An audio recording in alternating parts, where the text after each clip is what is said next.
Yeah, man. Oh, respect and love from the world, nigga. Show them. You nigga on a microphone. Can't know why I sit in number 15. Rock, you on the studio. Bomba, claro. ¿De qué manera sufre el alma cuando alguien se va? No hay medicina que cure esa larga enfermedad. La vitamina de la vida en esta sociedad es tan divina que por nombre tiene libertad. Libérate de la mentira que está por llegar. Mide tu orgullo antes de empezar a hablar. Cierra la puerta a quien no merezca entrar, porque hay mucho que se fue y sueña con regresar. Hablemos en silencio y así no me mentirás. El poder de la palabra muere cuando hablan de más. No me fío de oraciones que se dicen por detrás. Si me miras a los ojos no te mentiré jamás. Que besar por besar es jugar por jugar. Y vivir sin amor es vivir sin amar. Solo queda la fe, solo queda soñar. Ponte de pie, ready para luchar. Some love, I can just smoke and there are some love them. I can just smoke and there are some love. I remember no fire, no girl. Ribby day. Cali with a mama soul, yeah.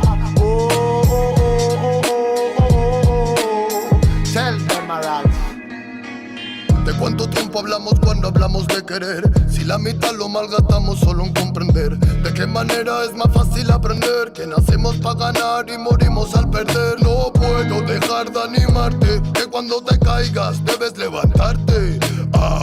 Llegué para contarte que no todo artista muere por su arte.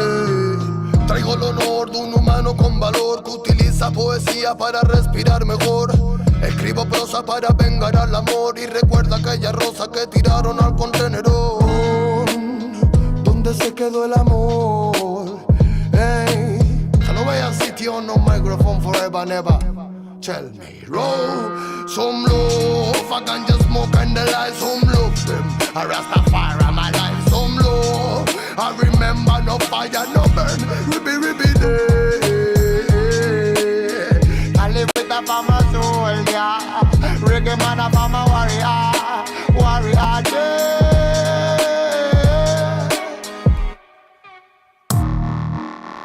Not a really thing. Oh, yeah man. Si se piensa que la música es un juego, lo lleva claro, hermano. Desde España, internacional, bomba, clack, you, nego. Not really easy. No. You nigga on the microphone. Hey, tell us all what. Tell us anything. Tell if I'm a Rasta feeling on my sin. Hey, more love.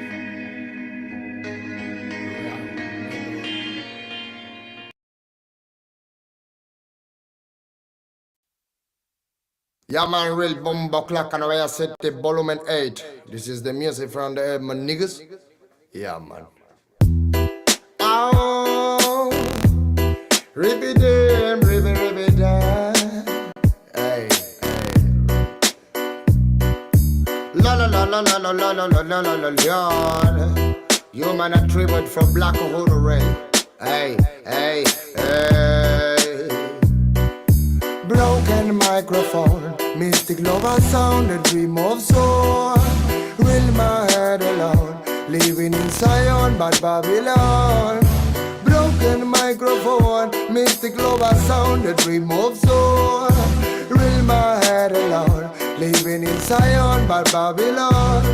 Por soñar soñé que todo cambiaría, por pensar pensé. Luchar a sangre fría sin perder la fe. Viviendo el día a día, más con sentimiento que marcó mi sinfonía. Darle pan al que no puede comer, darle bendición al que sepa renacer. 3000 errores solemos cometer, pero solo un gran hombre lo sabrá reconocer. Y me di cuenta de tantas cosas, algunas crudas, otras bastante hermosas. Son los más sabios, personas poderosas, no aquellos bastardos que destrozan nuestras prosas. Es la perdición, mala situación de manchar tu corazón por tu mala acción. Dame una razón para darte mi perdón. Siento que tu alma se consume como el humo de este blon. Derramo poesía, arte mensajero que reclamo cada día. Pretendo ser sincero, más comparto mi alegría con todo caballero que mantenga la presión cuando andamos bajo cero. Sentimientos perdidos con calma, malos actos mancharon tu alma. No pide perdón quien dispara el arma, no sabe que un ladrón se bate con el karma. Broken microphone, mystic lover sound that removes soul. Real my head alone, living in Zion but Babylon. Broken microphone, mystic lover sound that removes soul. Real my head alone, living in Zion but Babylon. Wanna ganja respect from Volumen A. My niggas on Volumen A, this is key on the studio respect. Alright. Bad boy kills, criminal of soul or rich. Money is a gun for me. Respect the nation. Below the time like this. Bad boy kills, criminal of soul or rich. Money is a gun for me. Respect the nation. Below the time like this. Bad boy kills, criminal of soul or rich. Money is a gun for me. Respect the nation. Oh, la la la la la la la la la la la la. When I got just smoking from the studio up the on. And when I can just your nigga on the floor. When I live a sound. Oh them, ah. Bye bye rhythm, bye bye sound in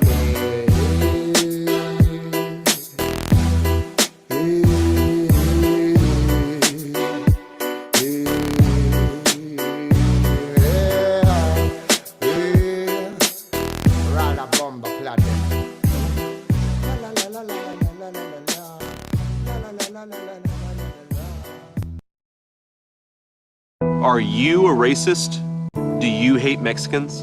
The media calls us racist for wanting to build Trump's wall. They censor us, but it doesn't change the truth. Joe Biden's open border is killing Ohioans, with more illegal drugs and more Democrat voters pouring into this country. This issue is personal. I nearly lost my mother to the poison coming across our border. No child should grow up an orphan. I'm JD Vance, and I approve this message because whatever they call us, we will put America first. Shalom, family. It's good to see you all here. I'm glad to see you all. And I've been watching this Ryan Garcia, all the stories coming out in the videos and everything. And when I saw his rant, y'all, I instantly knew this dude had a drug problem. You know, a lot of times when you see these overly animated people and their energy is just all over the place, a lot of times that is drugs. And he looks strung out to me on the video. Maybe, you know, not to everybody, but to me, he looked strung out. So, of course, he did the typical, oh, I'm sorry and all that stuff. Yeah, whatever. You know, I don't fall for those fake out apologies because at the end of the day, that's all it is. It's a bunch of fakery. And he was whining and talking about, I'm going to go to rehab. Let me tell you something. These young dudes, when they're strung out on drugs, it can go either way. And when they say, I'm going to go to rehab, I always have my doubts. Because many of them like being high. They like the drug. They like the way they feel when they're high. And it's more uncommon than common for someone like him to go to rehab. You know, not unless there's some real hardcore reason or he hits rock bottom, they usually don't go. So let me tell you something. There is no rehab on the planet that's going to take racism out of you. And it's a BS reason that these celebrities and these athletes, anybody that gets caught out here running their mouth, these politicians, and it's racist, they always run to the rehab thing. I notice now. I've been noticing that for the last several years. They run to the rehab thing.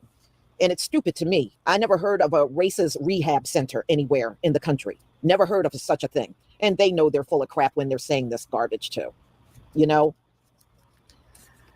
But he was. Didn't you hear he failed a drug test and he failed it more than once? He failed a drug test. He was doped up when he was in his last boxing match. I mean, pay attention. It is drugs. But no, there is no drug for racism. He was already like that. He was already like that. And for some reason, these crusty brown looking Latinos seem to think they can, you know, act the same way white people do and still pull it off. And I don't care how y'all act. You ain't going to get rid of that brown face, those big noses, those thick lips. You are never going to be all the way white. I don't know why y'all keep trying to do what ultimately cannot be done. And he looks the same way in the face. The bottom line is they want to be and be able to pull off the same thing white people have done in this society. And you got many of them walking around. I don't know if any of you noticed this. There are many of them walking around saying they're going to be in charge next. I don't think so. There's a reason why we have never heard of Latino supremacy, because it doesn't exist and it won't exist. So y'all don't fall for that garbage about they're in charge next. They're never going to be in charge. Where they are now is as good as it's ever going to get.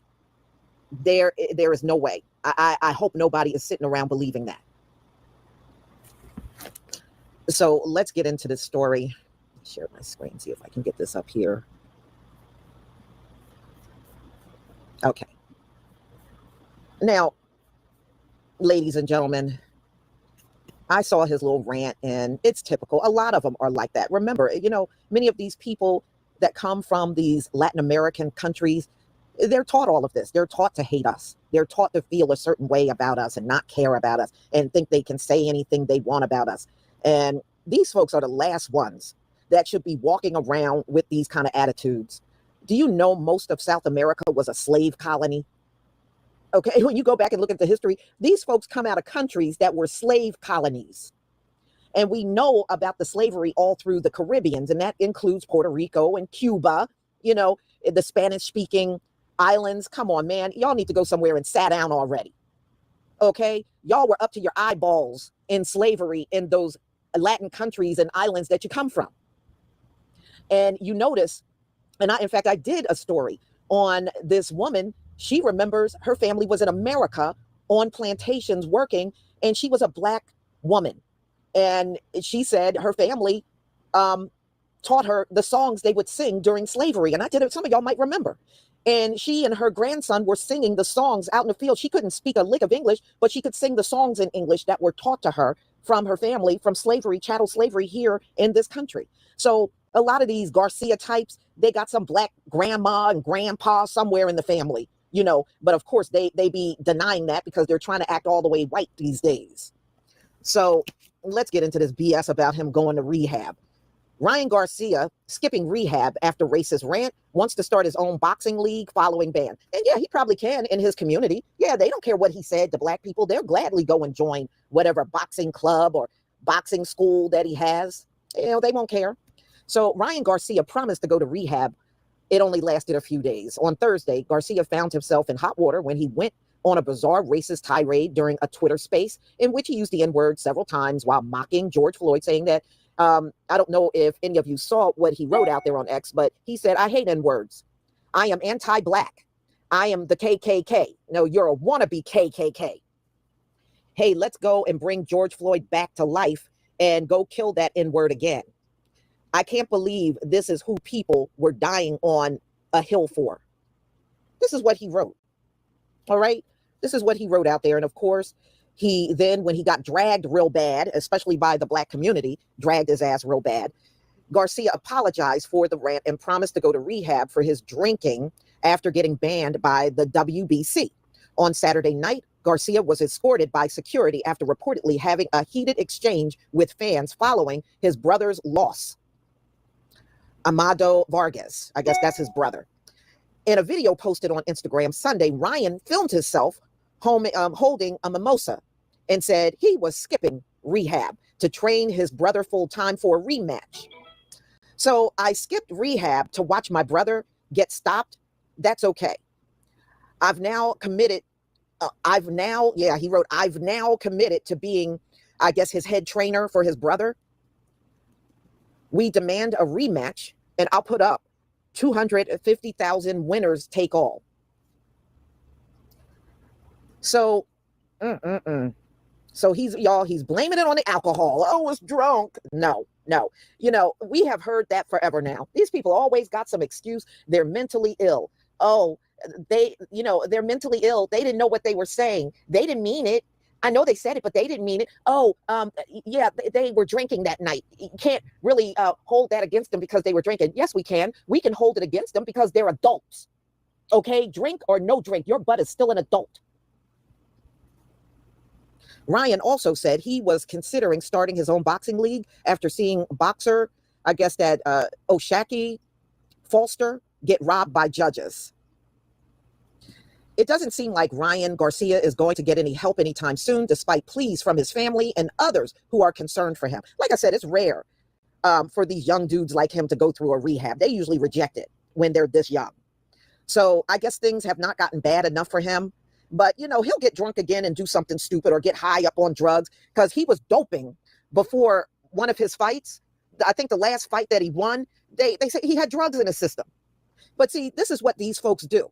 They always trying to make us feel like we're inadequate. But then when they have to come up against us, any competition, they got to dope themselves up in order to win. They can't win naturally.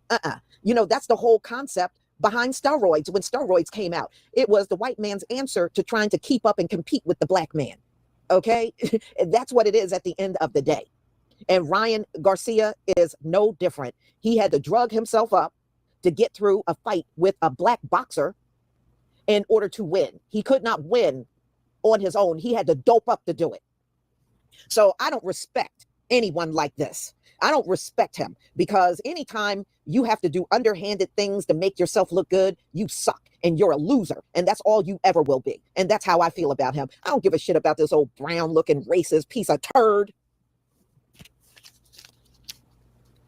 Okay, he don't have no standing. Who is he? He's a nobody. He's a nobody at the end of the day. But let me tell you, people like him will always fall off the rails again. It's just a matter of time before he gets all high and drunk again, and then he'll come back on social media and do and say some more stupid stuff, because that's usually the pattern of people like this. For real. Do you take face-to-face payments? You need a POS system.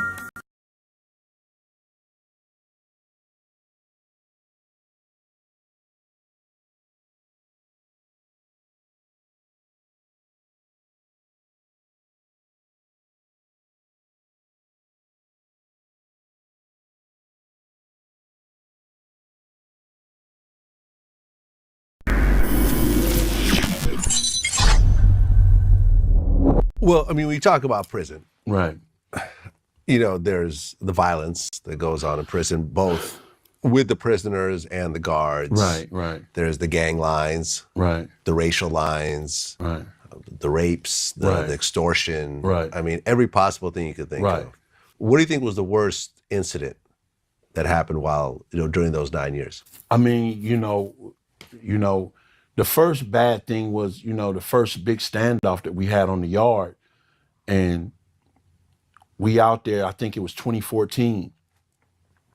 And we all go from the back unit and we go to the center compound. And it's probably about a good 400 blacks, but it's 800 Hispanics. Mm. And it's about 800 Hispanics, and they calling yard recall. And you sitting here looking at a wall of the enemy in front of you. And, I got a picture of my baby in my pocket. I got a picture of my wife. I got my pictures in my pocket. If whatever gonna happen, I'm gonna die with them. And that's how my mindset was. Whatever gonna happen, I'm gonna die with my kids. I'm gonna die with my family. But I'm prepared to defend this to whatever extent it may be.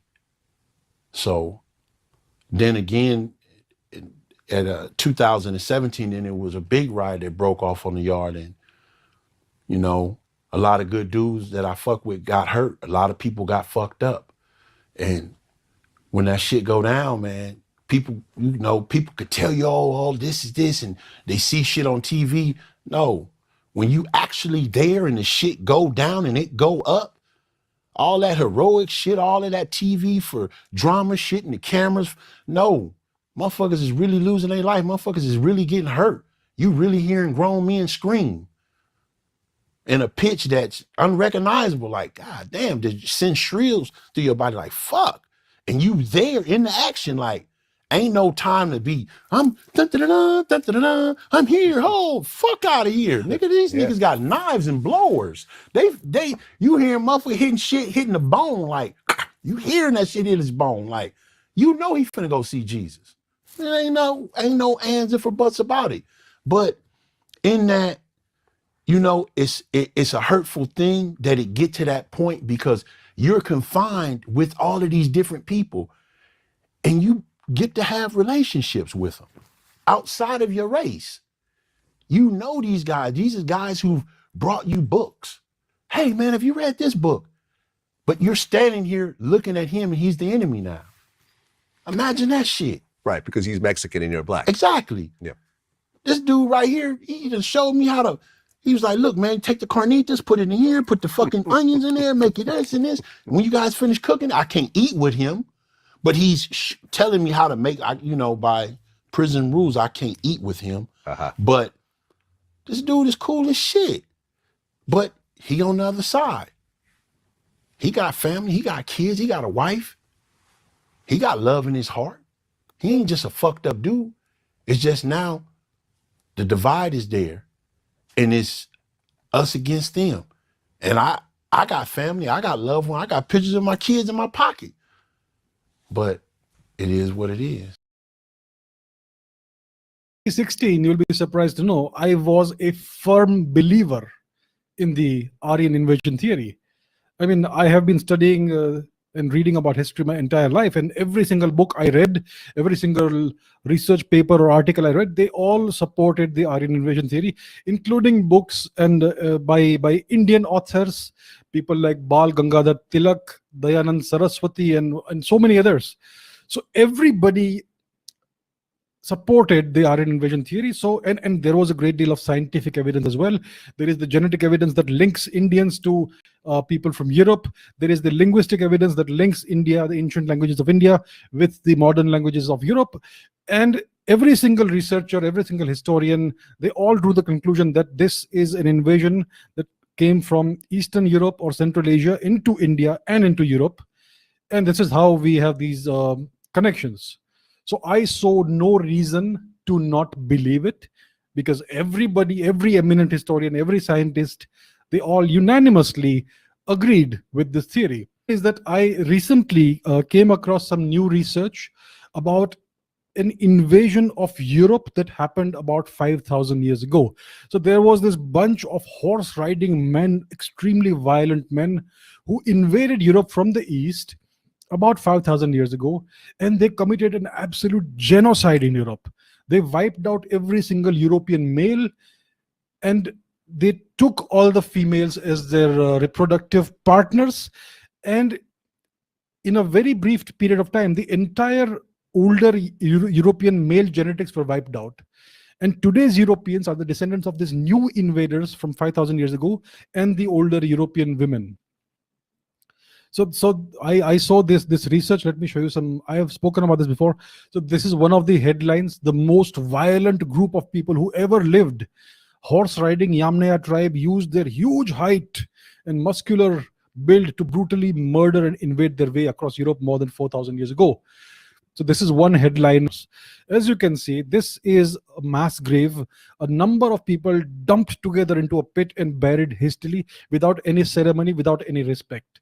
So these are the older, the original Europeans who were massacred in enormous quantities by these new horse riding invaders. Okay, so I found this very interesting that this sort of a thing had happened in Europe.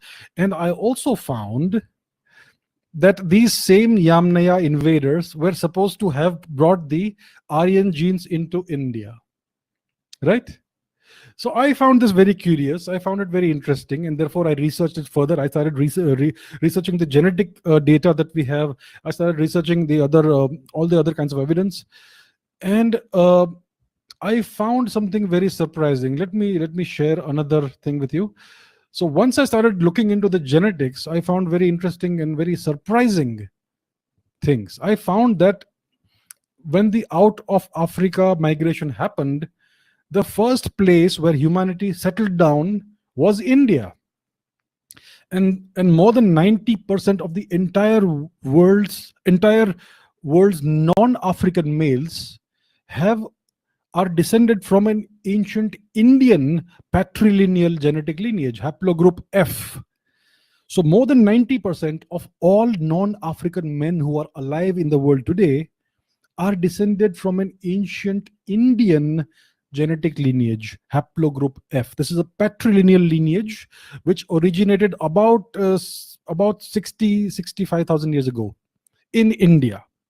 I also discovered after that more than 95% of all non-African women who are alive in the world today are also descended from 2 or 3 Indian genetic lineages, haplogroup M, N, and R, which the oldest of which arose in India between 65 and 75,000 years before today. So this tells us that India was the original foundation zone of the Out of Africa movement. It is from India that all other non-African populations were populated. So India is the ancestral region of almost all non-African humans today. I found this very surprising. Then I researched some more ancient genetic papers. I found that there is completely negligible gene flow from outside into India in the past 10-15,000 years. Negligible. When we talk about the Yamnaya invasion of Europe, that's a complete replacement event. The male genetics are wiped out and a new replacement genetics is put in.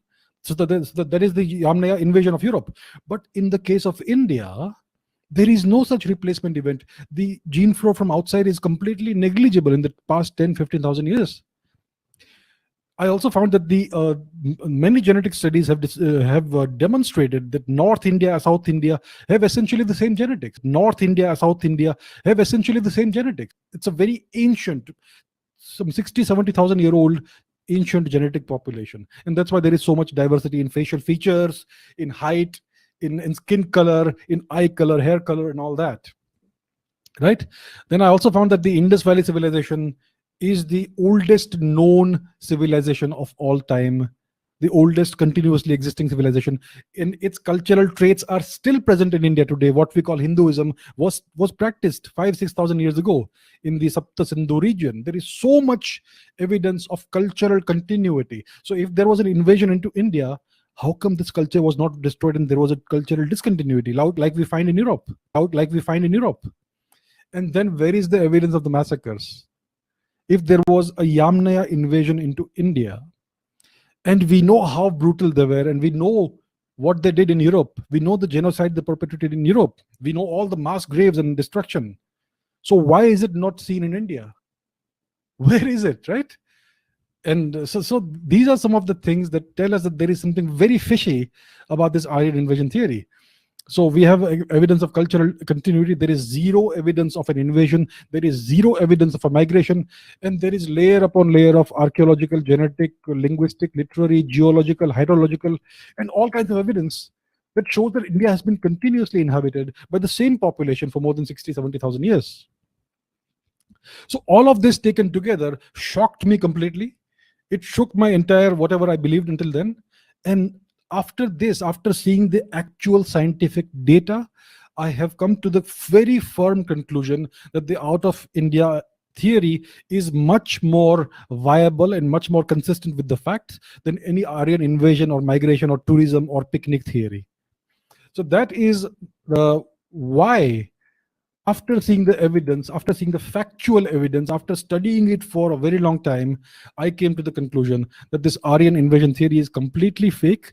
And after seeing all this, I wrote an article in 2017. So this is the article I wrote. It's in indiafacts.com. The title of the article is Aryan Invasion Myth, How 21st Century Science Debunks 19th Century Indology. So this is an article I published in 2017 in which I have given an entire detailed analysis of all the evidence Aryans and from where did this theory of Aryan invasion come. So there are no Aryans. There are no Dravidians. These are fake categories. There are only Indians. India is the oldest population group in the entire world outside of Africa. Indians, our ancestors, have lived on the subcontinent for around 60 to between 65 and 75,000 years. And black sub-Saharan Africans. You can easily tell who's the Egyptian and who's not from the first look. And in all cases, let me prove it to you. Most of the time, Egyptians depicted themselves with a reddish-brown or orange color. On the other hand, they depicted sub-Saharans with black. Sometimes they depicted them with a reddish-brown color, similar to Egyptians. But even in these cases, their phenotype, facial features, clothes and hairstyles looked completely different than Egyptians. And even without any colors, you still can see the difference between Egyptians and sub-Saharan Africans. Which proves that it's not just about color, but the race and phenotype of Egyptians is also different than what Afrocentrists mean when they use the term black, which is a completely different race than Egyptians, not even the same as dark-skinned Egyptians. Many people around the world share the same reddish-brown color even though they aren't from the same country, continent, or even the same race. But that doesn't give the right to any of them to appropriate the history of others based on the fact that some of them share the same color.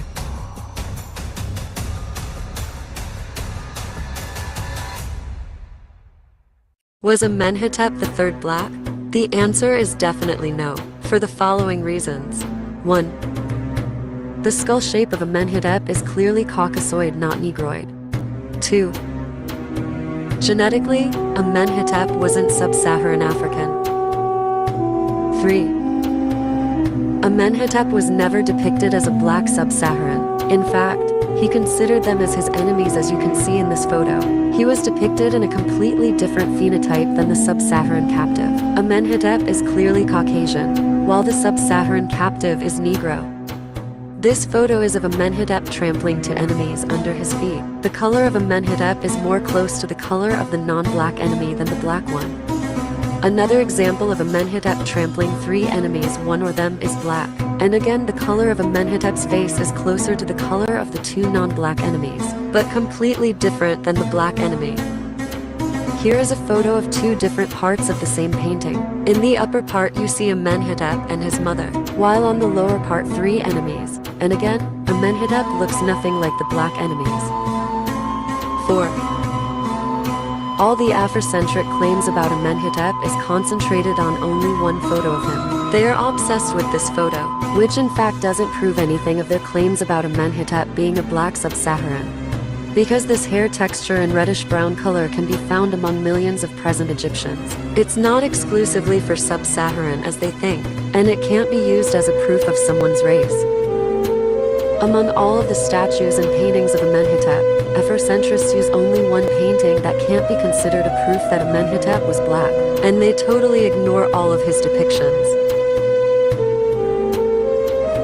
They also use this photo as if it was Amenhotep when in fact it's a statue of an unknown couple during the period of Amenhotep, not Amenhotep himself. Anyways, the features of this statue is still Egyptian. Wide noses and big lips aren't exclusively for Africans as the Afrocentrists claim. This color means this, but this color means this. Shady. No, I'm being serious. Ancient Egyptians were Nubians. Structure type. Like I'm looking right into a mirror with these facial features. Run. Today's video is to prove that Queen T wasn't black and to reply to the most common Afrocentric claims about her. Most of the Afrocentric claims that Queen T was black are only based on her famous wooden bust. They take the color of wood as an evidence of her blackness, but they never mention that the bust is made of yew wood, which darkens with age. According to the wood database website, yew wood is usually a pale yellow or tin color, and it tends to darken with age, which means that the color of the bust was way lighter in the past. For example, here are 2 replicas from the Montreal Museum of Canada that shows what did the bust look like in the past. Those 2 replicas are based on the CT scan of the bust without later head cover that showed a silver headdress and gold ornaments. It's also worth mentioning that Queen T was usually depicted with almond-shaped eyes, downturned fleshy lips, and arched eyebrows, which show more wisdom in her face. Secondly, her mummy is a strong evidence that Queen T wasn't black. It's so clear that her skull shape is Caucasoid and that she had fair reddish-brown hair. Apparently, it wasn't kinky or woolly, and her skull shape wasn't Negroid. The same with the mummies of her parents, Yuya and Thuya, who also had Caucasoid skulls and fair light-colored hair, which is also the same with her husband King Amenhotep III, who not only wasn't black, but he also considered black sub-Saharans as his enemies. But we have already talked about Amenhotep III in another video. On the other hand, here is a facial reconstruction of her, based on her mummy at the National Museum of Egyptian Civilization. So just to sum up, Afrocentrists ignore her mummy and all of her depictions, they ignore her DNA, and they even ignore the mummy of her parents. And they only use one bust made of wood as an evidence that she was black. I'm sure you've seen this statue before because Afrocentrists won't stop talking about it and they use it as their winning card whenever they want to prove that ancient Egyptians were black. So let's debunk it and ruin it for them. Black was one of the colors that had symbolic meaning in ancient Egyptian art. But unlike the other colors, black is the only one that is being misused by Afrocentrists to make assumptions about the color of ancient Egyptians.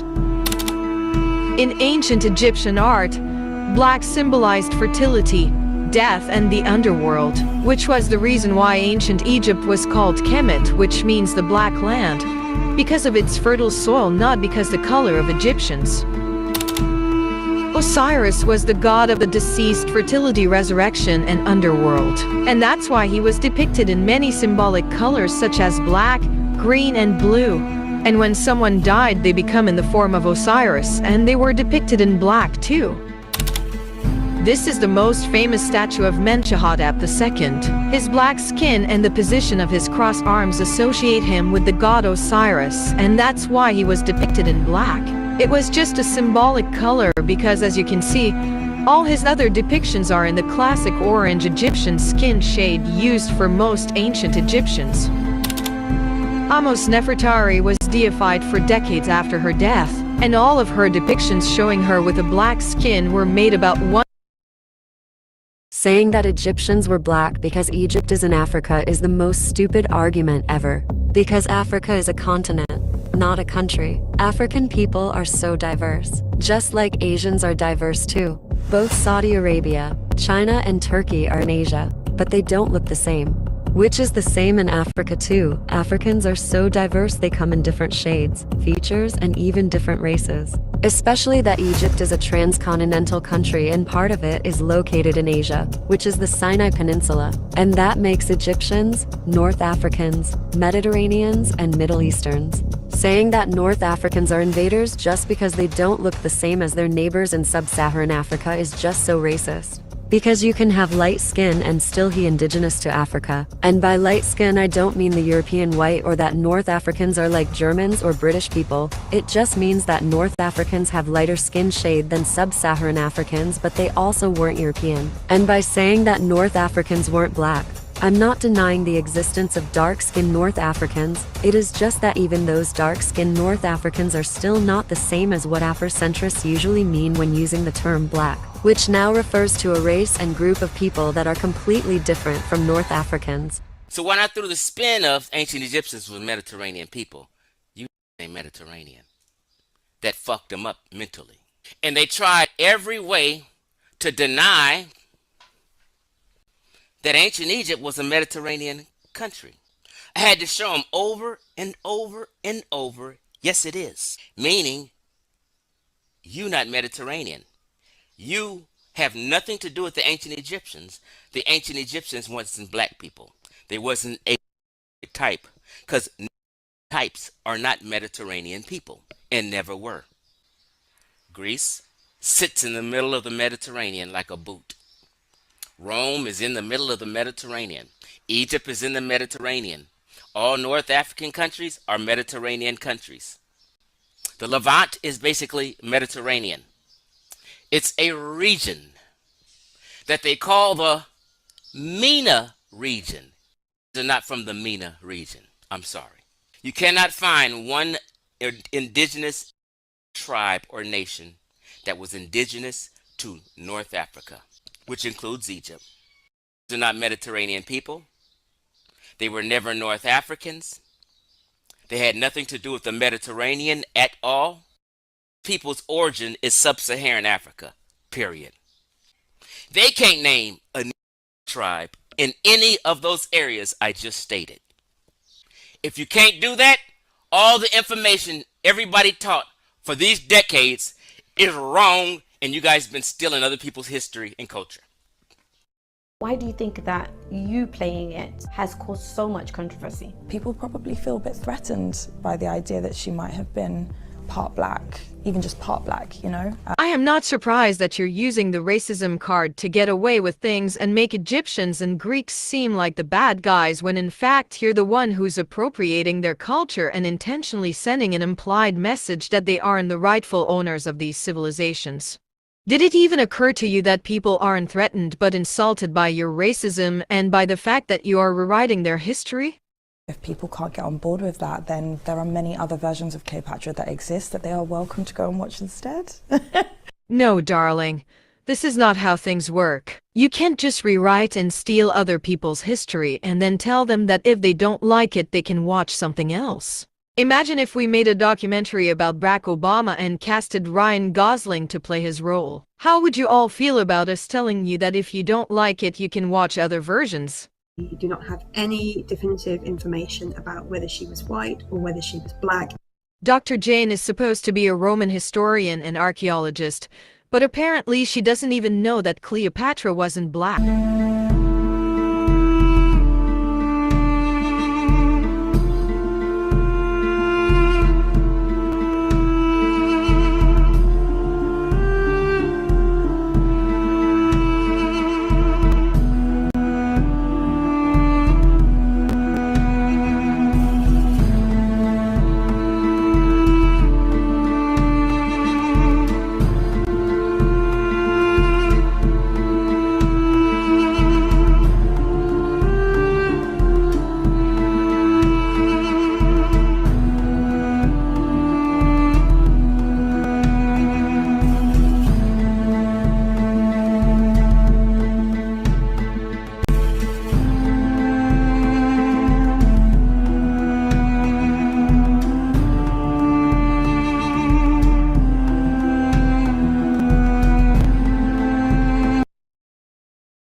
Egyptians never depicted themselves the same as black sub-Saharan Africans.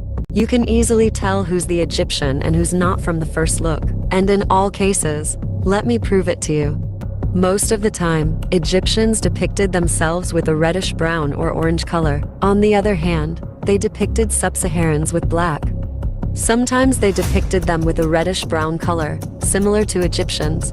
But even in these cases, their phenotype, facial features, clothes and hairstyles look completely different than Egyptians. And even without any colors, you still can see the difference between Egyptians and sub-Saharan Africans. Which proves that it's not just about color, but the race and phenotype of Egyptians is also different than what Afrocentrists mean when they use the term black, which is a completely different race than Egyptians, not even the same as dark-skinned Egyptians. Many people around the world share the same reddish-brown color even though they aren't from the same country, continent, or even the same race. But that doesn't give the right to any of them to appropriate the history of others based on the fact that some of them share the same color.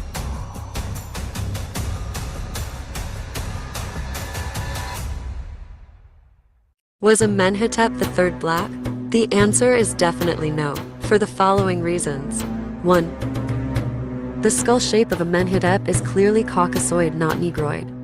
2. Genetically, Amenhotep wasn't sub-Saharan African. 3. Amenhotep was never depicted as a black sub-Saharan. In fact, he considered them as his enemies, as you can see in this photo.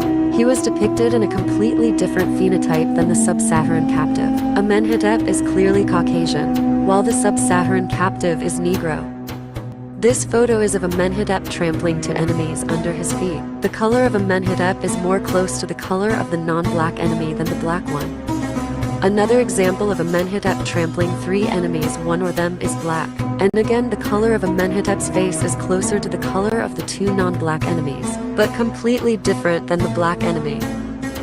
Here is a photo of 2 different parts of the same painting. In the upper part you see Amenhotep and his mother, while on the lower part 3 enemies. And again, Amenhotep looks nothing like the black enemies. 4. All the Afrocentric claims about Amenhotep is concentrated on only one photo of him. They are obsessed with this photo, which in fact doesn't prove anything of their claims about Amenhotep being a black sub-Saharan. Because this hair texture and reddish-brown color can be found among millions of present Egyptians, it's not exclusively for sub-Saharan as they think, and it can't be used as a proof of someone's race. Among all of the statues and paintings of Amenhotep, Afrocentrists use only one painting that can't be considered a proof that Amenhotep was black, and they totally ignore all of his depictions. They also use this photo as if it was Amenhotep when in fact it's a statue of an unknown couple during the period of Amenhotep, not Amenhotep himself. Anyways, the features of this statue is still Egyptian. Wide noses and big lips aren't exclusively for Africans as the Afrocentrists claim. This color means this. But this color means this. Shady. No, I'm being serious. Ancient Egyptians were Nubians. Structure type. Like I'm looking right into a mirror with these facial features. Run. Today's video is to prove that Queen T wasn't black and to reply to the most common Afrocentric claims about her.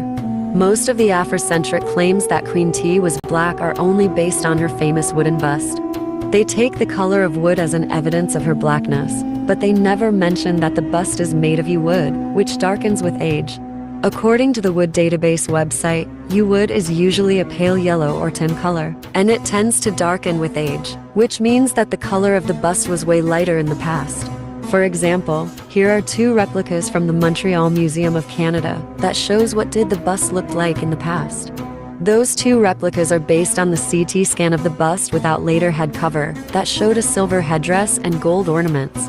It's also worth mentioning that Queen T was usually depicted with almond-shaped eyes, downturned fleshy lips, and arched eyebrows, which show more wisdom in her face.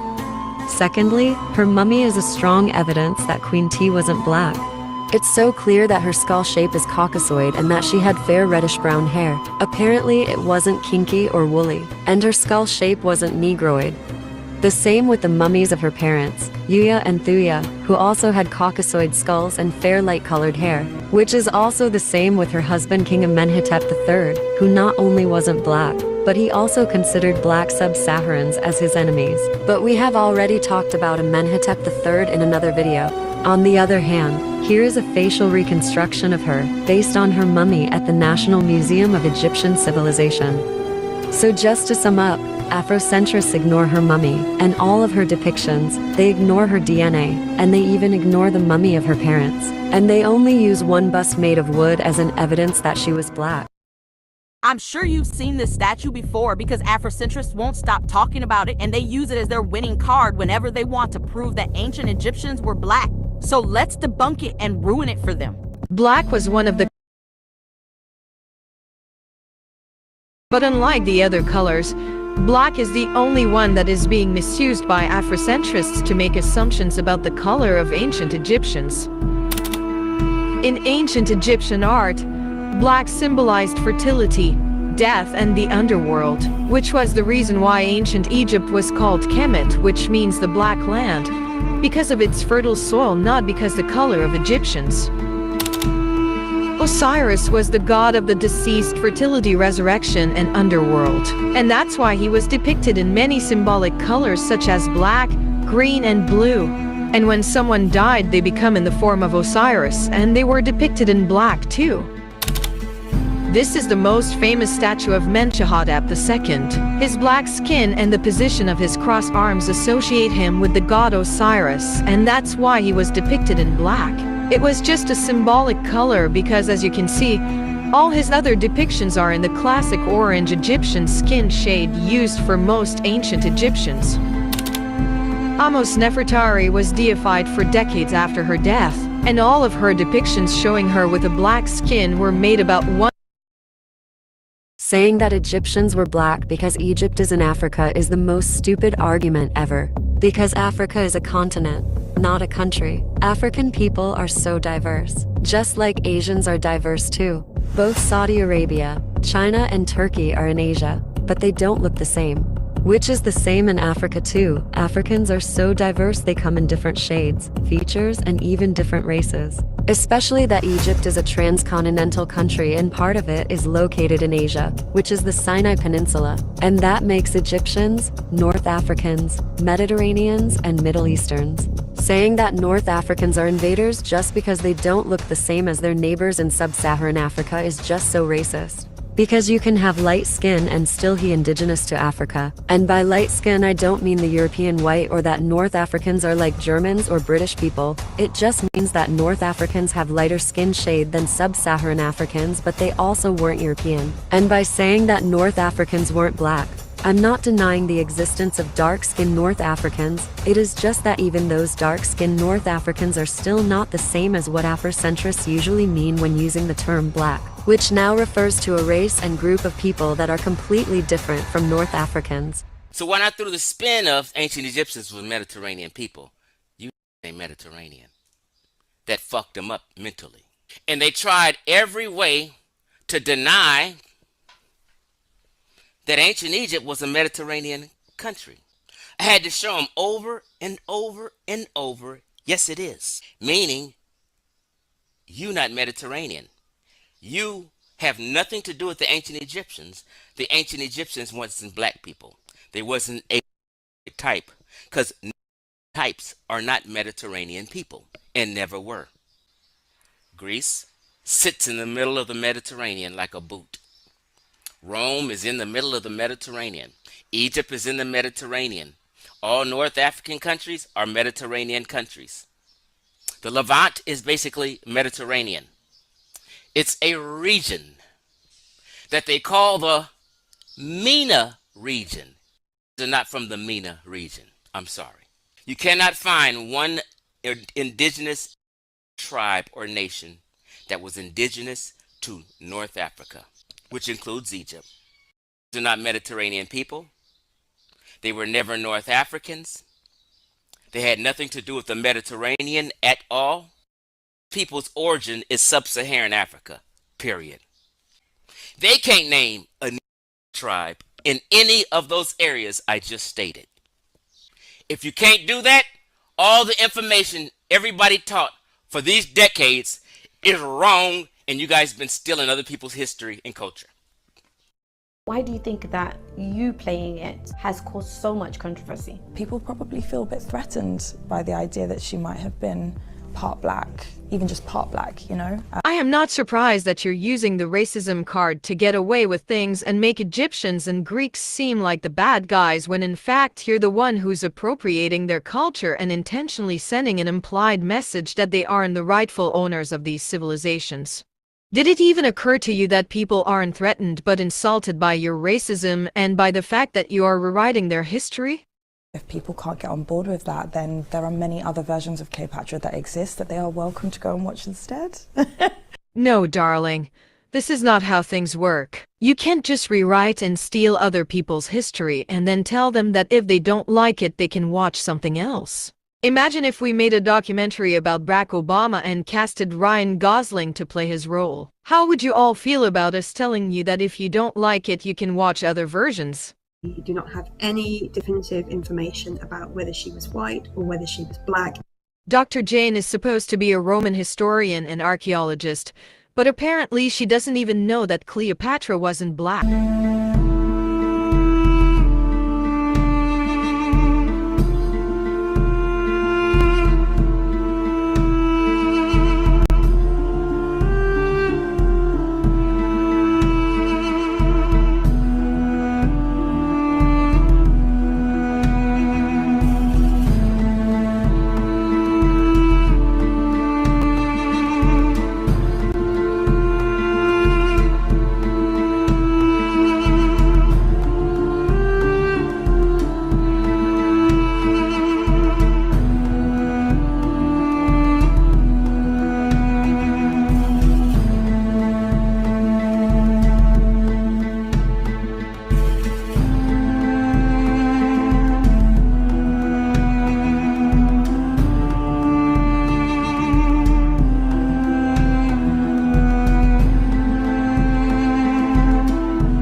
how did Herodotus describe Egyptians? And did he describe them as black people with curly hair, as Afrocentrists claim?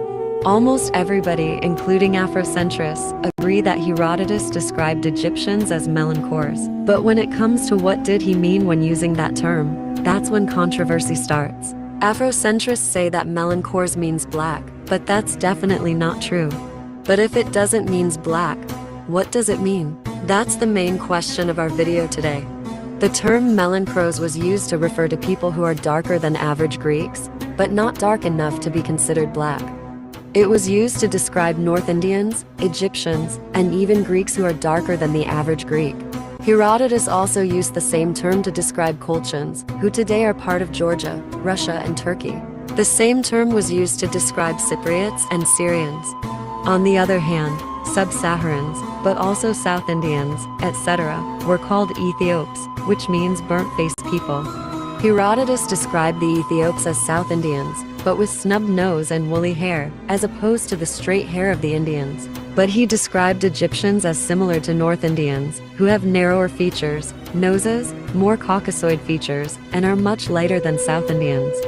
So if Egyptians were black, why didn't Herodotus describe them as Ethiopians and South Indians? Why did he describe them as similar to North Indians instead of South Indians or Ethiopians?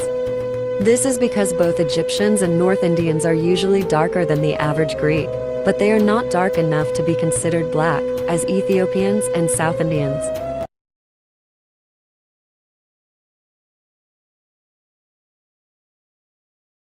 Yo, now this is just a response to a video I made 6 years ago. It's funny, you know, I have been going against this for years now, and the same people that know this still has this video up, trying to give them more evidence because a Mexican is saying it. Amarucans, right? You guys know that Amarucon in Spanish means a homosexual? I think we're being trolled on many levels, yo. The Canaanites, Cain, Khan, that's where Khan comes from. It comes from Cain. Amaru comes from the Amorites. Amaru Khan. So this is from the New York Historical Society. So this is the muster rolls of New York provincial troops. All right? These are soldiers. Again, another census. We got John Eleanor. He's brown. He's from Germany. All right? Brown, Germany. John Craig. He's a weaver. Brown. He's from Ireland. All right? John Huff. Blacksmith. He's swarthy from Maryland. We already know what swarthy means, right, guys? That means so-called black, dark skin. John Burns. He's a collier. He's ruddy. He's from Ireland. All right, and then we got... so you guys can see, I can keep going. James Govan. Brown. He's from England. Daniel Kelly. He's dark complexion. He's from Pennsylvania. George Wilson. Dark. Pennsylvania. William Lynn. Dark. Ireland. Patrick Murphy, dark from Pennsylvania. Samuel Hill, dark from Ireland. George Saucer, dark from Holland. He's from Holland, right? Dutch, Black Dutch. You guys ever heard of the term Black Dutch? David Glending, soldier. He's brown. He's from Scotland. John Smurfer, Miller, brown, Germany. George Shriver, shoemaker. He's dark. He's from Germany. John Larbuck, 28. Jan, 1756. Taylor, brown. He's brown, and he's from Germany. Finley McKay, brown, Scotland. Samuel Baxter, he's brown complexion, England. John Kelton, brown from Ireland. John Brown, he's brown from England. Thomas Shepard, he's brown from England. Enlisting officers, Captain Robert Stewart, he's dark. He's where? He's from England. William Borto, he's ruddy, from Virginia. John Wistenberg, Corporal, he's brown, from England. He's brown complexion. George Speak, he's brown. He's from Virginia. Robert Tusnell, he's a blacksmith. He's ruddy. He's from Yorkshire. That's England. James Buchanan, he's dark. And he's from Scotland. Dark complexion. Robert Cornelius, Virginia. All right, Robert Cornelius is dark. So is this a so-called Negro in Virginia? Is he from Virginia? Wait, I thought everybody during this time was a slave that was dark-skinned. But he's a planter. Doesn't say nothing about him being a slave. George Clancy, planter, ruddy, Maryland. Thomas Rose. Where do you see? Oh, yeah, there you go. Indian, straight up. They're like, well, we're not gonna say black. We're not gonna say, well, he's Indian. And another one. Yeah, Oyster Bay, dark. Look, dark. North Castle, dark. Hempstead, dark. Oyster Bay, Hempstead, dark. Jamaica, dark. Jamaica, fair. A fair Jamaican. Right? That's Sean Paul, right? Yeah, Sean Paul. A lot of these are Europeans. Right, yo. Look at the 5 civilized tribes flags. They're European flags. At one point in history, these two nations did come together. The blacks and these Indians. At one point. Like, come on, look at the Muskegee Indian flag. They got the Islam thing on there. Now wait till we get into the Arab connection with Native Americans. Pretty interesting. Think about this, okay? Yes, brown Negro women, they could produce an albino, but what they can't produce is straight hair. 100% Negroes, they're afro-headed, do not have no lick of straight hair. Yeah, white folk can't produce a Negro, but they can produce a Negro afro. Not only that, Negroes have this gene, this Rh negative gene. On some real shit, I've seen more white people with afros than black albinos. On some real shit. Clearly, ginger folk and afros, we don't really see that too much here. This is more in these regions, over here. These women right here, they got natural afros. Look at the phenotypes. Look how close together. Dude, these dudes look identical, bro. I'm starting to think like white folk and black folk are like real ass brothers, bro. They just don't want to tell us. Right, look at the Nubians and look at the Egyptians, right? Look at the Nubians, look at the Egyptians. Look at over here, look at the Nubians, look at the Egyptians. Look at the skin color and then look at the hair, right? I want you guys to use critical thinking, okay? Use critical freaking thinking, okay? The American or Indian race found only in America is very dark, and they have straight black hair. Clearly it says straight black hair. So you're telling me that there was complete destruction on the Indians. You know, they got molested and all types of stuff and almost wiped out. And if y'all were them, how do you still have your afros?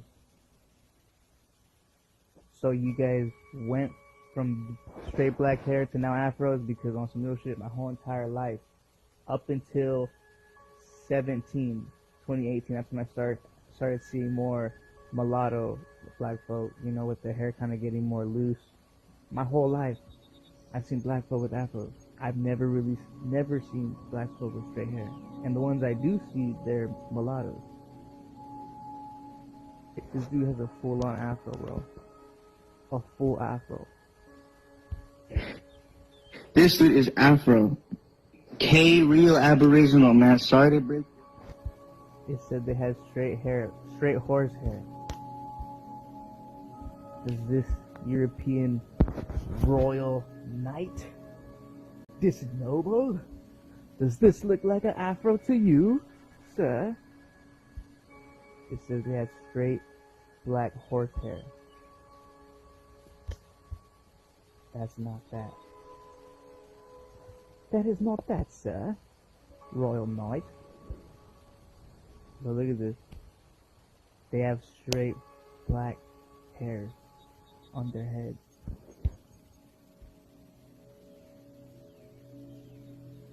And as you can see right here, it says, check this out, right? It says, this race comprises all the American Indians except the Esquimaux, who belong to the Asiatic race.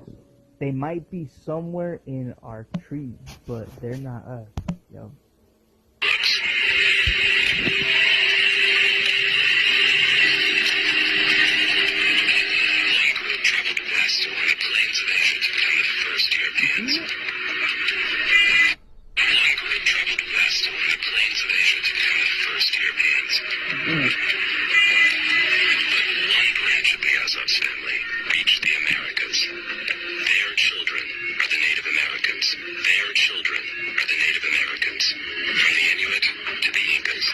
Now look, I'm not saying this, okay? This is the internet saying this. The internet is saying that this Olmec statue, the only one found with an afro, is a howler monkey. I think they're trolling us, guys. I think like this was man-made or some shit. Because this is called El Negro, but they're saying it's a howler monkey. They think it's that because this is how the howler monkey were depicted. They were elongated little statues. A lot of ethnocentric, Afrocentric, Eurocentric, whatever you want to call it. They'll grab the Olmec head that's all zoomed in all the way to make it look like it's one of these giant ones, right? Right. But little do they know, it's one of these. I didn't even know that this is what this looked like until recently. And when I found this out, that's when I'm like, okay, yeah, we're definitely being trolled or some shit.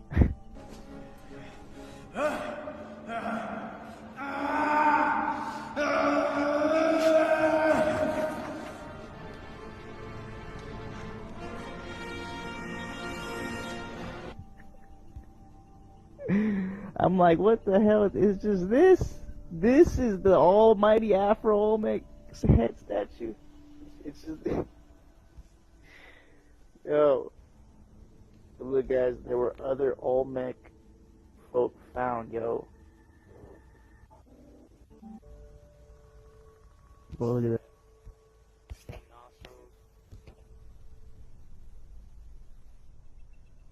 Look at these old Chinese statue with Negroid features. Don't they kind of look like Olmecs? But what's wild is they got the same exact headband. Like, clearly the Olmecs, they came from Asia, yo. They even have Olmec jade masks. Like, come on, jade, isn't that some Asian type rock? Like, clearly they're Asian, yo. Like, super Asian. Now, as y'all can see, this Mayan dude right here does not have... But he is throwing up mudras. So clearly, we are seeing an Asian influence on these parts.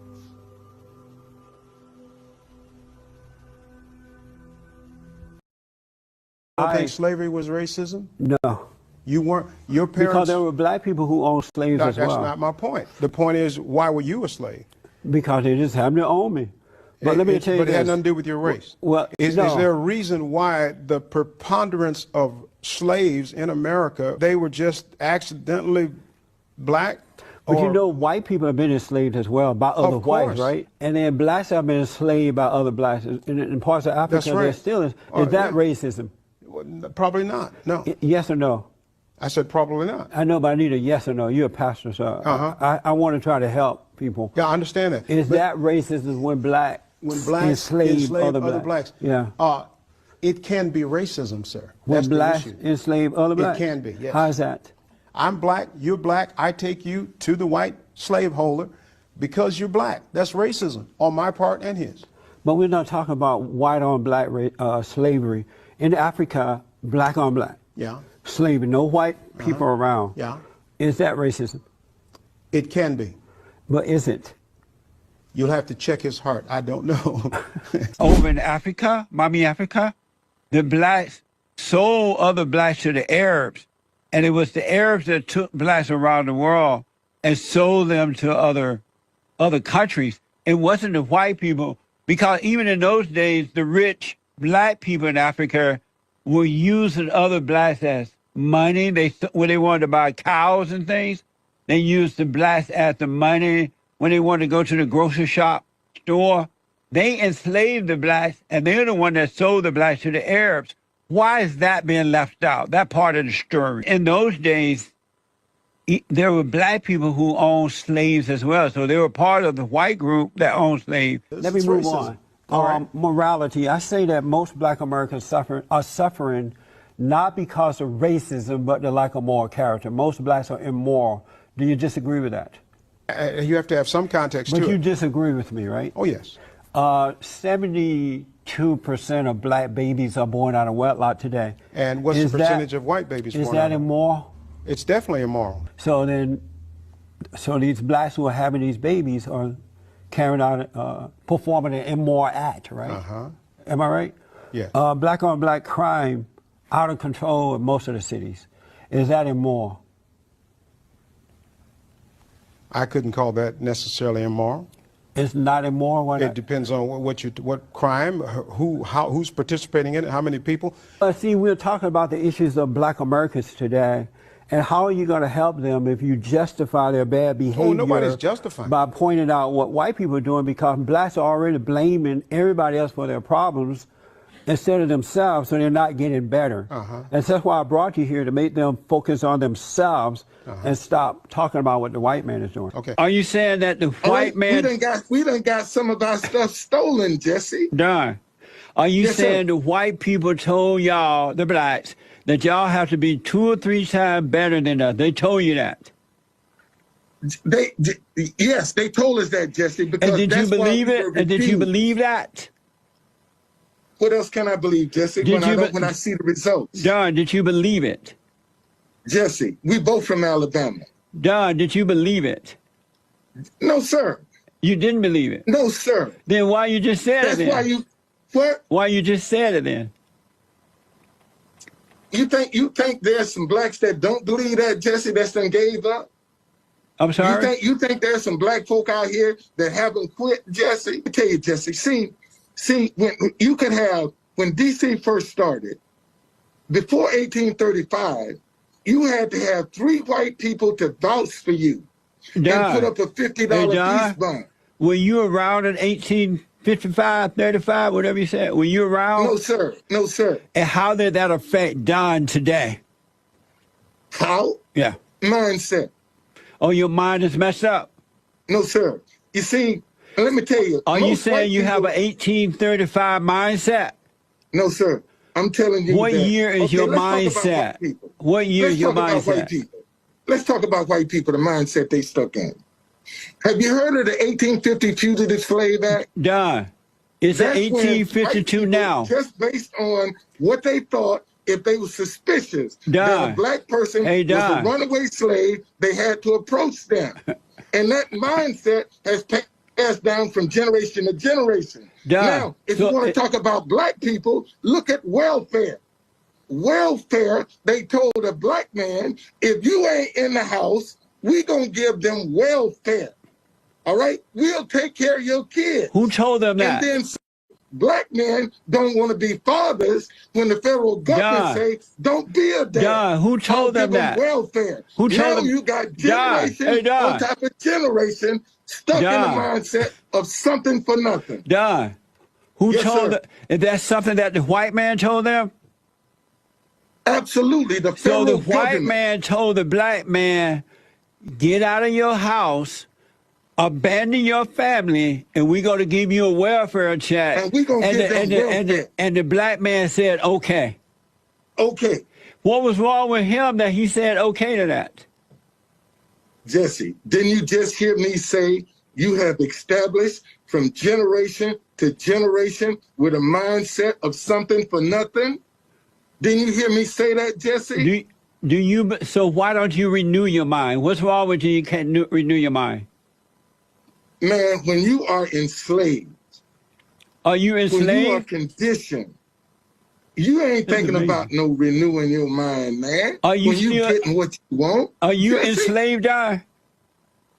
Excuse me? Are you enslaved? No, sir. That's why I'm independent. And That's so, why I how work did for you myself, become Jesse. How did you become independent? Because I went out and created my own, Jesse. So why don't you teach the other blacks to do that?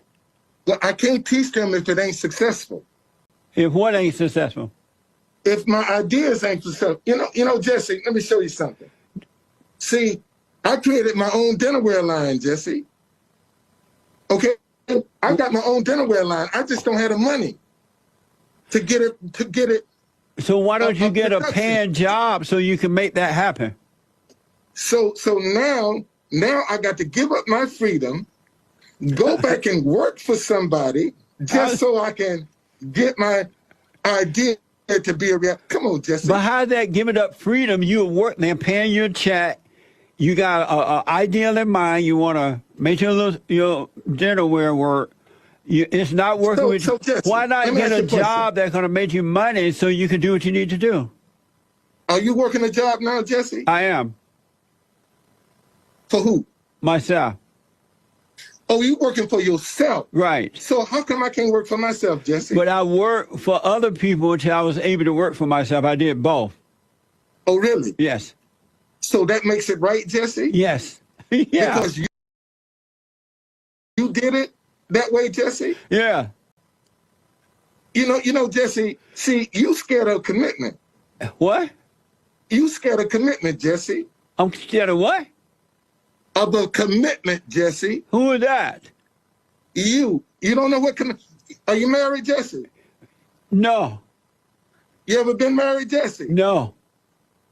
Then how can you tell somebody about marriage, Jesse? What does that have to do with a job, Dad? Huh? What does that have to do with a job? Because Dad, what does that have to do with a job? Just because you're doing it don't make it right, Jesse. Why not? Just because you What's work wrong, a job Don? to do what you do don't make it right, What's Jesse. wrong with you have an idea, you want to start your own business, right? And you don't have the money on hand to do it. What's wrong with getting a job that would bring in a paycheck so you can get your thing going, and then once that's rolling, you can leave that job alone and just work your business? What's wrong with that? So how come I can't create another idea instead of going and get another job?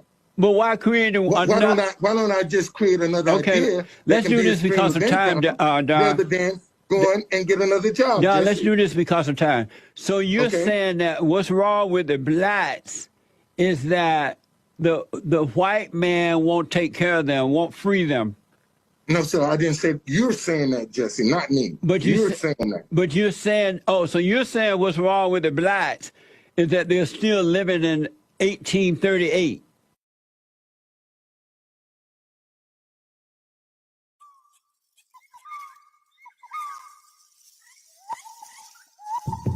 Wow, it took long enough.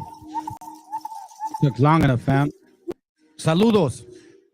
And the reason I'm going to say that from now on is because that's technically what shalom means. Saludos. Salud. Health. Peace and blessings. Health. Saludos. Hola. We wish you well. In case y'all don't know, shalom, everybody. Appreciate you guys being here. Let's see who's here. Shalom. Estudiante. I will be. And who else is it? Okay, I guess that's it.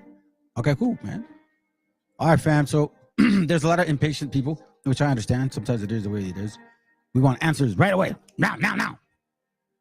Well, you're going to have to learn how to be patient. That was the key word, Al. Patience. That was it. Anyhow, fam. So let's get to the point, man. Let's get to the bottom of this. Man. Because I think we're all to the point where it's kind of like, you get sick and tired of being sick and tired. And you get fed up with hearing the same old crap over and over again, man. Same old stories, same old thing. Yeah, there you go. Same old, you know what I mean?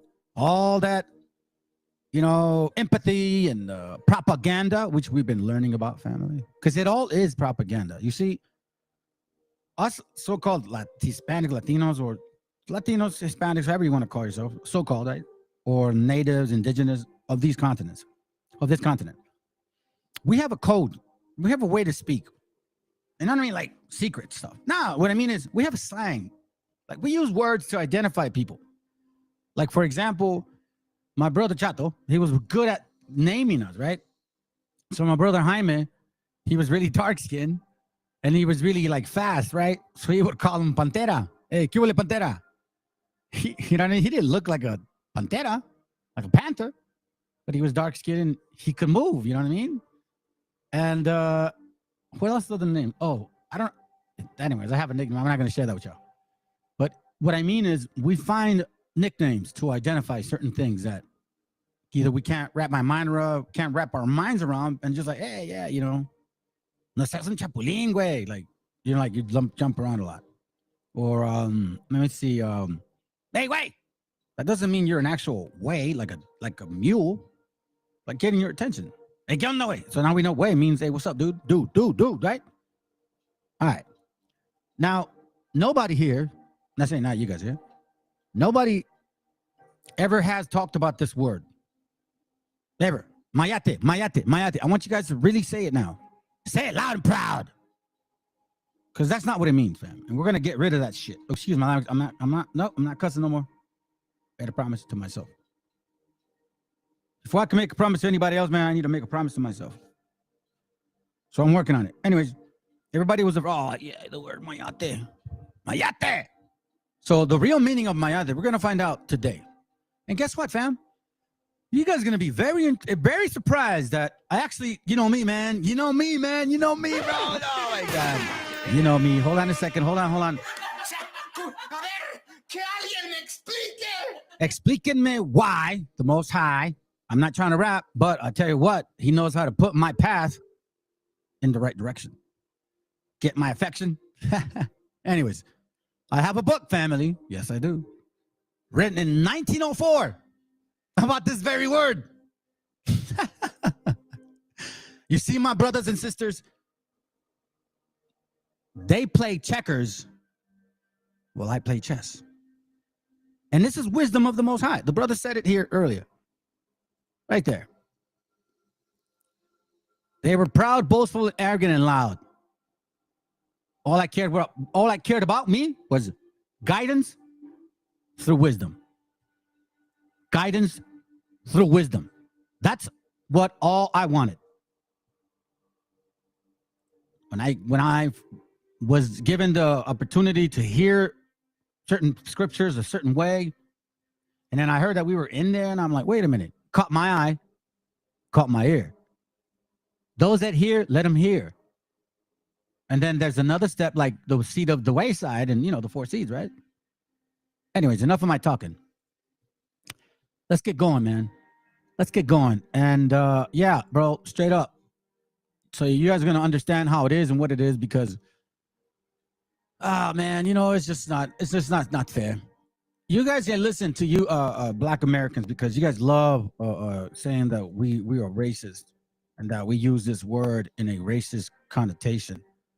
Actually, no, we didn't create it. Y'all turned it around. Okay? So I want to educate you, Black Americans, West Africans, because you guys are mostly here. We caught on your evil ways. You're not going to trick us or fool us anymore.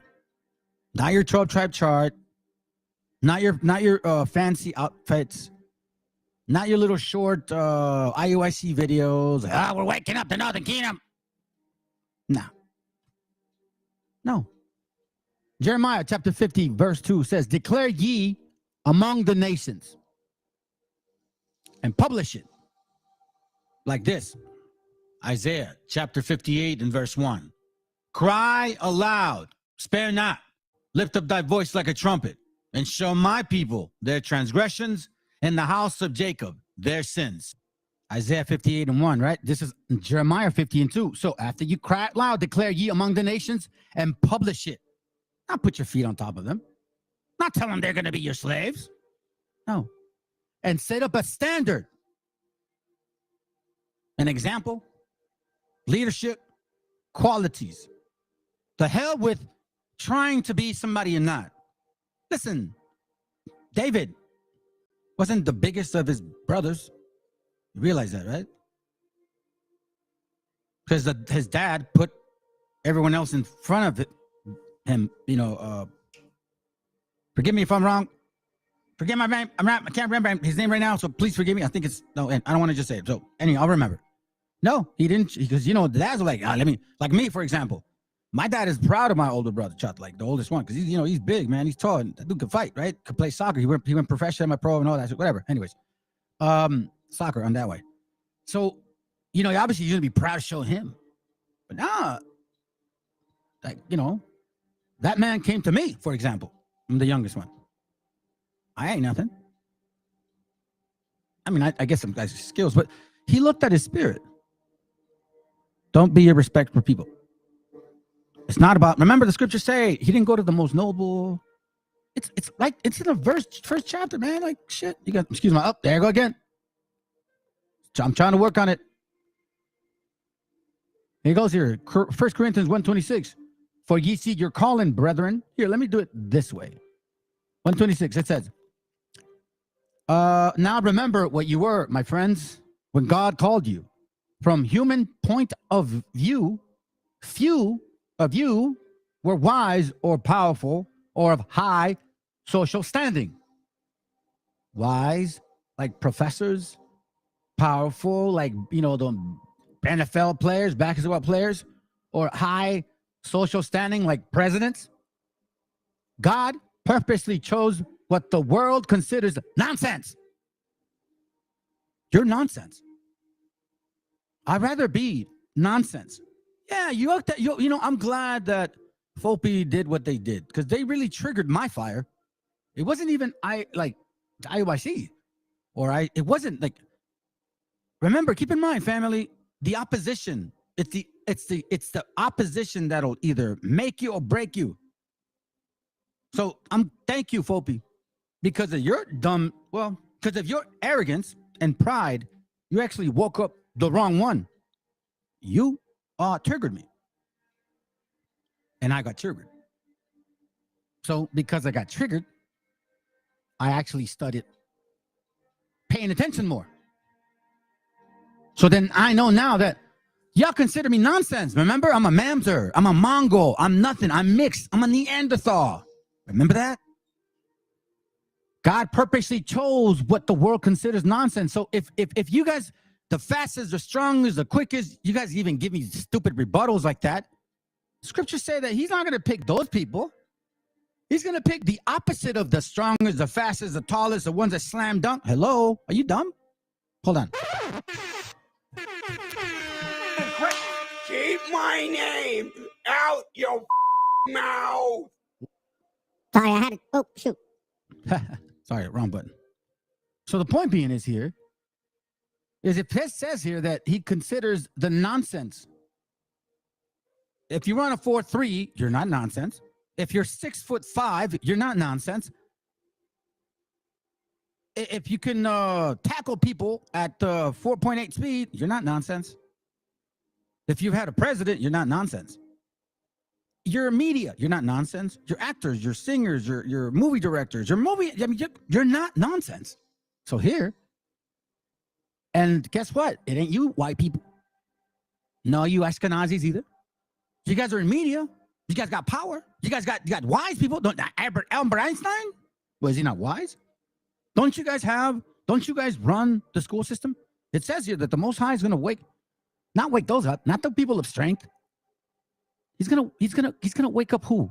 Verse 25, for what seems to be God's foolishness is wiser than human wisdom. You see, that's what I'm saying, family. I tell you, man, I'm not the smartest man in the world. Not at all. This is the wisdom of the Most High. And what seems to be God's weakness is stronger than human strength. Why do you think I keep tagging these fools and asking, come and debate? I don't want to make money, man. That's why I don't want to really go to your, brother told me, don't go to their platform because they're going to either tag. I don't even care if y'all at 6, 7, dude, trust me. If you guys just one at a time, I'll take y'all one-on-one. That's never been a problem for me in the physical world, let alone the spiritual world. But one thing I don't like is y'all making money. I mean, matter of fact, I got mad at my wife because she got mad about me helping someone out. And I'm like, we haven't even used that phone for like 7 months. It's just sitting around. I hate greed, man. Envy, greed. I hate greed. Covetousness, that destroys you. So now let's go back. Now remember, 1 Corinthians 1:25, for what seems to be God's foolishness is wiser than human wisdom. We're the tallest ones in the world. Look at us. Yeah, then you're not the people of the Bible. And what seems to be God's weakness, we're the strongest of all the nation of the world. Then what God's weakness, that sounds like me, is stronger than human strength. And that sounds like you. So now remember what you were, my friends, when God called you. From the human point of view, few of you were wise or powerful or of high social standing. God purposely chose what the world considers nonsense in order to shame the wise. Why? Why, family? Because he allows people to lift themselves up. That's, you see these guys, all these tears, you see the tears. He lifted them up, he let them lift themselves up. Arrogance is very easy to track and very easy to destroy, because you let arrogance destroy itself. That's what you do. You move out the way. You just move out the way, and then you wait. And he chose what the world considers weak in order to shame the powerful. See that? God purposely chose what the world considers nonsense in order to shame the wise. So you brothers that are dealing with these stupid camps, and they try to throw you a damn verse, we're the wisest, we're the strongest, we're the salt of the world. Well, Corinthians 1:26 says that then you are the heathen. Be all the strong you want, bruh. By all means, please, because he ain't gonna choose you. God purposely gave you strength and speed and agility. God purposely made you the tallest, right? That's exactly what it is, my brothers. So earn it. Earn it, man. Hey, wear it, man. Wear it like pride. Yes, you are the tallest. You're the strongest. Yes, man. Matter of fact, you guys love to show off your so-called private parts. Hey, have it, man. Ezekiel 23 talks all about that. Yeah, have it. You want to have all the goodness that the Bible says, but when it actually points out what you're saying, now you don't want it. So again, he chose the world. He chose what the world looks down on. Beaners, spics, or wetbags. Don't tell me that the Mexicans are the most wanted, likable people in the world. No, you so-called Hispanics, especially you Mexicans, you're on the bottom. Even on their chart, Issachar's always on the bottom. He chose what the world looks down on and despises and thinks nothing. Murderers, thugs, drug dealers. We're going to invade Mexico because they're giving us fentanyl. And now, what do they say? Everything, when you say illegal alien or immigrant, you see a picture of a so-called Mexican. Stop lying. You know damn well. It's propaganda. It's called propaganda. It's kind of like, remember the story I told you about Target? I don't like Target, but they send me flyers every week. So eventually I'm going to buy from Target. Eventually I'm going to buy from Target. Oh, that's right. Well, all praises, man. Enjoy your family, brother. That's mad love, man. All praise to the Most High for that, bro. All glory to the Father. Love your families. I'm telling you, fam. Love your family. Because I'm going to show you guys something real quick. Make sure you catch it out. It's a good class, too. Anyways, so he chose what the world looks down on and despises and thinks is nothing. Y'all Mexicans don't know. Wasn't it Shikari that said, y'all Mexicans, look, you guys are a bunch of drunks. You guys can't do nothing. Okay, cool. Sounds good. I'm glad that you said that. I'm glad. You're confirming what I've been saying the entire time. You actually confirm, Gorilla. One conquistador. Hey, listen, man, one was enough. It's like the alcoholic thing. One is not enough, and two is too many. You know what I'm saying? My brother, one is not enough, and two is too many. For you to consider that there was one, well, one Christopher Columbus did a lot of stuff. So if you even consider one is not enough, and two is too many. He chose what the world looks down on and despises and thinks is nothing. That's how they see us, so-called Hispanics. Northern Kingdom, so-called, because we're not. Southern Kingdom, so-called, because they're not. You're not. But you want to superioritize yourself. This lion. Okay, well, I'm gonna show a side of you, so we could stop this nonsense. So we could start the separation, because the severing begins now. Nations are gathering together. I don't know why you're not seeing it. I mean, I don't know why you're really blind by IOIC's purple and gold, huh? Or Sakari's music, or ISUPK's thugness, whatever, or biker rolls, whatever. I mean, what is it?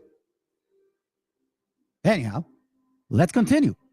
He chose what the world looks down on and despises and thinks is nothing in order to destroy what the world thinks is important. Right now, you guys and everybody else is making you important.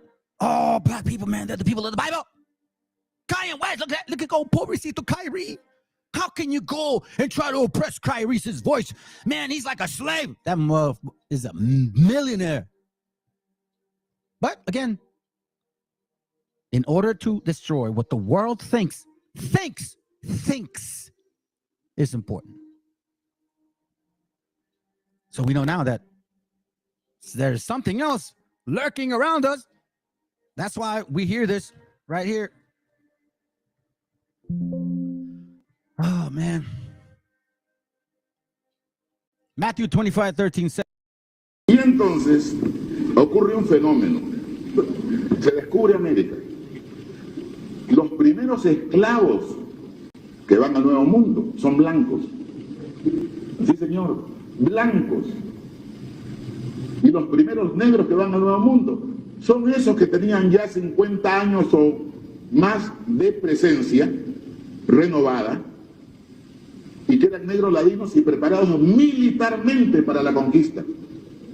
En la capitulación de Toledo, que firma Francisco Pizarro en Toledo con la reina Juana, en el 29, otro sí, pide 50 esclavos, entre los cuales debe haber un tercio de hembras, y se aprobó.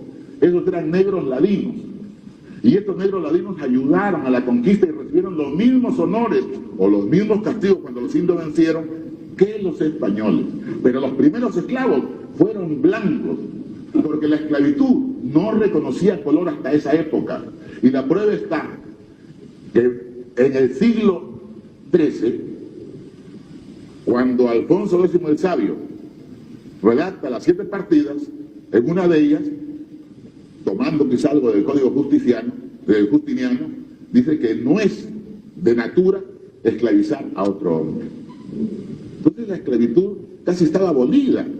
Revive el presidente de América y sin noción de lo que iba a hacer esto se mandan blancos. Ahora, no vamos a decir que los blancos llegaron encadenados. Se mandaba a los blancos por castigos, se sacaban de las cárceles, porque estaban en la inopia y iban en una forma de contratos temporales que ellos mismos pudieran manumitirse. Y 1000 formas diferentes para esclavitud. Oh, man. Matthew 25:13 says, and the MESHIACHA concluded, watch out, then because you do not know the day or the hour.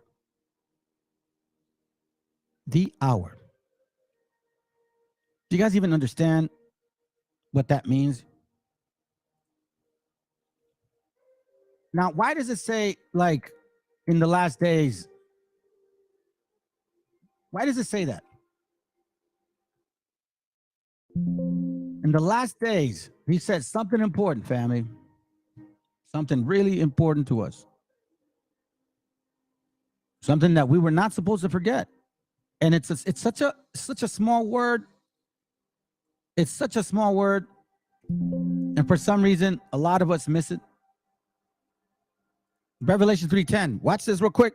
Because you have kept my commandment to endure, I will also keep you safe from the time of trouble which is coming upon the world to test all the people of the earth. Okay? So now watch this real quick. I'm going to show it to you in KJV. Because thou hast kept the word of my patience, I will also keep thee from the hour of temptation, which shall come upon all the world to try them that dwell upon the earth. It says in the last hour.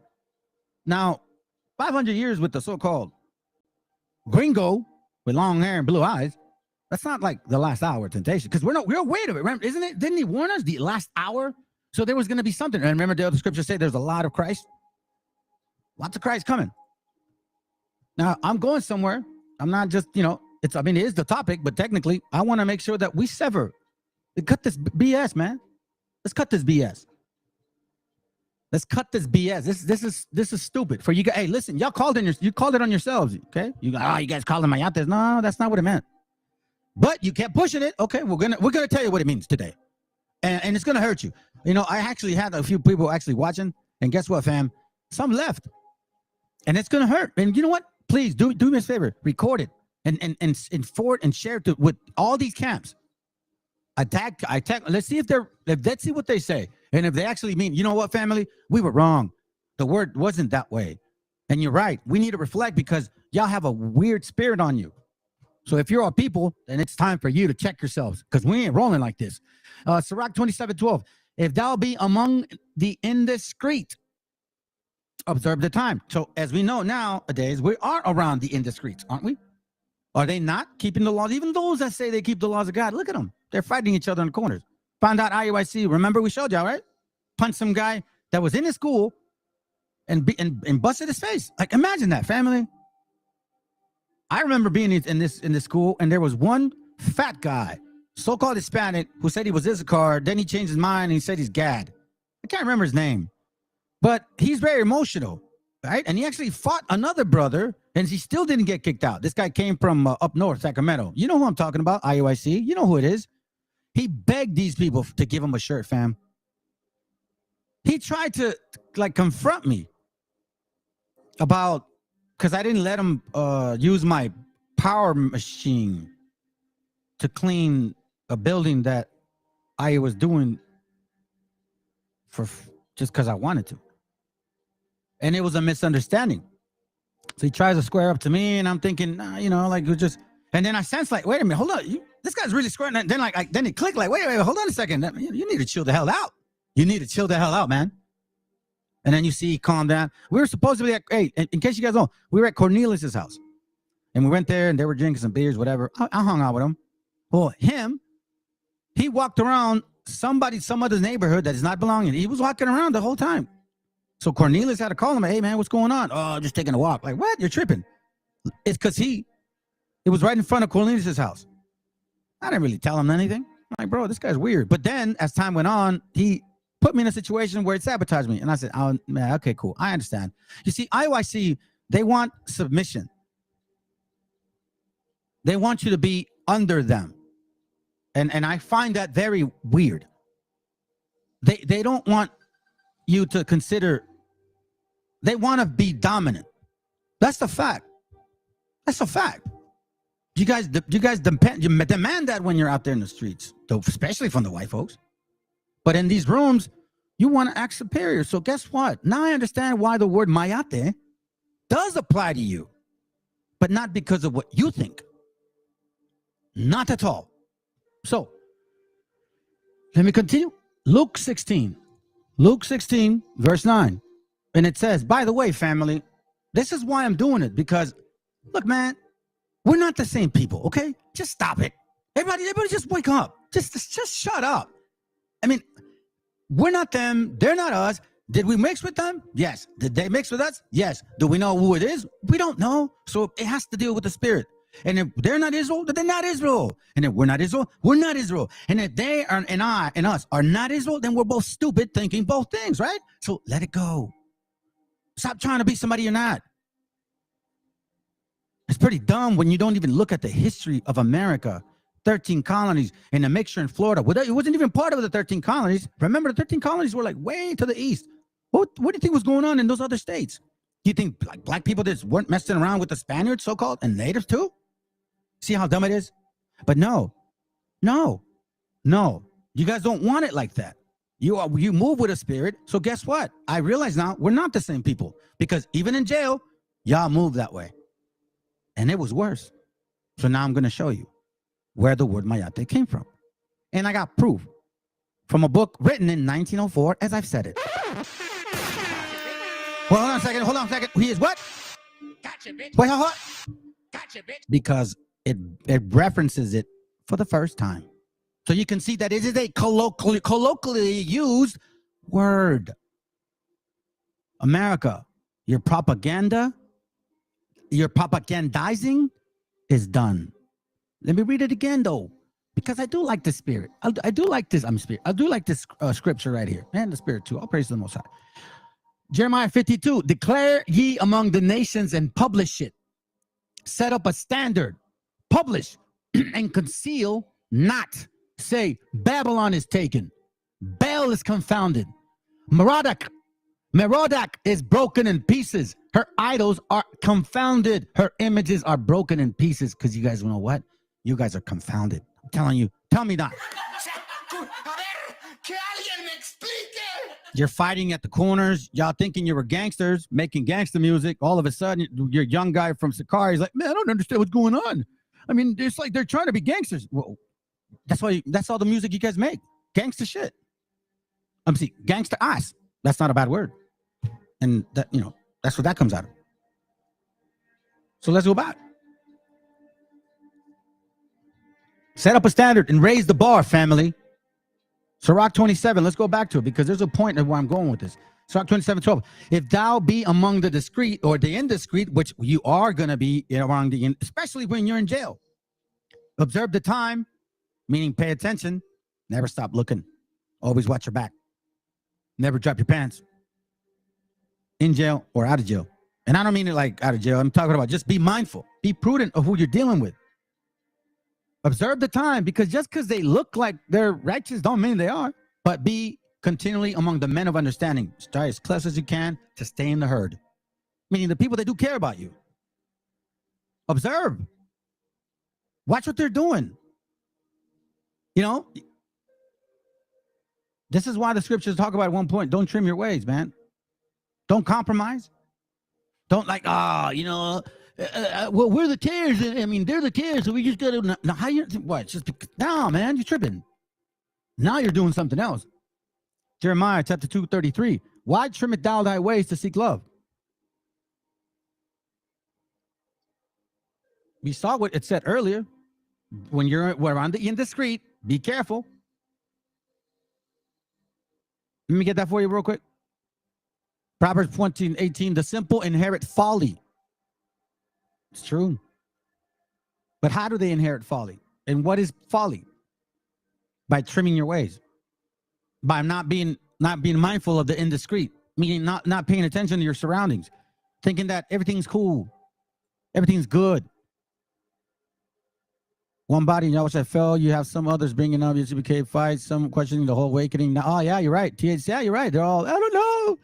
Divine Nine. Masonry. Oh, my God. That's our history. Yeah, I kept telling y'all. I kept telling you guys.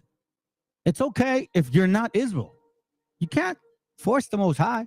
Because if we're not Israel, then we're not Israel, family. You know what I mean? You can't. I'm still going to keep the laws. I'm still going to do as best as I can because they feel good. They're actually teaching me how to be a person and control my spirit. But if I'm not Israel, I'm not Israel. So who cares? I'm still going to try to live a righteous path. I have that in my spirit. That's what I do know. I know that I want to live righteously. But you can't be boastful. Now, am I being boastful here? No, not at all. What I'm doing is I'm stepping up for my family and saying at the front door, not the front door, the porch, like the front house, at the yard, outside, at the gate, stay the hell out. We're not the same people. No. I don't want your bread. I don't want your help. I don't want nothing from you. Because since 1492, nothing's been good. Hey, think about this, man, for a second. Just food for thought. They said that the so-called white man used the word Renaissance for them to regain power, right? Okay. Was it really them? Because wasn't the white man in Europe and they finally got those guys out of Europe, right? Wouldn't they be thrilled to be regaining power there first? No, yeah, of course they would, right? But when you look at the Renaissance, so whose Renaissance? You mean the Moors whose kingdom fell? And then you came here to revive your history again? I'm on to you. I'm on to you. Don't tell me why. I don't know why. Maybe it is of the Most High. Or maybe I'm just a drug addict, man, making up stories, and you know what I mean? Maybe I'm misleading you guys. I don't know. I mean, I'm not making stuff up. I bring up facts. I read scripture. I show you guys books, which I'm going to do today. And then you decide. Anyways, 1 Maccabees 3:52, it says, and lo, the heathen are assembled together against us to destroy us. What things they imagine against us thou knoweth. Of course, the Most High knows. How shall we be able to stand against them except thou, O God, be our help at all signs, at all costs. You always make sure you put the Most High above you in everything of the way. Then sounded they with trumpets, hold on. Isaiah chapter 58 and verse 1. Give me a second. Cry aloud, spare not, lift up thy voice like a trumpet, and show my people their transgressions, and the house of Jacob their sins.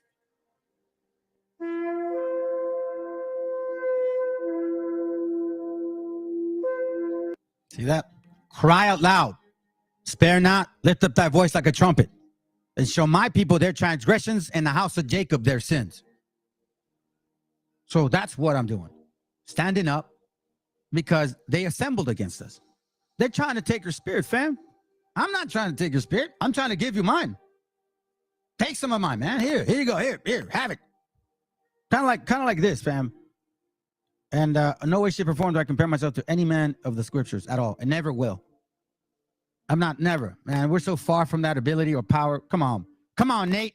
Give me a break, bro. You can barely ride a horse, let alone fly. Anyways, Numbers 11:17. Watch this real quick.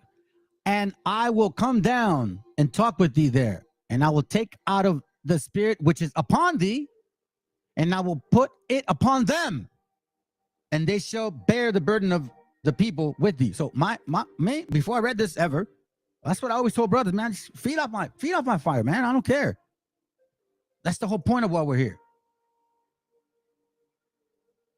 Now let's finish that. The simple, Proverbs 14:18, the simple inherit folly. We know what folly is. They inherit lies, stupidity, confusion, because of their leaders.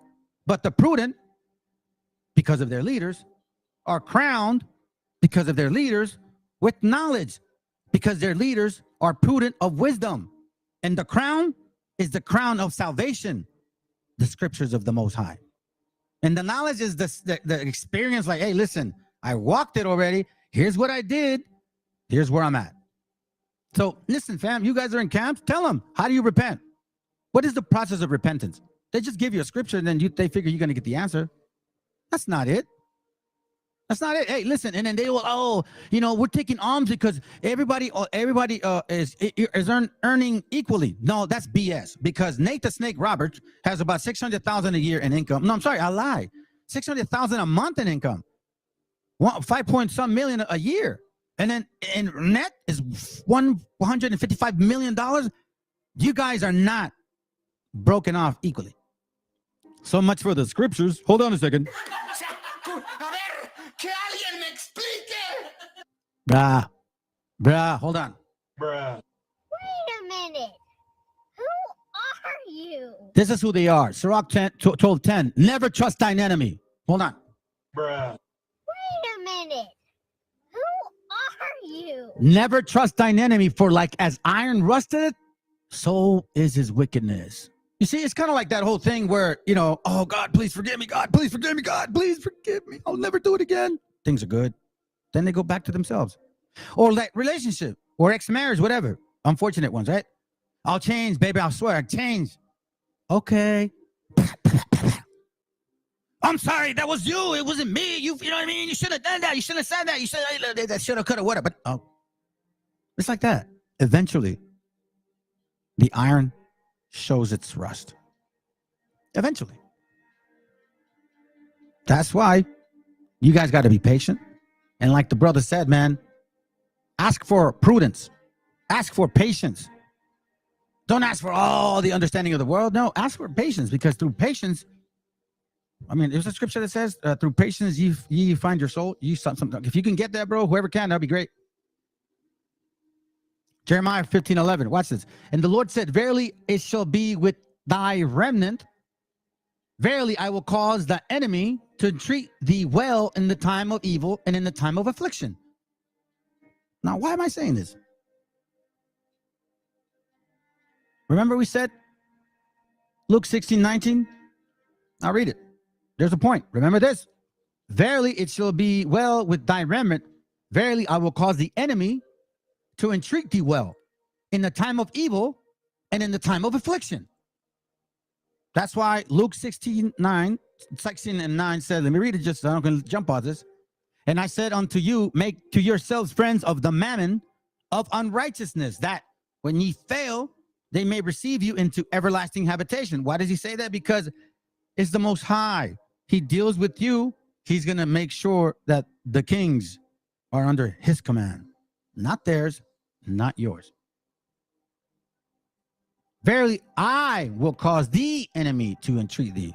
Not you, not Jeremiah. I, meaning the Most High. Look, fam. Oh, the only reason I understand these things is because I've studied the milk, and I didn't involve myself with other things. Daniel 4:17. This matter is by decree of the watchers. So I'm not asking to be a watcher. Maybe I am. Maybe I'm not. I don't know. Maybe I'm just passing the message.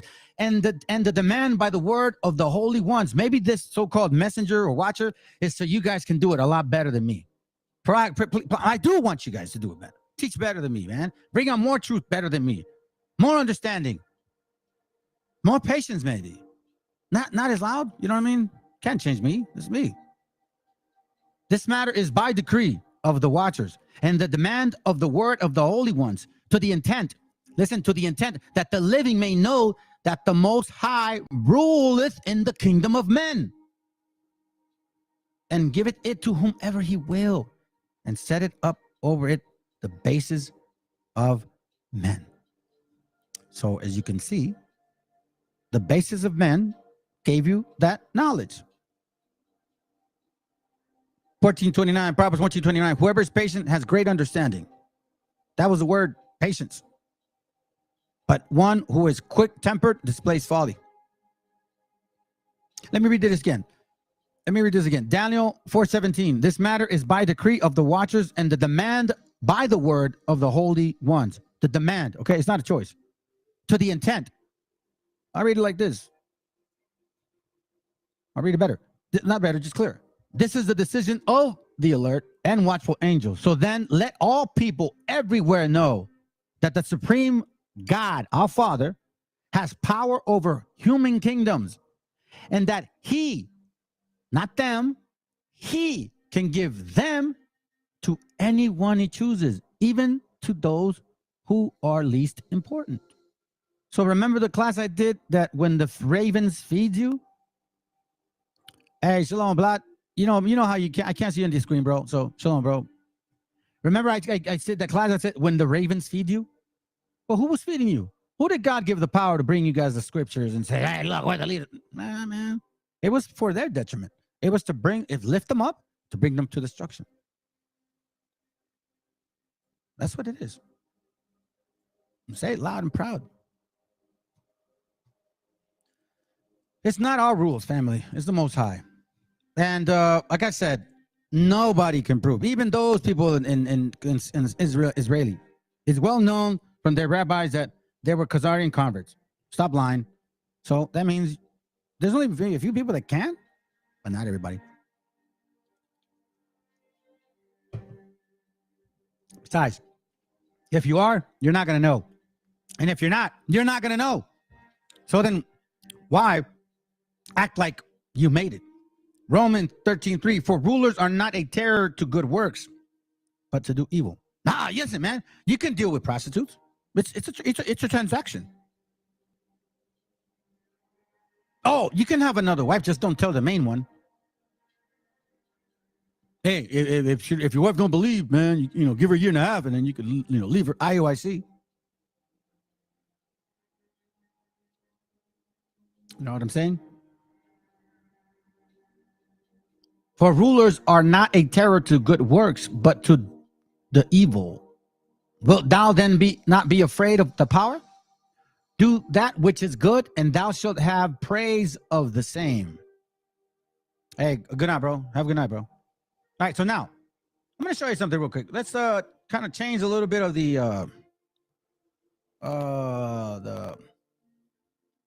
not the topic, but I'm going to give you guys a little history here. So we have what's called the minerals of pre-Columbia, right? And one of the very important colors or minerals within our people was this color. Okay, like turquoise, right? People call it turquoise. Okay. You can see this is from rockgem.com. The great pre-Columbian Native American civilization, the Olmec, Maya, Inca, Aztec, and gold working cultures of Colombia left behind a their material legacy and remarkable array of artifacts. They left gold works, figurines of silver and platinum, tools of copper, bronze, turquoise, mosaics, jade mask, obsidian knives, bright red painting of cinnabars and hematite, intricate limestones, and basaltic carvings. Jade. Interesting word. What is jade? Jade color. Right?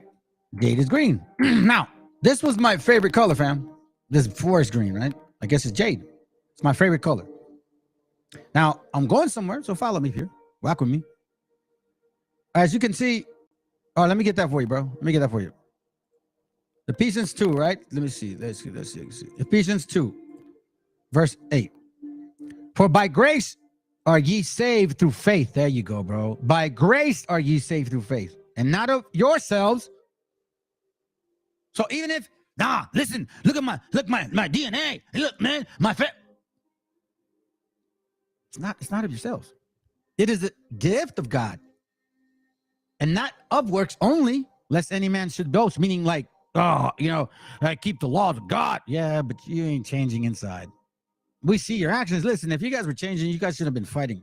You guys have been having the scriptures for quite some time. 60, 70 years since 1960, right? ISPK since 1960, 70, 80, 90, 2000. Bro, you guys are going almost 50 years and you guys are fighting in corners now. You're getting worse. Damn.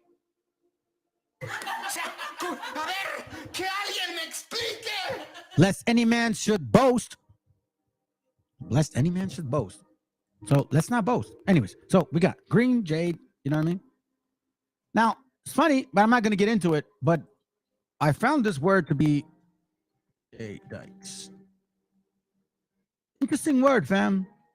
There was such a thing as Jedites, a particular tribe that preferred this color, but I won't get into it because that's not what I'm trying to do. Jedi cake, like Judite. Just saying. But anyways, I'm referencing the color. Okay, the color, just the color. No big deal. So then now I'm going to show you this over here. It continues. Maya sculptures made out of jade or emerald. Some type of, we see it here. So this color is very green. A lot of so-called Mexicans love green, in case you guys don't know it.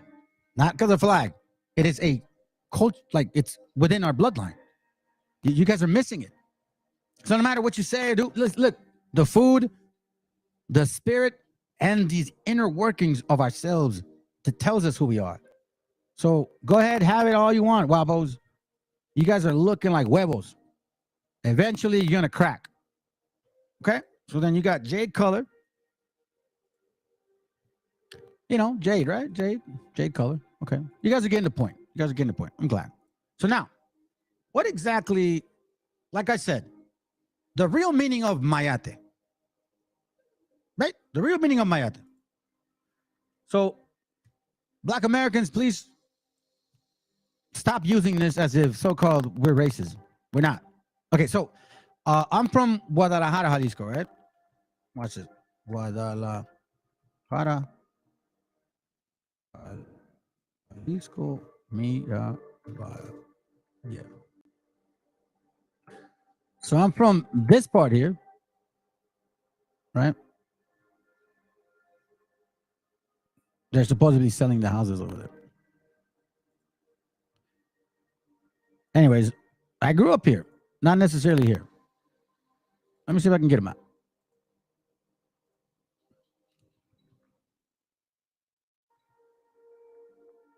There goes Batemira. Bye.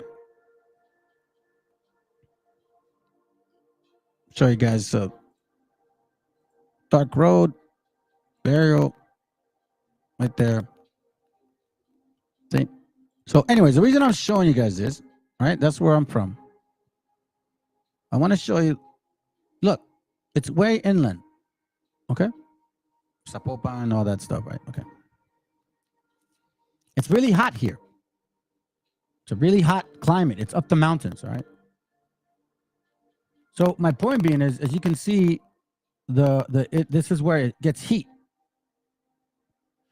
I'm saying this because I grew up catching these insects. Right? We call them mayates. So I caught them all the time. Every summer. Every summer. I would climb on the back of my like we had like a wall fence. And it was 4 houses, like, you know, all houses are connected. So like 4 houses are together. So it's like from the sky, you could see like a cross. So I would sit like in the center of it, right? And these guys would fly around, dude, because they eat fruit. So I'd catch them and put them like in little bottles, right? The idea was so you could put some, because they fly.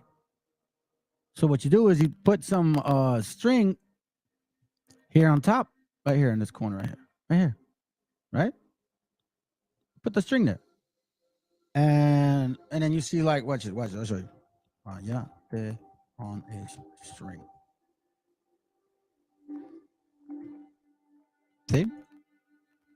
See that? That's what I did. That's what we kids did over there. We would put these strings on them and they'd fly around like in a circle. And the thing with these guys is they don't really have a direction. They just like fly around. You know, it's not like a big deal. They don't bite. So that's what mayates are known for in Mexico, okay? Now, there's these other bugs in the summer. They're brown, though, but they're not called by mayates, all right?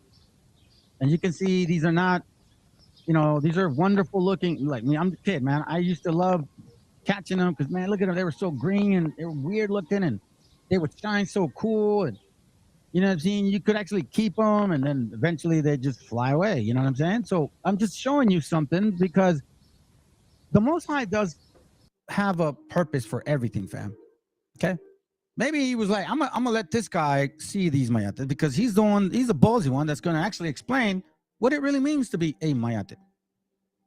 Because I'm sick of it. I remember they would say, yeah, you call me mayate. When I first came to this country, like, yeah, they call me mayate. And then I was like, mayate, bro, but they're green. See, that's not a mayate, though. Okay? They're known to be green. Now, the bugs up here, they're dark, meaning like brown, dung bugs or June bugs, whatever.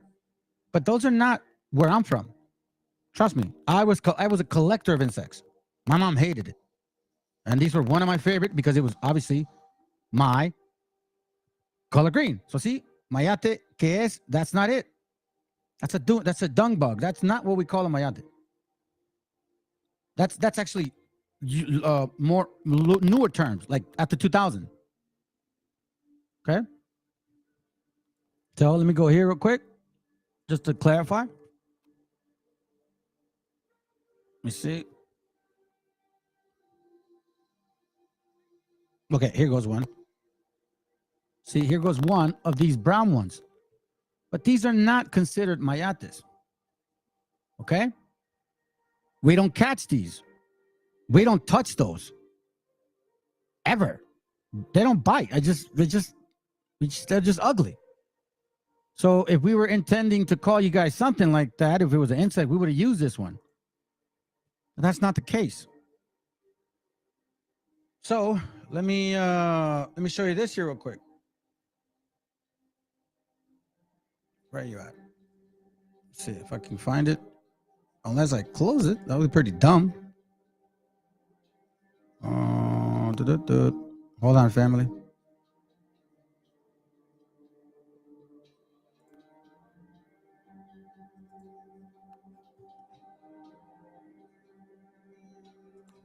Okay, let me see if I can get it. Where is it at? I thought I had it. Let me see.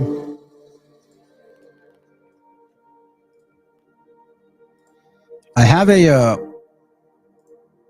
link here. Let me see if I can get it over here.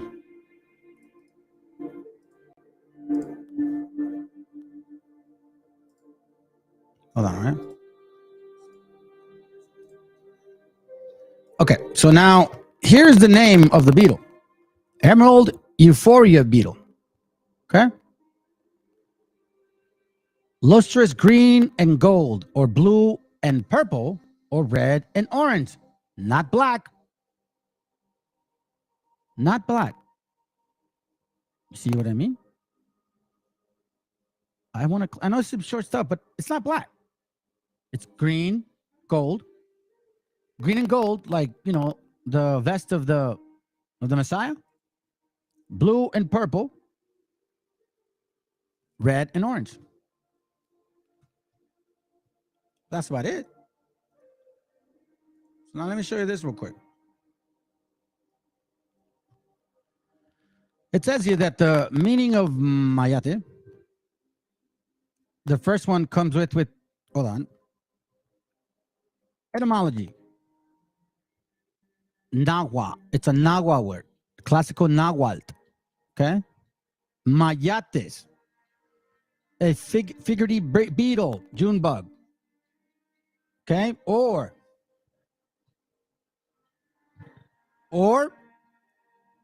Mexico slang, active homosexual. Top. Active top homosexual. Some say that it was a slang word. No, it wasn't. Y'all did that. We never called it that. And there's a reason why we called you guys that. So, let me show you some of the reasons. Okay? Let me go to Romans chapter 1, verse 25. It says, who changed the truth of God into a lie and worshiped themselves and served the creature more than the creator, meaning who they look in a mirror to. Don't they want a black man that looks like them? Who changed the truth of God into a lie? Remember in Exodus, Most High went up, came down, and they wanted to make a cast out of him. It's like, you guys need to see your faces. Like, that's what the strangers, because remember, the strangers tempt also. It was the strangers that tempted, remember? Hey, let's make an image. Who changed the truth of God into a lie and worshiped and served the creature more than the creator, who is blessed forever. Amen. For this cause, God gave them up unto vile affections.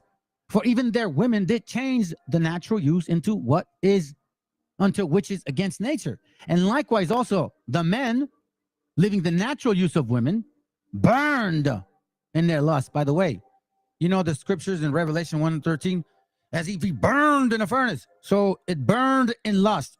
So was that lust black? Oh, what about the burned tree or bush? Was that bush black? Don't be selective. The word ain't black. It ain't blackety black. Get out of it, man. Anyways, that's not the point. Burn in their lust one towards another. This is very clear. Men with men. Excuse me, what? Men with men working that which is unseemly to the normal individual. And this is a knock on anybody. Nope. I'm not dissing anything on their lifestyle. Hey, that's your lifestyle. Whatever. It's just me reading this because I'm making a point. Because we use this, like I said, remember initially, we kind of make up words like nicknames to kind of identify us in a way. Like, hey, that's so-and-so. Yeah, el Pantera. ¿Qué onda con el Pantera? Like, oh, because, he's like my brother, dark skin, and he could move quick. That's why. All right? But however, likewise, also men living the natural use of women burned in their lust one towards another. Men with men working that which is unseemly. Meaning, not just are they doing it. I'm talking about, bro, they're full on like love and receiving in themselves that recompense of their error, which was meat. What does that mean? Even as they did not like to retain God in their knowledge, God gave them over to a reprobate mind. So now let's get to the point of this. Let's get to the bottom of this here. Man, family, we have this definition here for a reason, okay? So this is from most guys. Watch this real quick. I'll show you something. Yeah, right. Yeah, that's right. That's right. That's right. I know. We know what it's about. So anyways, let me, yeah, it's already translated. Perfect. All right, here it goes. So it says here, Mayate, gay dictionary. Okay. We're not, by the way, I'm not offending anybody, YouTube. This is the colloquial understanding of the word Mayate. And we use this in a way of, instead of being so derogatory, like joto or puto, whatever, we're like, hey, Mayate, ¿qué onda? Right? Because we knew that Mayates have a certain way of being. You're going to find out right now. It says Mayate is a term that has its origins in the word mayalt, from the Mexican or Mexican Nahuatl language, used to denominate a beetle. People also use this to insult homosexual men. Hold on. Ooh, excuse me. What? People also use this to insult homosexual men. Now, again, I'm reading this. I'm not insulting you men that are living this way, that are not Israel, that don't think you're a people. I Lord willing, man, you repent. But I am not dissing you guys. This is a explanation of a definition. So it says, used to denominate beetle. People also use it to insult or identify homosexual men. Although more specifically, to name those men who define themselves as heterosexual, but who have sex with men. Whoa.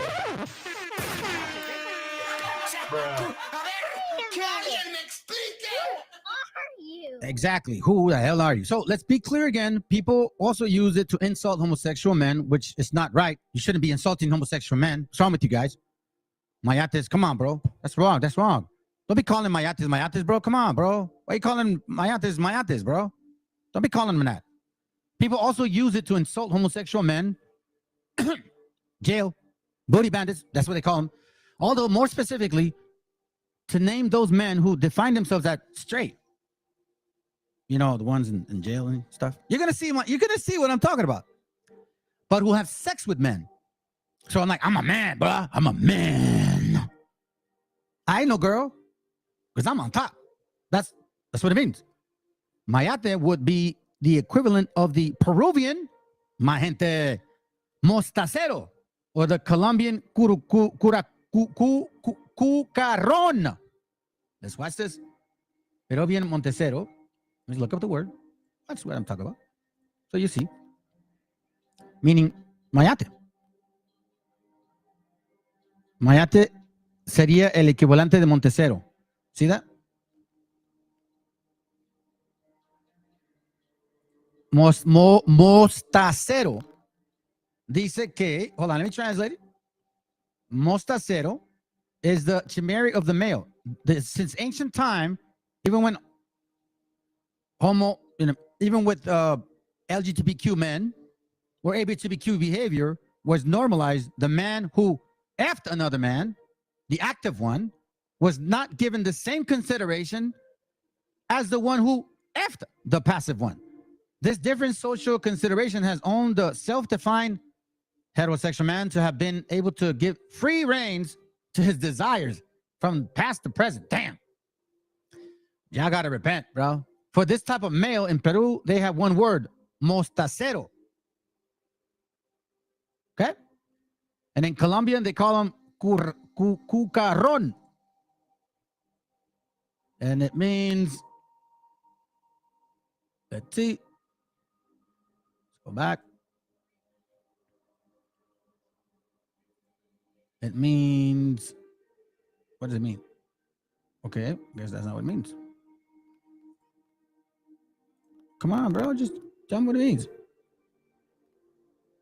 Yeah, I guess it's the same thing. You know, it's the same thing here. It's what I'm finding. Ronron excavador. Escarabajo.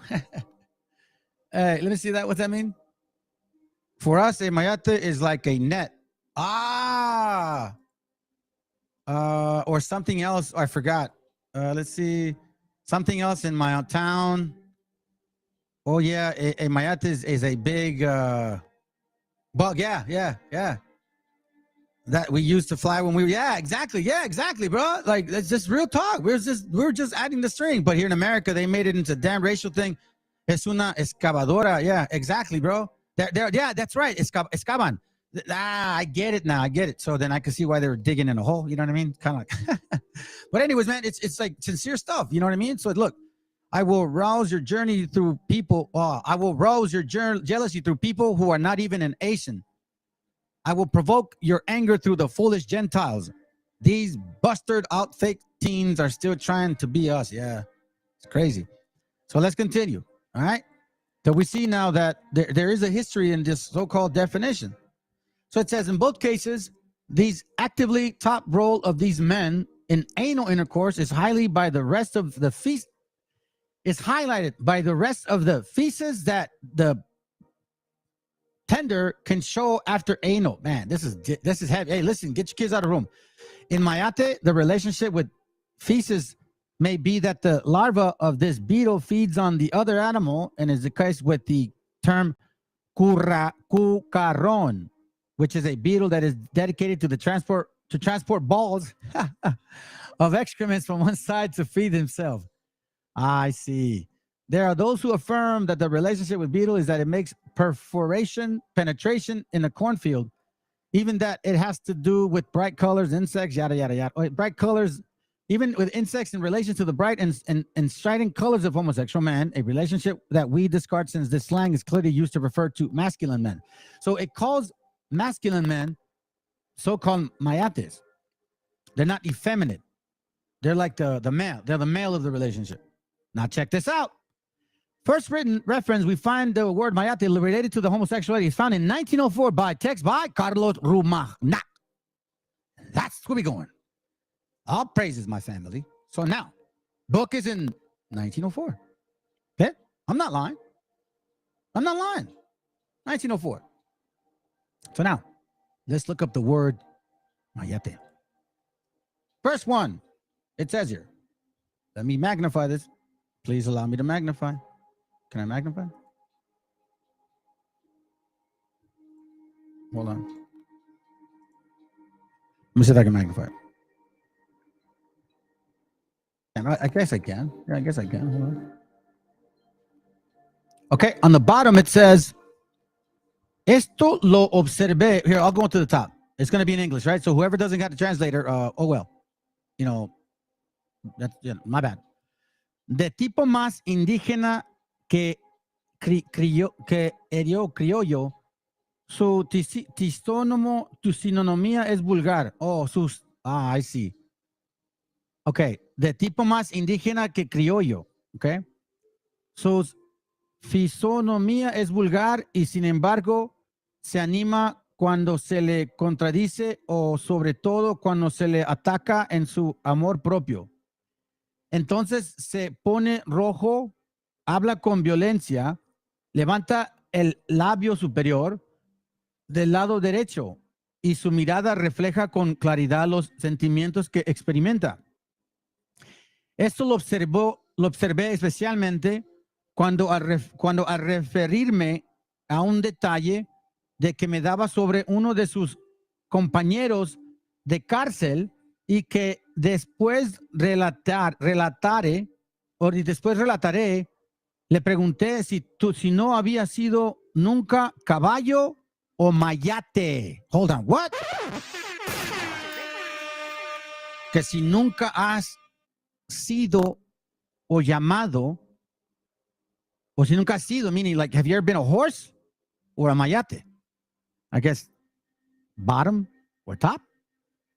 Aunque varias veces tendré que ocuparme en este ensayo de tratar casos de inversiones y perversiones sexuales, creo oportuno mencionar a grandes rasgos por la hora algunas de las costumbres que a ese respecto se observaban en nuestras cárceles de Belém, que cuando todas aquellas en que existe aún sistema de comunidad es teatro constante de esos vicios, origen de erímenes, tanto más repugnantes, cuanto que es el indoble o el móvil de los términos, right? So that's one. This is right here. Next one.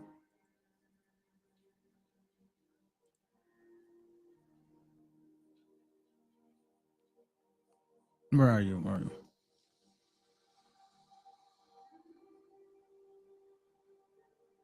me see this real quick.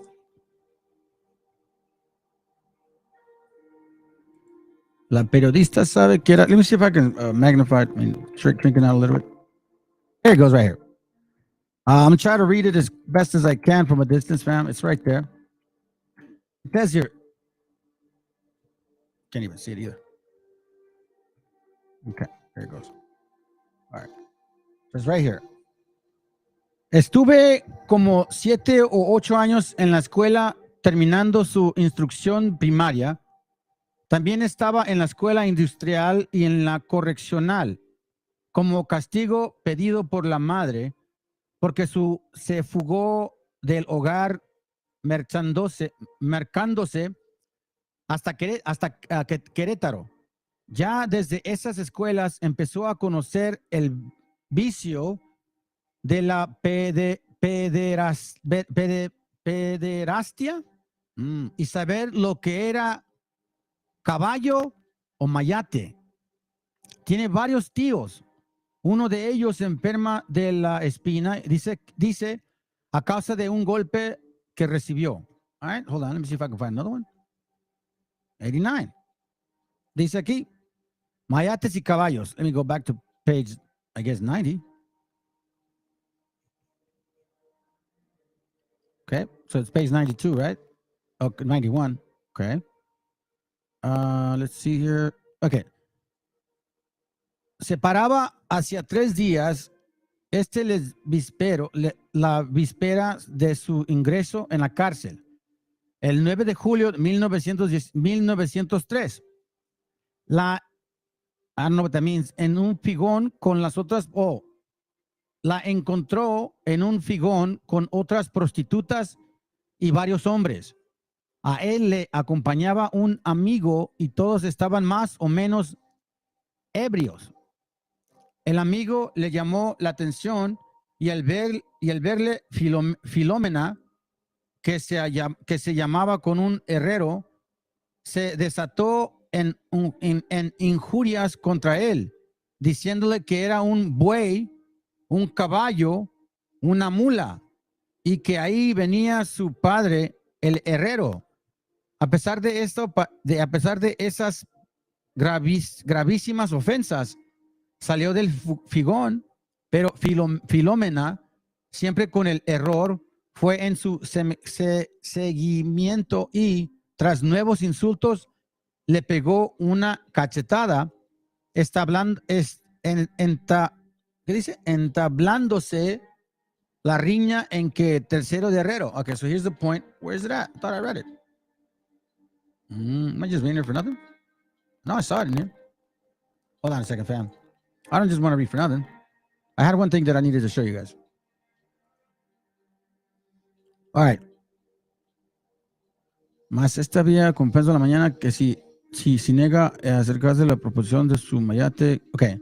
So it says here, más esta se había confesado por la mañana y se negó a ceder a las proposiciones de su mayate. Y como es masón, él dice ser libre pensador. You hear that? Uh-oh. Getting crazy now. Let me see some. So we see the word Mason here. Right? Apparently there's a word Mason here. What's Mason doing in here? Let's go back over here. A Mason dealing with the homosexual stuff? Right? Go in here. It says here, nada necesitaré añadir respecto a las conversaciones que pueden tener entre sí aquellas infelices criaturas, a fin de que por una frase se comprende la perniciosa influencia que en todos esos pequeños cerebros produce la detención en un común y sin distinción de ninguna especie. Reproduzco textualmente la proferida para explicar el concepto que se forma de unos a otros. Todos creen que el más templado hable de él en la observación, porque viene por homicidio, y cuando le hacen algo les reclama en derecho para que no se meten con él. Oh, okay, so he went in jail because I guess because he murdered somebody, right? And then it says here, go back. Where did I see it? All right, well, I might have lost it then. See, that's why I don't like these. Sometimes it's not good to use these kind of books. Mayate caballo vino, nunca muchacho. Hold on. Let's see here real quick. It's right here. En la cárcel se dedica a la zapatería y me dice que el maestro, patrón de taller, le contestan conversando lo de los mayates y caballos. Y que ahí lo que a un muchacho debe hacer es seriedad. So, look, yeah, here, I'm going to give you guys a link. This is in Spanish anyways. What was that? In certain jails in USA, they call the LGBT stone workers. Whoa. Damn, bro, that's a trip. I didn't know that. Let me see. One more. Let me see where we're at. Okay, it's up here. ¿Y qué me cuenta de los mayates y los caballos? De eso hay tercios. Nunca había yo visto lo que aquí. Pues, ¿qué ha visto? Dice usted, pues, ¿qué ha visto usted? Let's listen to this. Pues, ¿qué ha visto usted? Yo, para mí, es una cosa muy horrenda. Como lo ha visto. Como he estado de guardia, les he caído y les he pegado realmente. Es una cosa repugnante para mí. Aquí me describe algunos de los costumbres de las cárceles con jesuítico tono. ¿Qué piensa usted hacer al salir de aquí? Como no conozco México, quién sabe qué camino agarre. Pienso trabajar, pero ya estoy muy acabado. Solo que encuentro a alguien destino de portero, de lacayo, cosas de no sean fuertes por mi pulmón. ¿Nunca ha tenido usted ganas de fugarse? No, señor. Y he tenido muy bonitas épocas para hacerlo, por poder llegar hasta la aleadía y estar en el boquete. Además de he subido a las azoteas y cuidar a los trabajadores. So he's basically giving a story of like what he saw. Like, man, I saw some crazy stuff. So again, let's not lose the point. Let's not lose the point, fam. The word mayate. As you can see, all over the place, it says, dice que aunque las primeras veces que estuve preso, yo hablar en la cárcel de mayates y caballos, ya no le cogía la cosa de nuevo, pues desde la calle había aprendido todo lo que se refería en esos vicios.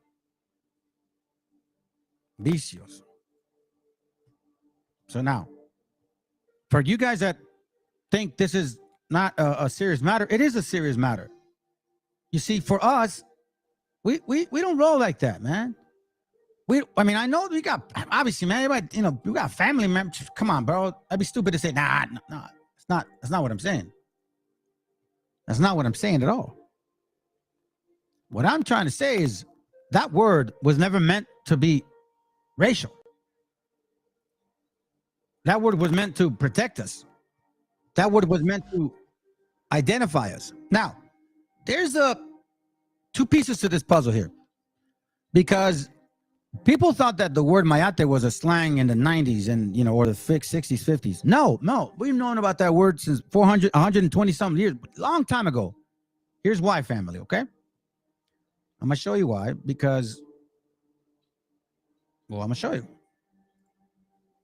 You're like, what is it? Why are you guys calling because mayates, basically, they hump each other. Watch this. You see? They hump each other. That's what they do. So when I was little, I would see some of that stuff, and I was like, what the hell? What are they doing? And it never crossed my mind. But yeah, that's what they do. They males jump on them and actually do penetrate. They don't get pregnant, but it's awkward because that's normal for them. So that's why you want me to be more graphic here, so you can remember that it's not a racist thing. So stop calling us racist. You know what it is? It's a historical thing. It's a way to say, hey, tú te con ese mayate, güey. You know what that means? Watch out for that gay dude. Now, the story is in American Me that there's 2 points to it. Okay? I'm not going to get into the whole politics of it. That's none of my business. I'm just pointing out the history that I know about the word. Okay? So, apparently this movie is based on 1950, right? Now, in those years, the only people that were really in jail was black and brown, or brown and black, however you want to say it. Not really that many güeros. So when I saw this, I'm like, why would a güero even be in there in the first place? So the story is that this didn't happen because if it would have happened, he would have never been part of the clica. But then again, some people say it did happen, but they didn't want to say it was black because obviously it's pride. And the movies didn't want to admit it. So they cause it racism or, stereotype. So then they let it, whatever. I don't know. Okay. But I do know this, that when it comes to politics in jail, there's a certain nation of people that deal with us because the way we deal with ourselves and our people and just basic. Listen, it's unfortunate. I don't like to use this word righteous because you're in jail, but the way that we conduct ourselves in jail is an unbelievable system. An actual way that we can conduct ourselves here, but with the scriptures, because that's how I handle myself. And we need to have standards for each other. So let me show you where some of the history is and why the word came about. This is from a movie, American Me, short clip. And then Santana gets rape scene. Again, I'm just saying, this is what I hear. I don't know. It's my opinion. I don't know. But I do know that this is very common. So was this the reason why Mayate came about again? Let's go.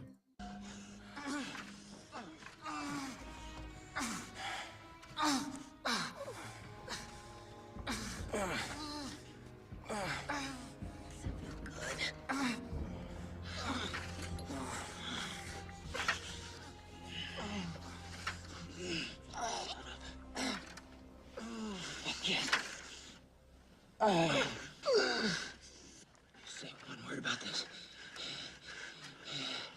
There'll be shit on my knife, not on my dick.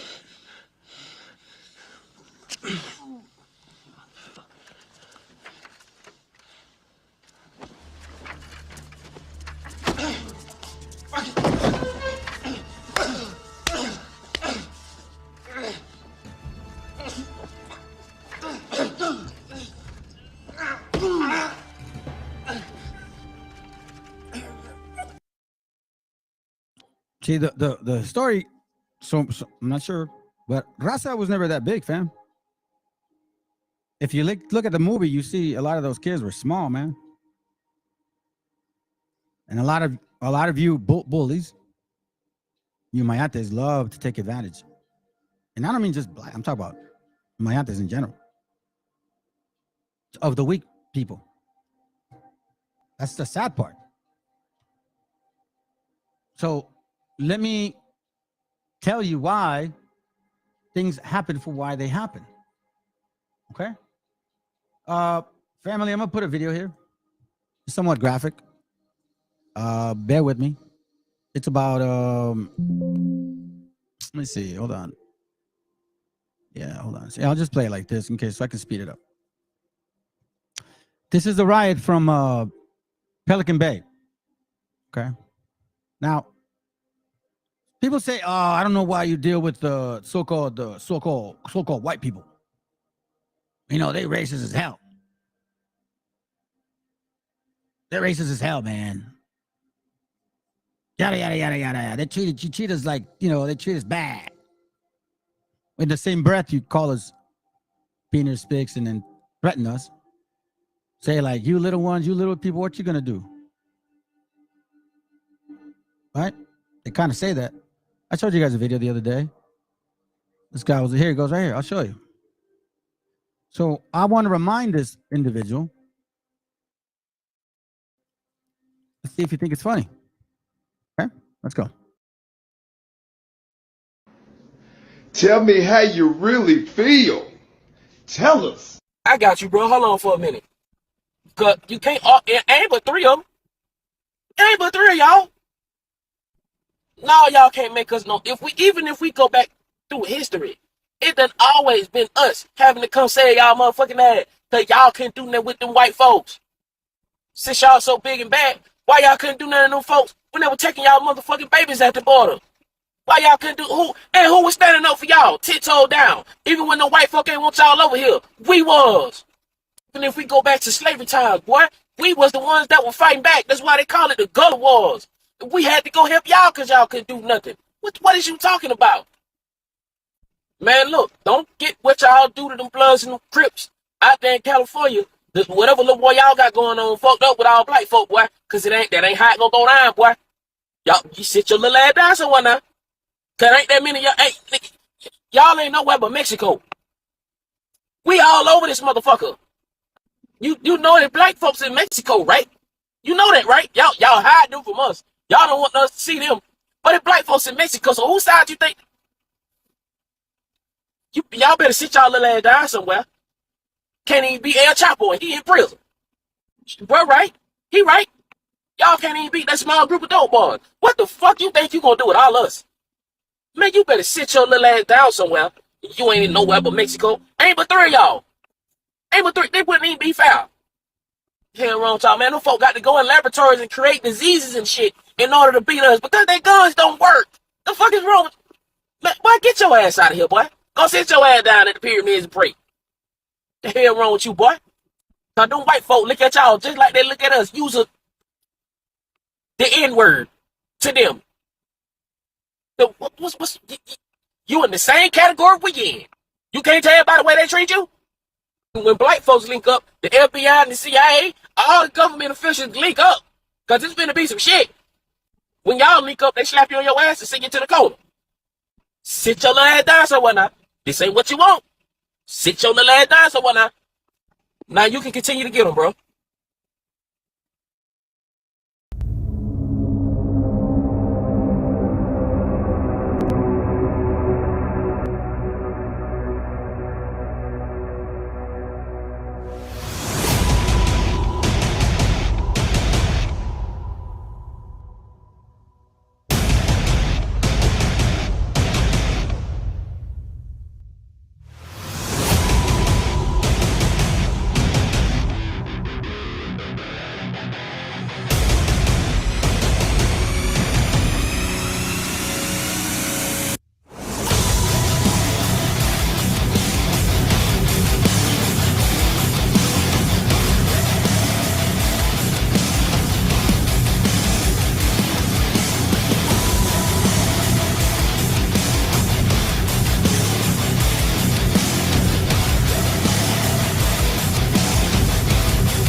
Yep.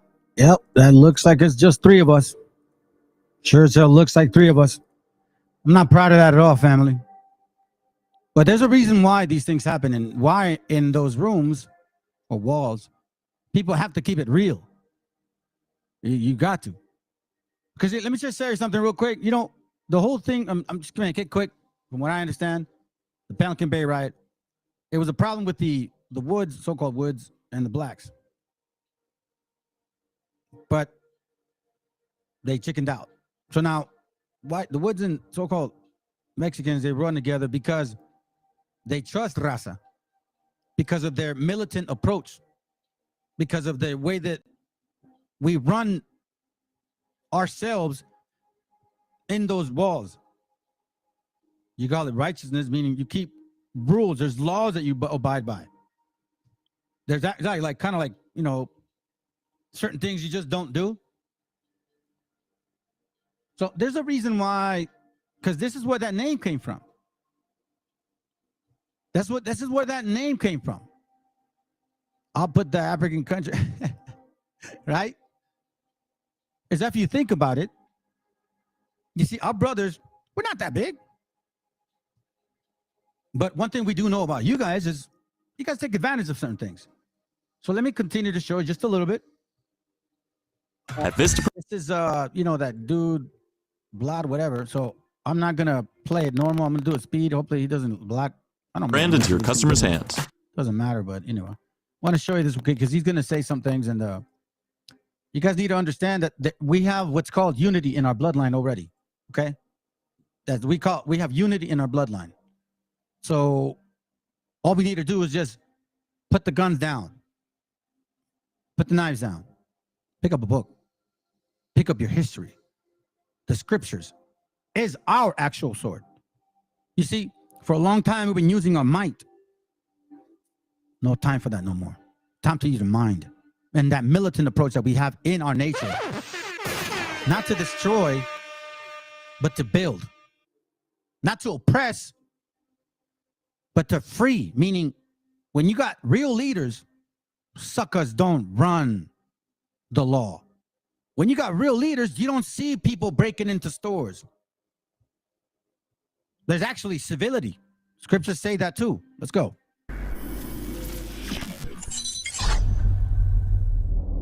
You know, in LA, you know, gang culture has always been very ingrained. Yeah. And, you know, you have the Crips, you have the Bloods, but everyone can pretty much agree that the Mexicans run LA. Is that a fair assessment? Definitely. I'll say we run Southern California. Yeah. Absolutely. Southern California. Why is that? Power, numbers, structure, organization. At the end of the day, it's like a, you know, it's just a little different.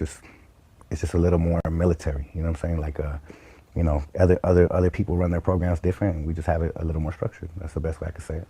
Right, because I remember I interviewed Freeway Ricky Ross, you know, who was, you know, became the biggest drug dealer on the West Coast and was supplying everyone, blacks, Mexicans, whatever. And he said that the black gangs never really got that big.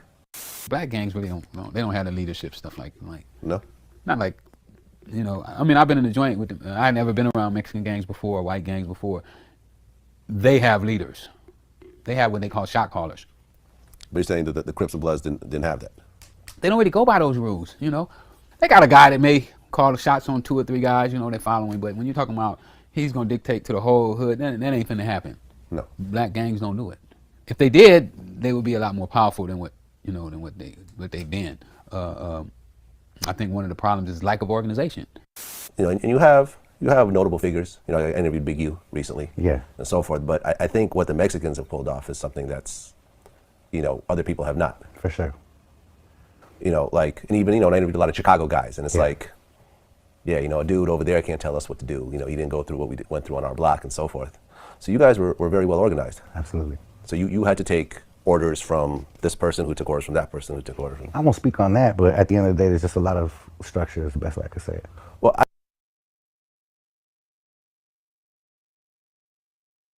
Structure, family.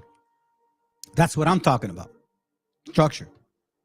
So now, I'm showing also why we are different and why there is a distant approach towards them. Okay? I'm going to show you something real quick.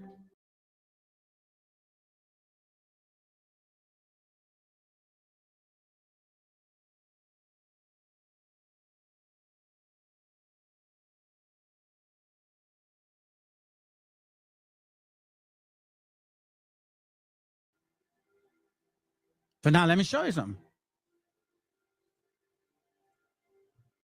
This is why there are certain ways that we conduct ourselves, and I understand now. I understand now what that meant, man. That's pretty crazy, to be honest. You know what I'm saying? Watch this. Are always like, West, say it ain't so, West. Tell me it's not racist. It's 2019.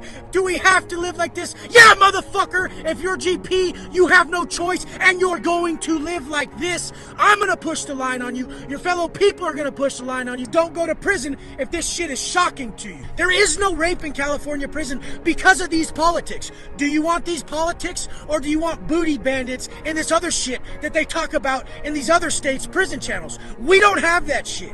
GP California, if anybody got into anything like that, they would be dead on the spot. If you're white, if you're homie, if you're paisa, anything like that. Listen to that again, okay? Watch. If you're paisa, anything like that, this is the spot. If you're white, if you're homie, if you're paisa, if you're white, if you're homie, if you're paisa, if you're white, if you're homie, if you're paisa, anything like that, this is not happening. It's never happened. I've never seen it. This would be murder on the spot. So these are the reasons why the politics exist, and that's why I back them. Would you rather fucking worry about that or this? I would rather flip a coin or roll the dice every day of the week and have to put in some work than have to worry about that other shit. And some of you guys think this is you know, that I'm joking or I'm sad. No, man. Not at all, family. This is very shocking to me. Okay? If you guys had children, please get rid of them. Let's start with this little short story here. That he owned me. He had purchased me from the guy who anally raped me for $20 worth of commissary items. And I was now his property.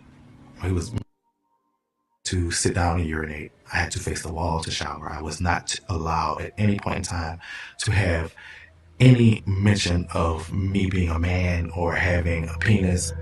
I had to wear a tucker to pull back the genitals to give the appearance of a vagina. It's extremely painful to wear most. What he's saying is that they would make him wear a shirt. Kind of like making underwear out of your shirt. You wrap it behind you. Let's go. The time I had to wear it all of the time. May just be as simple as me raising my voice and getting smacked, to me referring to myself as a he and getting punched. Any type of deviation from his rules were the threat of violence. There was many young people coming through the facility, and they was the ones that was mostly getting approached by individuals that might prey on them for sexual advances or what have you. When I first came to jail,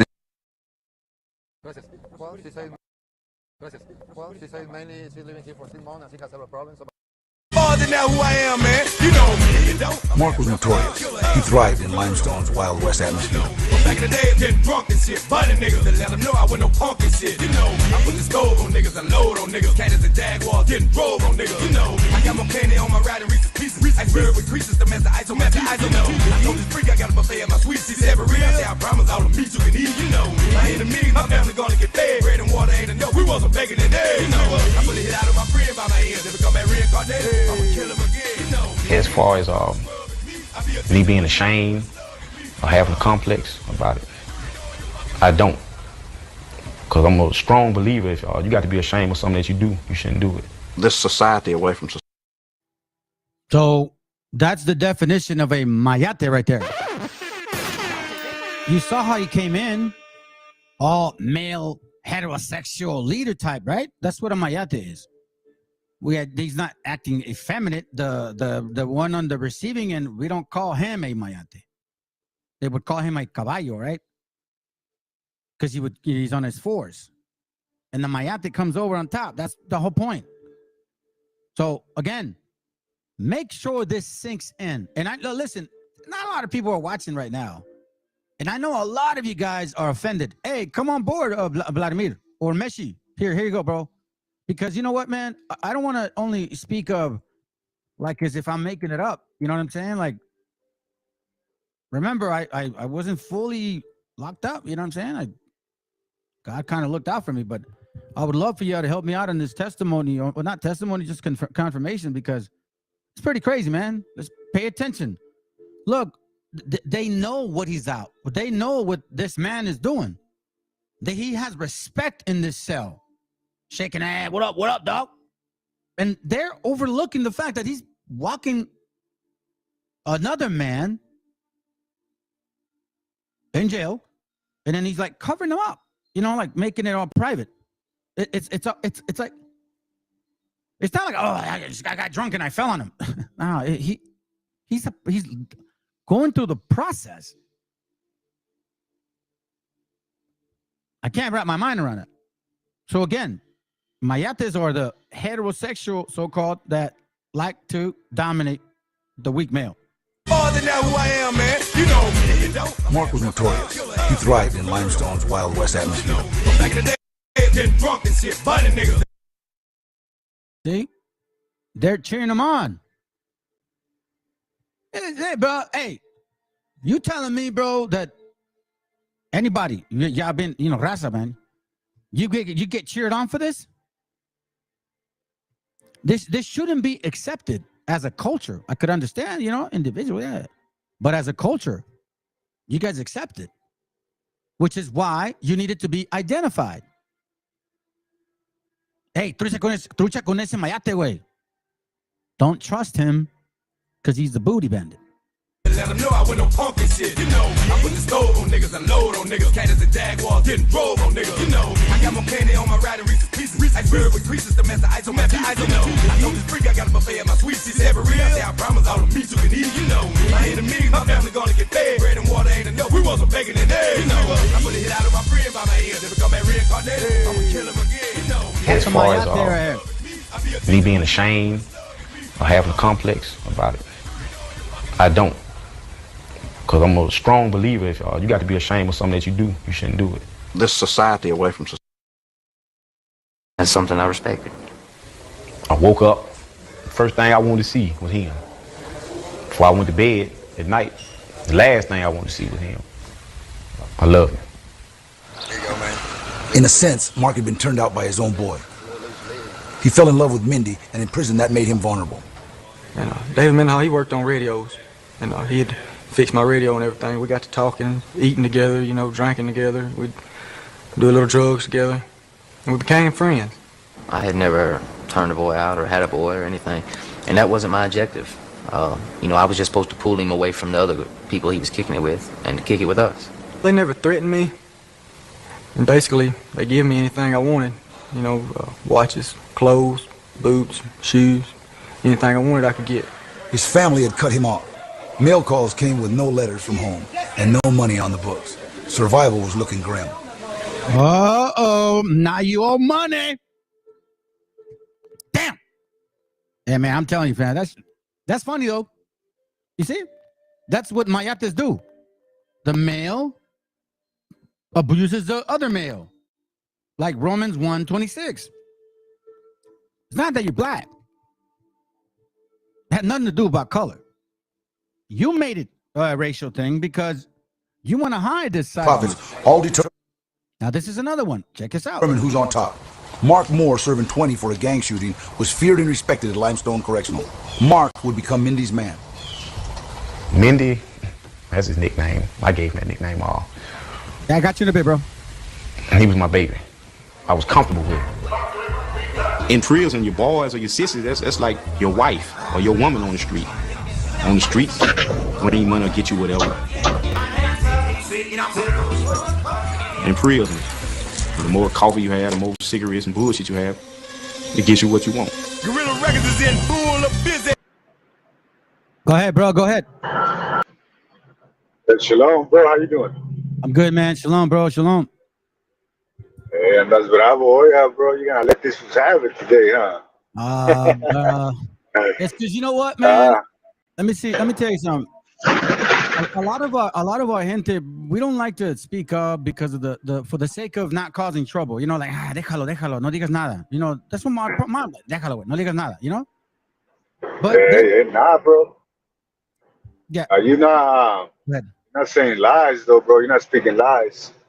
You know, in the South right now, bro, like in those prisons, like in Alabama and all that, all that raping still goes on, bro. Like the white boys, especially, be getting raped by these black dudes a lot. You know, they be fucking each other too, bro. But they don't have no correction over there, bro. They don't have no discipline in those places. Like that's why we did it, because, like you were saying, bro, we usually are the smaller men in jail, bro. We're not the bigger dude.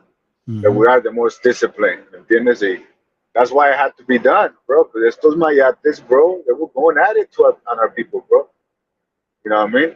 And it had to be, and it had to be done, bro. You know what I mean? Yeah, and that's why it had to, bro. Go ahead. They had to, bro. And now we're the racist one, bro. When they were being the jotos, bro. When they were being the puñales, bro. And they, you know, just like they do everything, bro. Everything, they're turning around. You know what I mean?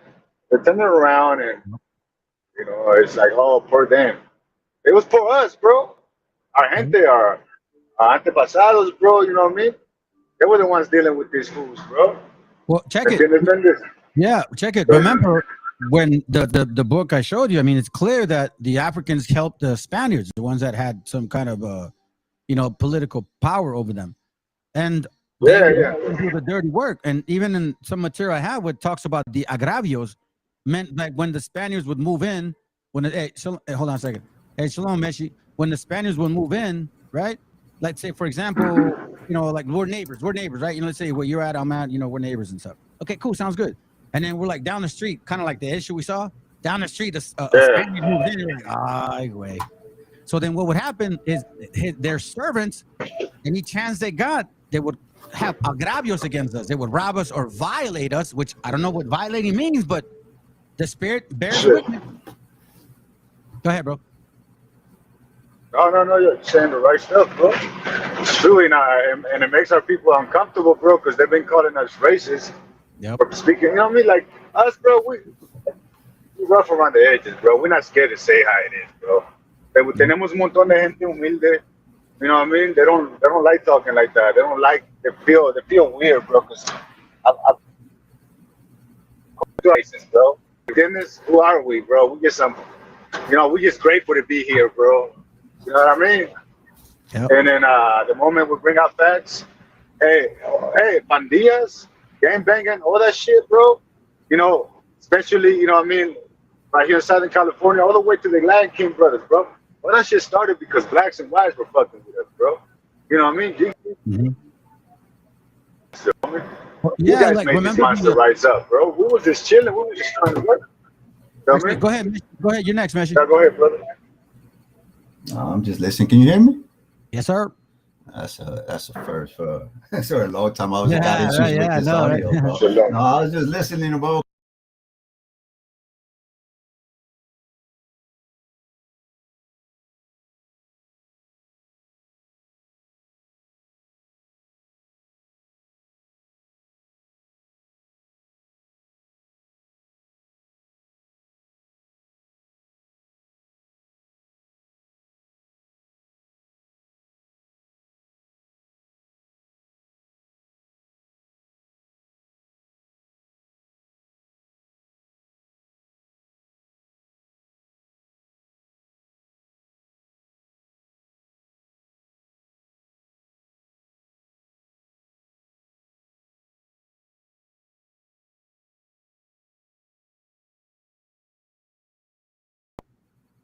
He was the worst.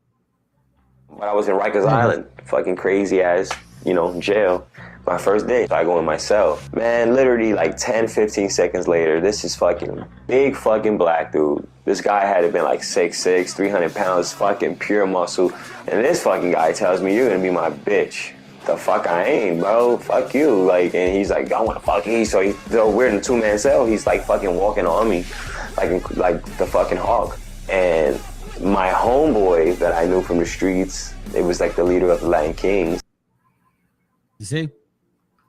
Right? So as you can see that like your brother said, whether Latin Kings or not, we just don't do that. You know, we just don't do that, right? Let's go.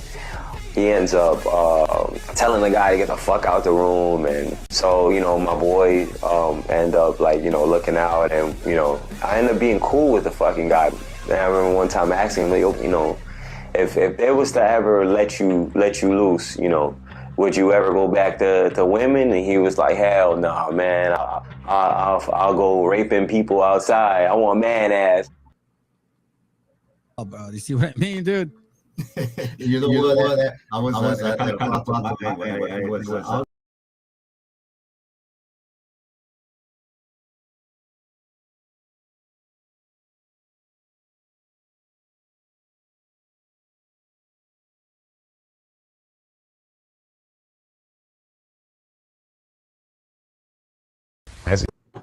Prophets all determine who's on top.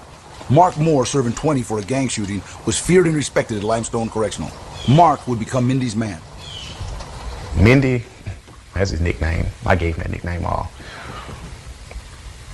And he was my baby. I was comfortable with him. In prison, your boys or your sisters, that's like your wife or your woman on the street. On the streets, bring money or get you whatever. In prison, the more coffee you have, the more cigarettes and bullshit you have, it gets you what you want. Gorilla Records is in full of business.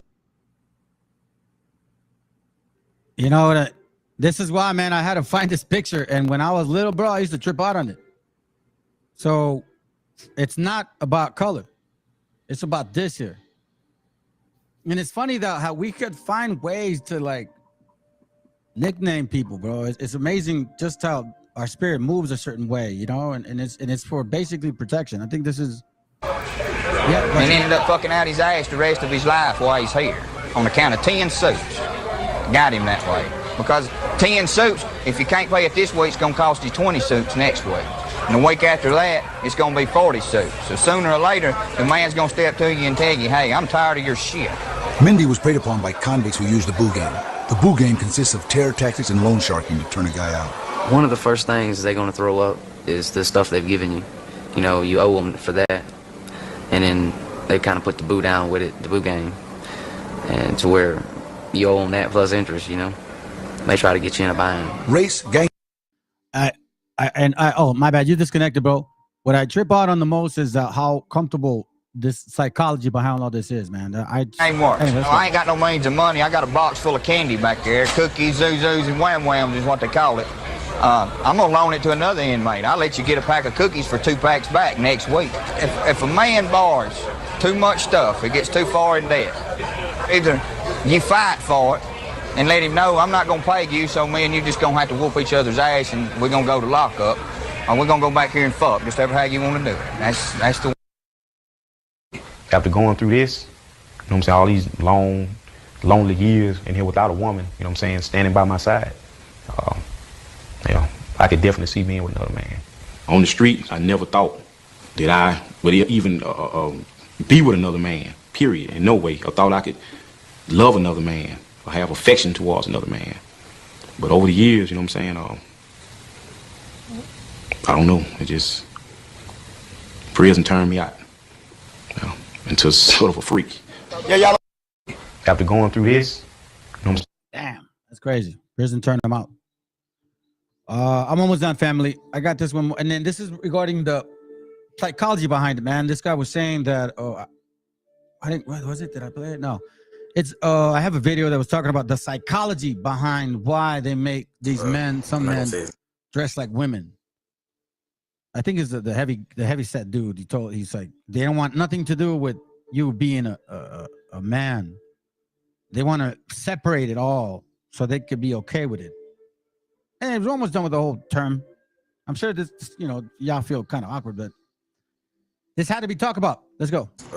I'm not gonna say his name, you know what I'm saying? I'm always hearing about this black guy. They would talk about him like a legend, you know what I mean? Like he was a legendary motherfucker that'd take that thing.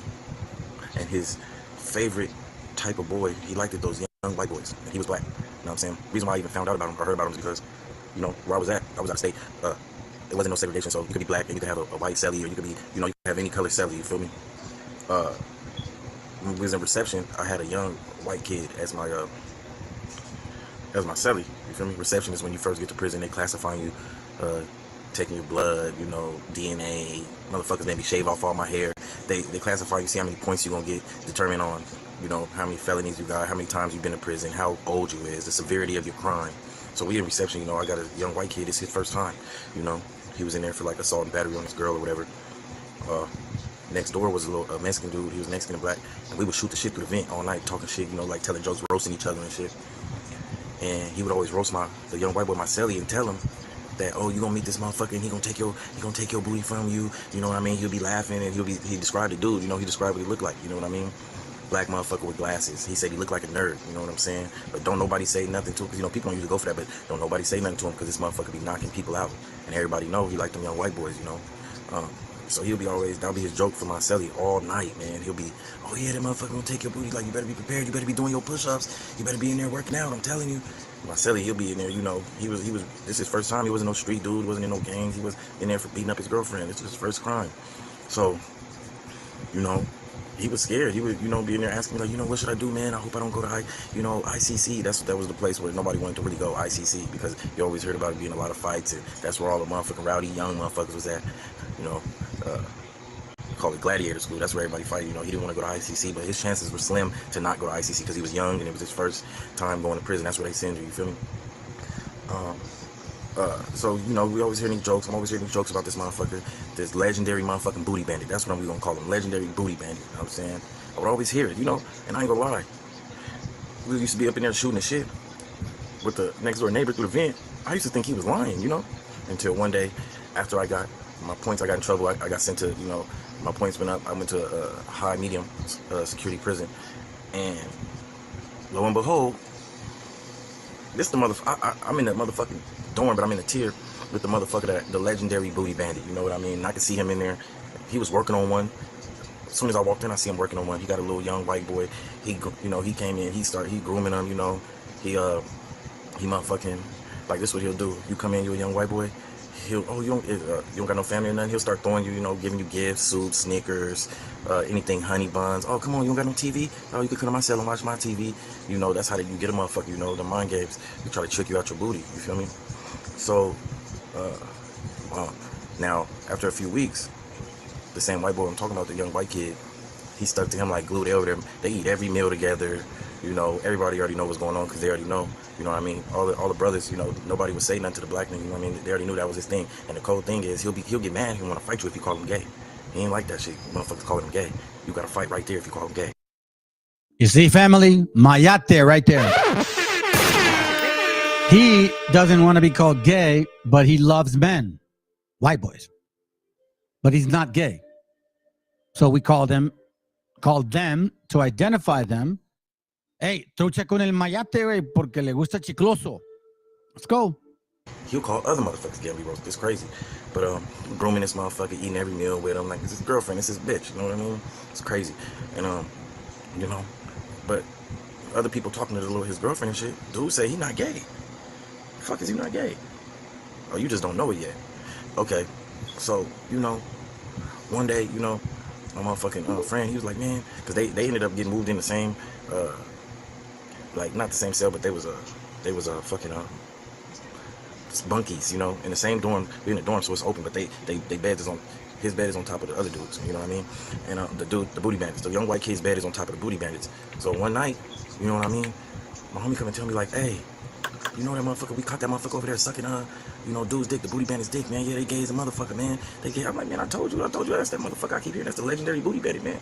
You know what I mean? They're like, nah, man, but, like, he was low-key making them. He was making them. Like, nah, man, that motherfucker know what he signed up for, man. Like, he know what the fuck going on, man. He taking all them gifts from them. Everybody know this nigga, man. Like, he legendary booty bandit. He like, nah, he was, like, making them. I'm still thinking he bullshit. You know what I mean? Everybody talking about it. You know, I don't gossip whatever. I let it go. I ain't thinking nothing about it. So, you know, even after that, you know, he was still be with him. It was still regular program all day.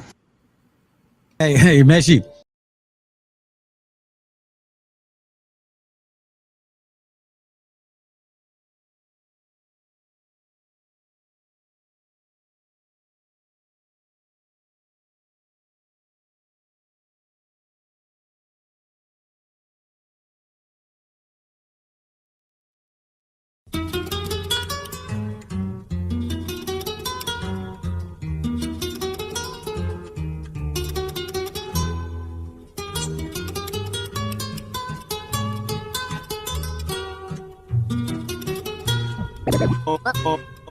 Toma, Vamos a hacerlo esquizo.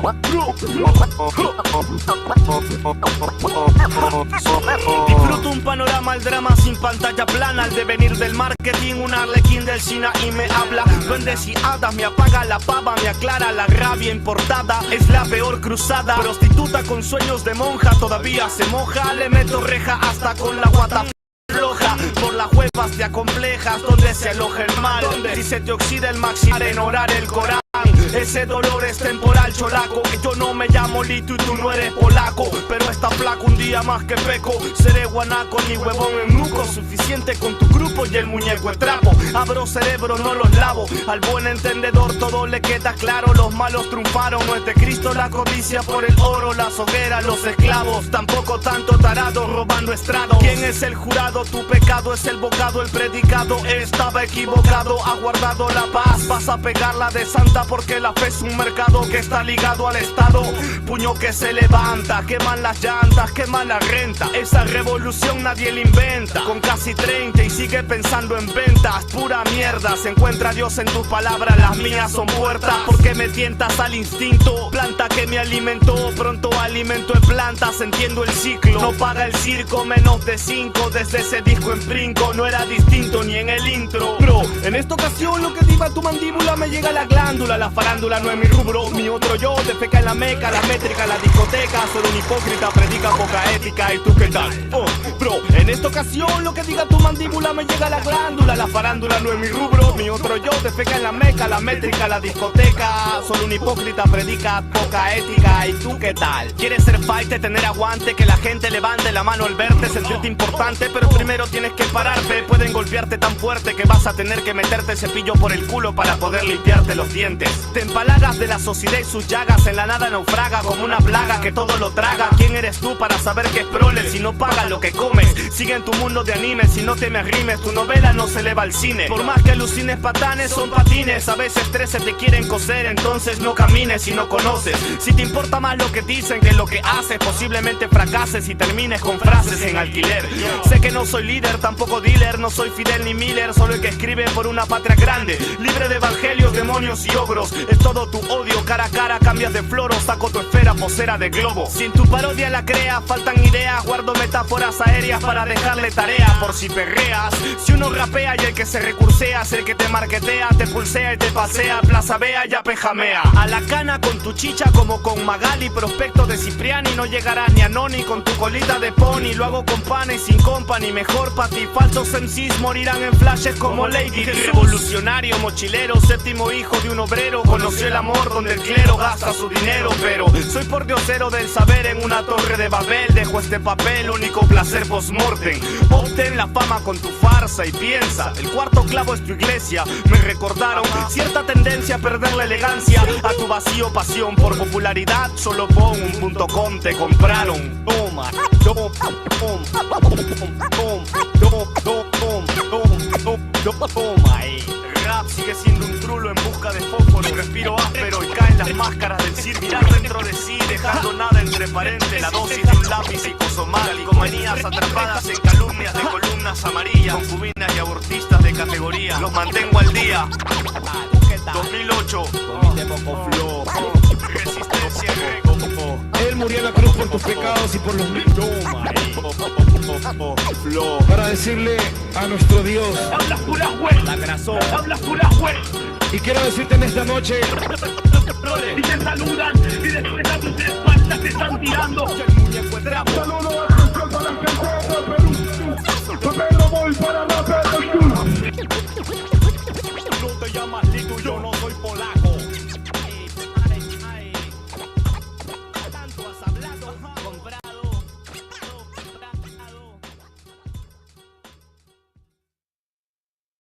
Bueno, el autor viene a decirnos con mucha firmeza y gran convencimiento lo mismo que nos decía en el siglo XVIII el barón de Holbach, ¿no? Un filósofo francés de origen alemán. Si nos remontamos al comienzo, entonces hallaremos que la ignorancia y el temor crearon a los dioses. La fantasía, el entusiasmo o el engaño los adornaron o desfiguraron. La debilidad les rinde culto, la credulidad los conserva, la costumbre los respeta y la tiranía los apoya para que la ceguera de los hombres sirva a sus propios intereses. Isaiah chapter 58 and verse 1. Cry aloud, spare not, lift up thy voice like a trumpet, and show my people their transgressions and the house of Jacob their sins.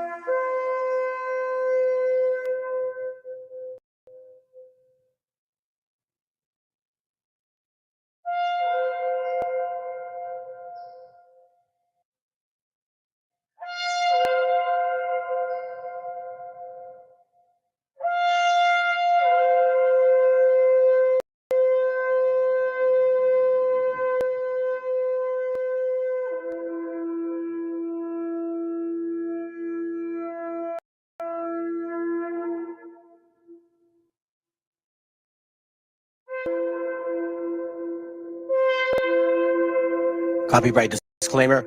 This content does not belong to Bible Chronicles or claim this intellectual property. The content provided today has and always will belong to the content owner. Bible Chronicles does not have any affiliation with the owner of this property. As mentioned, Bible Chronicles did not intend to make use of any material for the purpose of harvesting gain. However, Title 17 of United States copyright law states material and use can only be done when it's for theological or general educational purposes, and thus Bible Chronicles believes that this principal material falls under fair use, which honors protection under Section 107 of the same U.S. copyright law.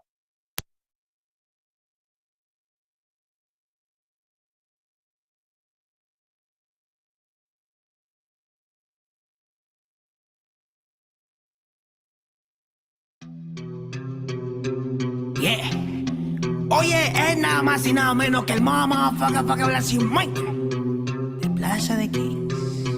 Estos bebés son Big Papo, dude. No sean rebeldes, deja el rebel. Yo aún no me quede, yo me hospede junto a Belzebú. No me remete, plebe, no soy leve como tú. Si hay algo que no muere, eso es el hip hop, Perú. Y para estos pericotes traje una chica perica. Atrás te voy a mostrar como dos monstruos las trafican. No trate ni trepe, solo trote, señorita. Treque, donde la sangre salpica. Se aplica, te explica, replica. ¿Pa' qué? Aplica, practica, suplica. Con fe a mi perro quita, yo lo mataré. Tu madre llora y canta la bandeja. Flow peregrina, chivolo propina, ina. Hacen base, mejor coja vaselina. No imagina mi vida fuera de una esquina. Yo solo quiero más chavos pa' comprar más chilindrina. Mira, que somos puros animales rompiéndote todos los cristales. Repete señales que a ti no te sale. ¿Qué pasa, compadre? Somos naturales. Voy a llenar todas las editoriales. Rate de mi huevo pa' los tribunales. Tú eres un antianal, yo experto en artesanales. Yeah, se me afaga la cimaita, sopló. Hey, Terco 92. De 09 está en la casa, barrio. Escucha bien. Así se hace, Yo. Tengo problemas de actitud y poca paciencia. Hablo si me da la gana, nadie me silencia. No quieren aceptar que pa' muchos soy influencia. La voz de los barrios que llega a tocar tu conciencia. Yo sé que muchos quieren llegar a ser tendencia y hacen lo que sea sin pensar en las consecuencias. Es la diferencia, yo mantengo mi esencia y ustedes por pegar han cambiado hasta de apariencia. Y no es que lo diga yo, pero la gran evidencia es que cambian de personalidad con frecuencia. Y no son locos con inteligencia, solo quieren un poco de atención con insistencia. No presumo en nada, hago todo a mi conveniencia. Por eso te doy una sugerencia: conmigo no busquen competencia, que llevo 10 años ganándole a la vida. Lo sabe la audiencia, la firme que ocurrencia. ¿Cómo pueden joder sin prudencia? No se dan cuenta que mi experiencia es a base de exigencia. Mi trabajo es con independencia y el de otros de un productor depende de su permanencia. Sigo firme en la resistencia, dándole más rap en el track hasta por correspondencia. Que muchos disques evolucionaron, no es coincidencia. El dinero y la fama hizo que pierdan su decencia. Terco 92, cuando quieras, donde quieras.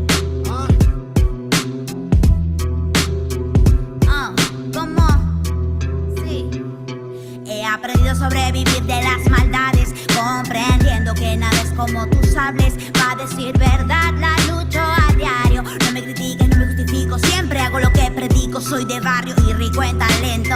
De una me sacan por mi forma de ser y mi acento en el yauca. Mi gente la está rompiendo por ser parte de este movimiento. Quiero saludar a las personas que nunca confiaron en mí, que hoy por hoy se paltean cuando me ven venir. Bye bye motherfuckers en estas líneas. Bye bye a fluir.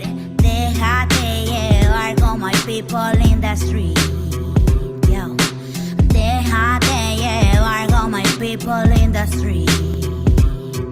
Hey, hey, hey, oh, yeah, hey.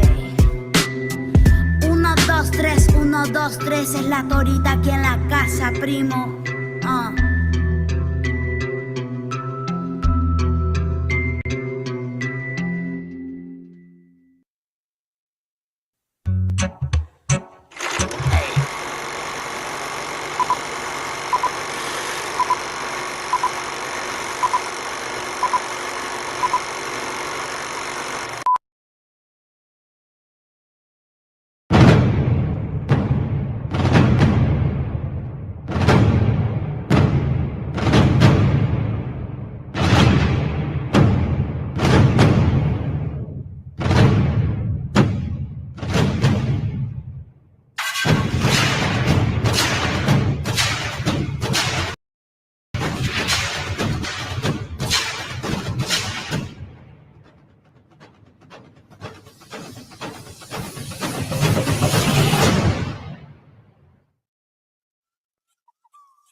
Bueno. Come on, fam.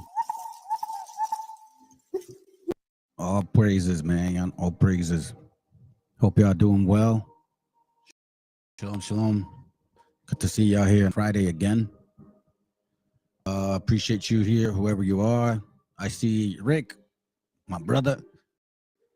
Shalom. Solomé, ¿qué hubo, hermano?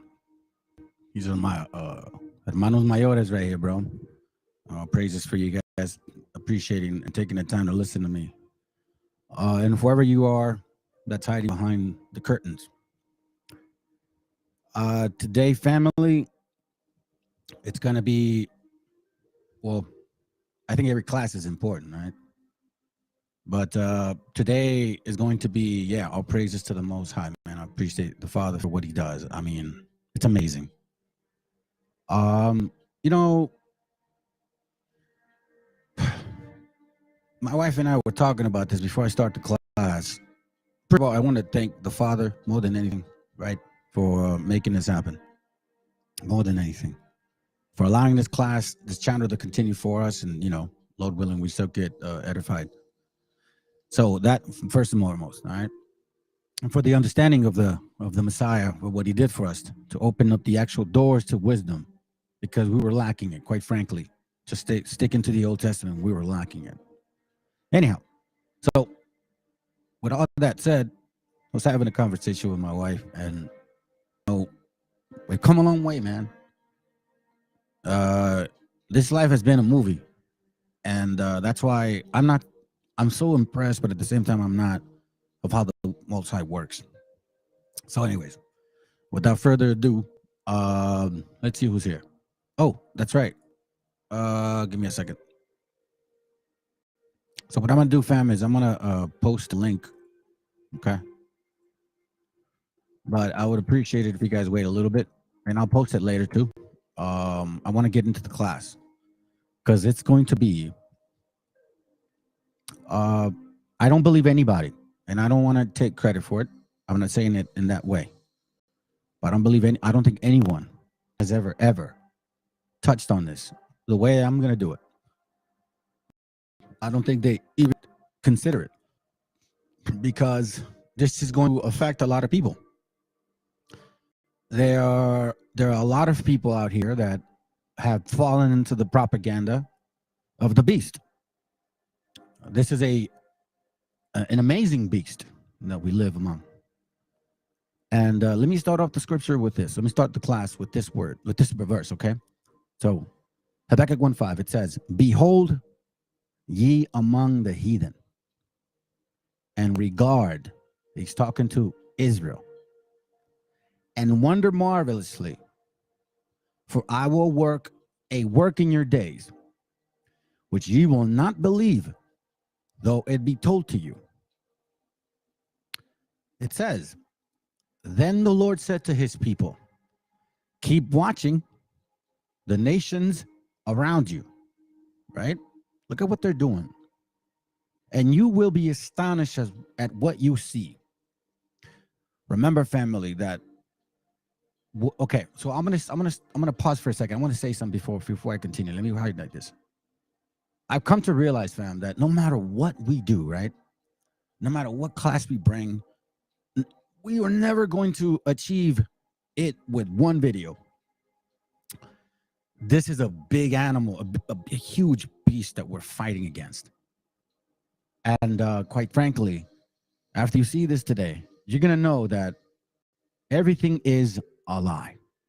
You're going to have to question everything now from this point moving forward, because I've sent enough classes to give you guys enough hints of who these people are. And I was amazed by what I saw. So let's continue. So this is for the sheep that hear my voice. You understand that? For the sheep that hear my voice, they're going to understand what I'm going to share today. And that's all it's going to be now. Quite frankly, family, we're at the stage of repentance. Unlike what everybody's asking for, we're not in that moment. We are in the stage of repentance. Whatever we do, that is our focus. Watch this. Let's continue. It says, and you, okay, it goes. Then the Lord said to his people, keep watching the nations around you, and you will be astonished at what you see. I'm going to do something that you will not believe when you hear about it. So you're like, when you read that scripture, you don't think much of it. Like, what could it be, huh? What can be so surprising that we haven't seen? Let me go to Sirach 19. Let's start the class. All right, Sirach 19. I'm going to go through scriptures and I'm going to show you guys something and then bring some books out. Sirach 19:18. Let's go to Sirach 19:18 and it reads like this. It says, first of all, so I want to make sure I present this to you guys first, all right? The understanding of the scriptures without the verse. Sirach 19:18. The fear of the Lord is the first step to be accepted of him. It's that easy. The fear of the Lord is the first step to be accepted of him.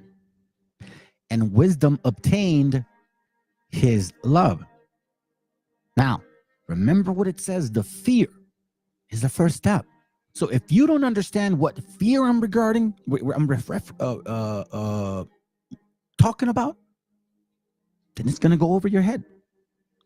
Because that's exactly what I think is happening, family.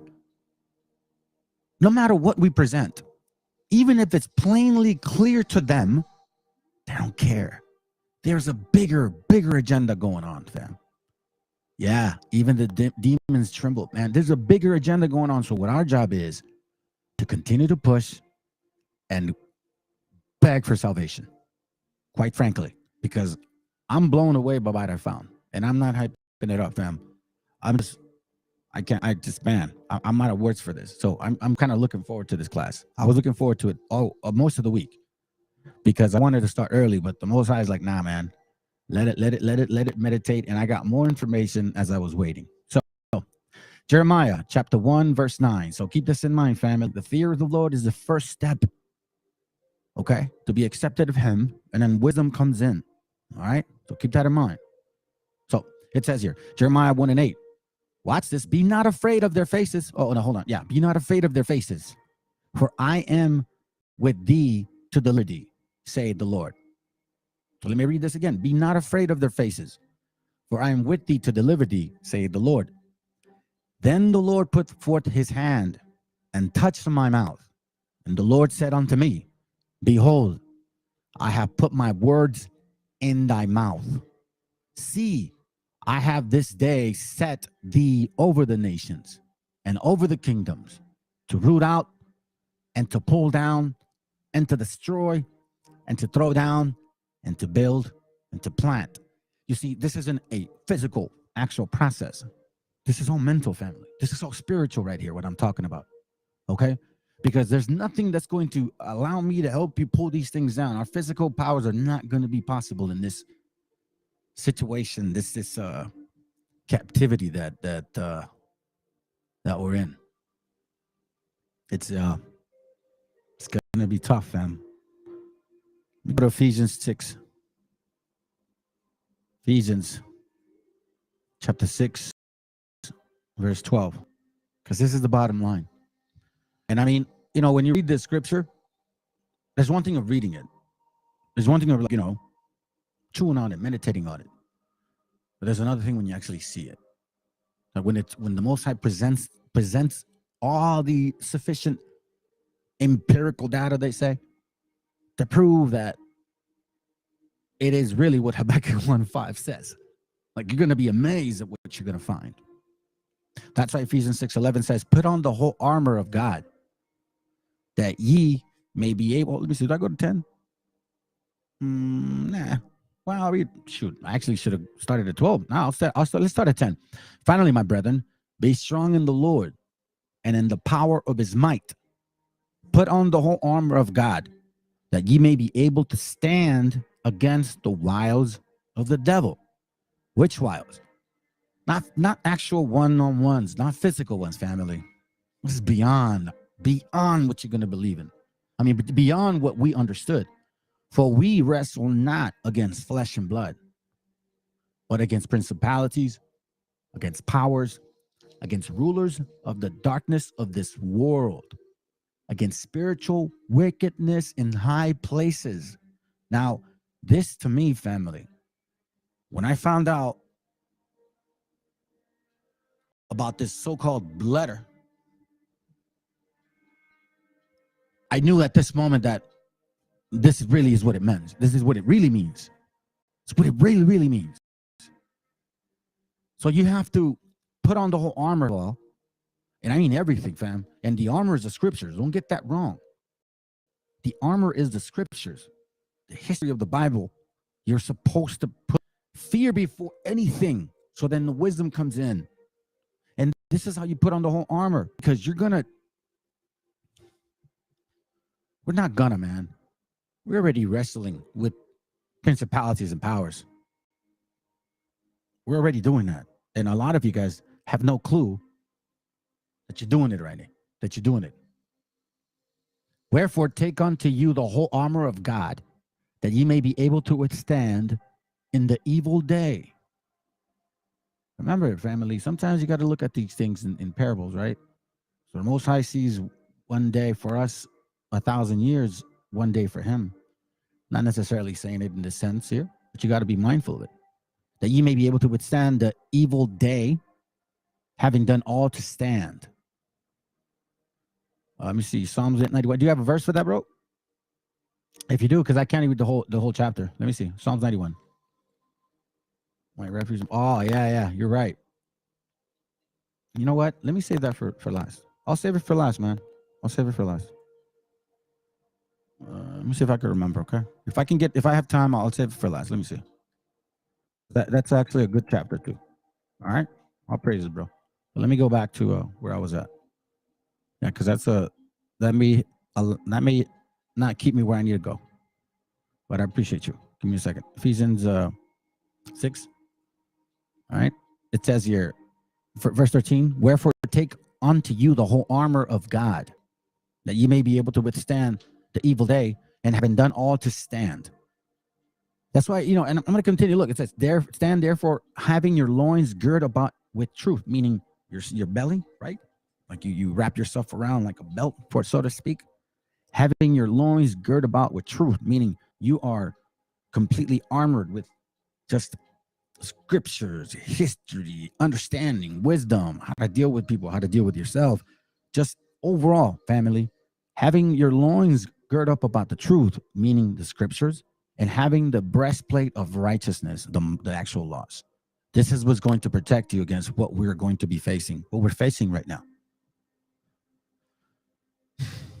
Man, Give me. I'm talking a little soft because I believe there's a lot of noise outside, so I don't want to create more noise. Okay.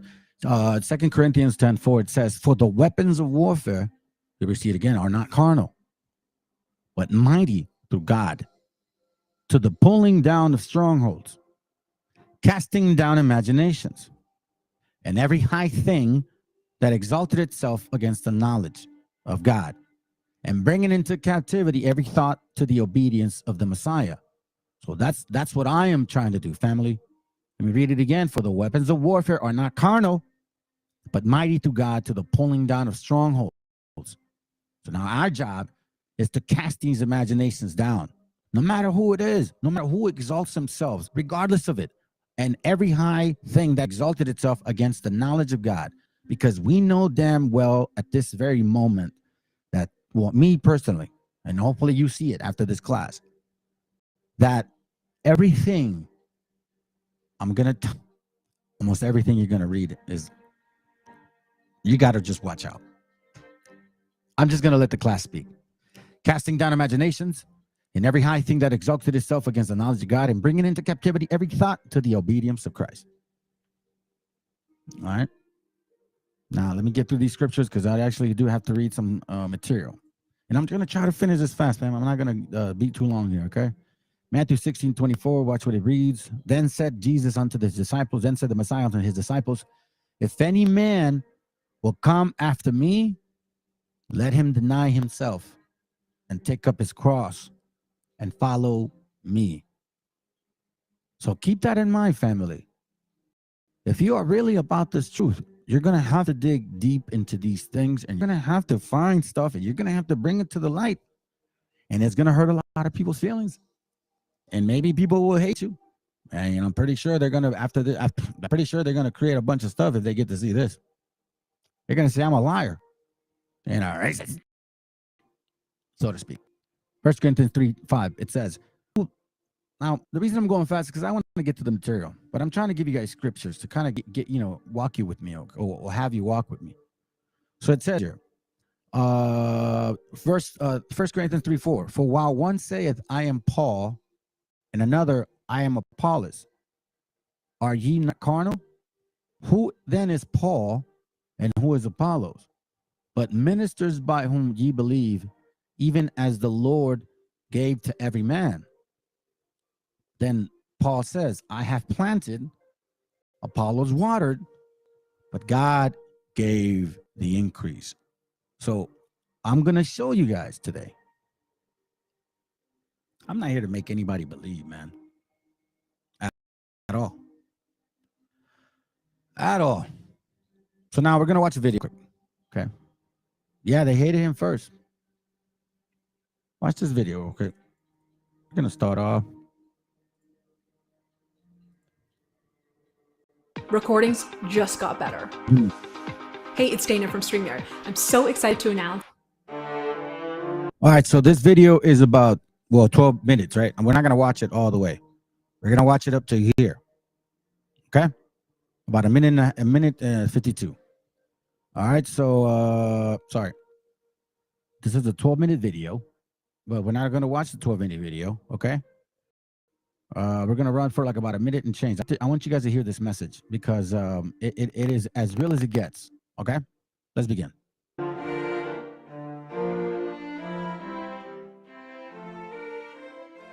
And the lie has, in fact, led us so far away from a normal society that you cannot even orient yourself any longer. In its dense, gray fog, not even one pillar can be seen. Lying has always been used for political purposes.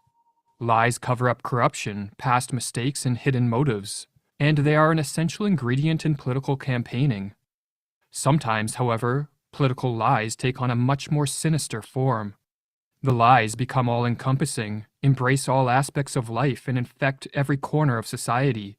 This occurrence is a sign that totalitarianism may be rising, for as the political philosopher Hannah Arendt noted, totalitarianism, at its essence, is an attempt at transforming reality into fiction. It is the attempt of corrupt and pathological state actors to impose a fictional account of the world onto the entire population. In Nazi Germany, it was the idea of a superior race and an unclean people that formed the big lie. In the Soviet Union, it was the belief that state communism could work and that all could be made equal. And from the big lie trickled down a stream of endless little lies. Referring to communist Russia, Alexander Solzhenitsyn wrote, "In our country, the lie has become not just a moral category, but a pillar of the state." Describing Czechoslovakia under Soviet rule, Václav Havel similarly explained, "Life in the system is so thoroughly permeated with hypocrisy and lies. Because the regime is captive to its own lies, it must falsify everything. It falsifies the past, it falsifies the present, and it falsifies the future. It falsifies statistics." Okay, fam. So, and again, you know what? I don't know if brothers understand how important this class is. I presented this and I sent the link to you brothers, man. Honestly, if you guys aren't working, you should at least be listening, because this is an important class, man. I don't know how to tell you this. Look, I brought this up because technically the system is this way. Life in the system is so thoroughly permeated with hypocrisy and lies because the regime is captive to its own lies. So once a liar, always a liar, right? And once you create a lie, you can't get around that lie. So then you create a bunch of other lies to make up that first lie. So then it just becomes a bunch of falsified information, just like it must falsify everything. It falsifies the past, it falsifies the present, and it falsifies the future. And it falsifies statistics. So now, why am I reading it falsifies the past, the present, and the future? Because that's what happens here. That's what exactly happened here, family. So let me show you this in case you guys forgot, and I might have not touched on it, but the class is called, let me see. Where you at? Oh, that's right. Where did I put it? Thumbnail. Oh, that's right. I did it from the tablet. So the letter that never was, or I should say, the letter that is never real. The Willie Lynch letter. Family, I'm going to show you guys that this book is a blatant lie. This book right here, the Willie Lynch letter and Making of a Slave. They have lied to you, family. So in order to create a future, you got to create a past. And the only way to create a future in the past is by falsifying everything. Now, I know you guys are going to think I'm lying, but we're not. So let's go through this here. Watch this. I may get boring on you guys, but oh well. You either get it or you get it. You don't, man. I'm not here to convince anybody, bro. Straight up. Now at this point, it's really about that. It's no more. There's no need to beg you guys, man. There's no need to say, oh, you guys got to wake up to the truth. I don't care anymore. It doesn't matter to me anymore. You want to know why? Because it's either the Most High is calling your asses or he ain't calling you guys. Because quite frankly, that's what it comes down to. Okay? That's what it really comes down to. There's nothing that there's not one class, family, that's going to convince people. Not one class. These people are done. They're I don't know. I don't think their spirit is going to be able to wake up from this. I don't believe so. I don't believe it, fam. We got family members in there, in these rooms, in these stupid cams, GMS, IYC, all of them use this book. Scholars use this book. Teachers use this book. Professors, movies, directors. I'm going to show you how this book is a lie. But first, let's go here, because I don't think you guys understand this. You see, the reason why I said this, how the Most High puts this walk, man, like, how did he know? He knew, hey, listen, I want you to learn about this so that when you find it, it's going to be easy for you to understand. Well, when I was younger, I was a computer tech. I went to get certified in computer networking, okay? I didn't have no job. I didn't really have schooling. I just took a trade. your whole year. I got my cert. So check this out. I know this. Watch this. The web before the web. A look at Gopher. Now, I don't know if you guys who know what Gopher is or who Gopher is, but there's called the Gopher server. Okay? So let's get a history here.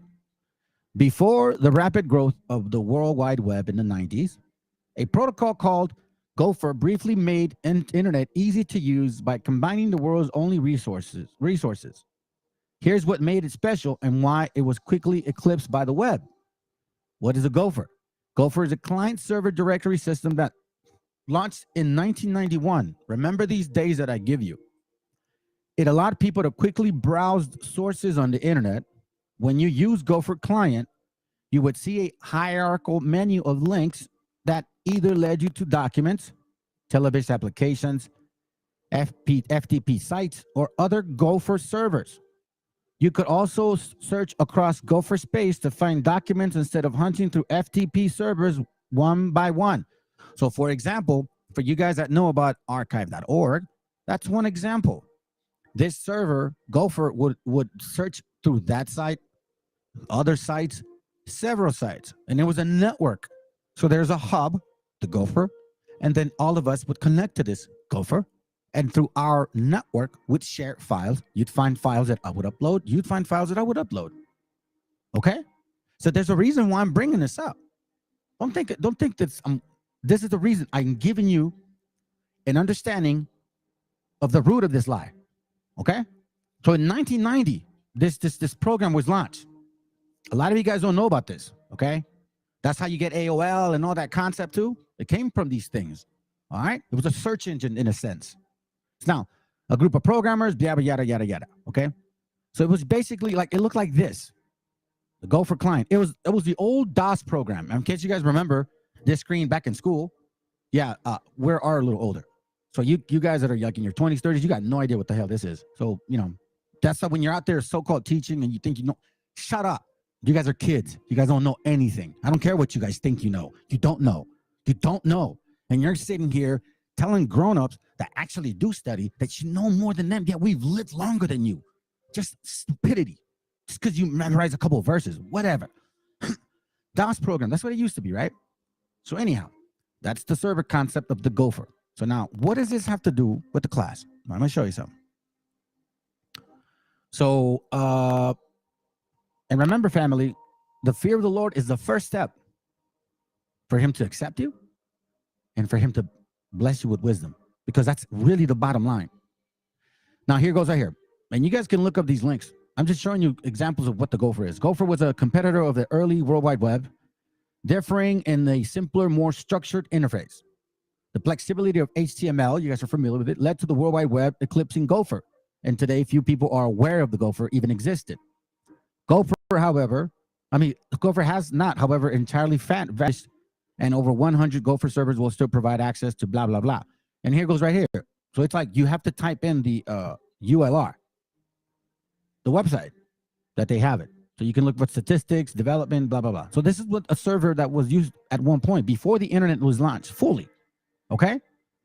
Now, you guys are going to probably be confused by who had access to this. Well, guess what? There was only certain people that had access to this. Let me see this real quick. Not everybody did. Now, watch this real quick. Let me see if it's here.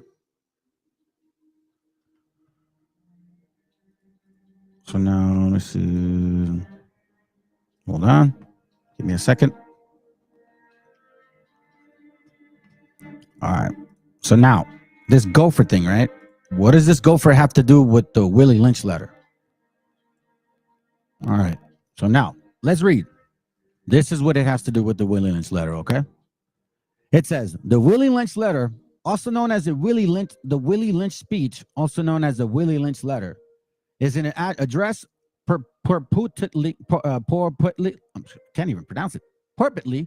delivered by the William Lynch or Willie Lynch to an audience on the banks of James River in Virginia of 1712. Now, you that have following this class, you guys understand, and hopefully you got eyes and you're starting to see these things like, James River, Virginia, like King James. 1712. Regarding control of slaves with the colony in recent years, it has been widely exposed as a hoax. I wonder why. Watch this. The letter purports to the verbatim accounts of a short speech given by a slave owner in which he tells the other slave masters, hold on.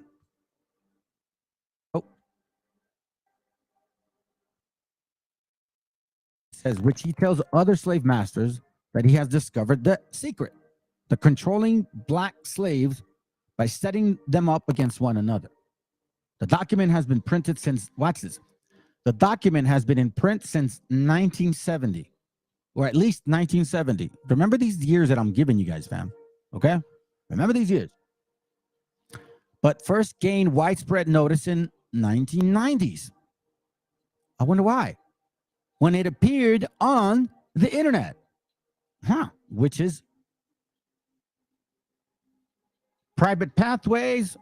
And if you read here, the Journal of American History, yada, yada, yada, it talks about the Gopher server. The document has been in print, since then, it has often been promoted as an authentic account of slavery during the 18th century, though its inaccuracies and anachronisms have led historians to conclude that it is a hoax.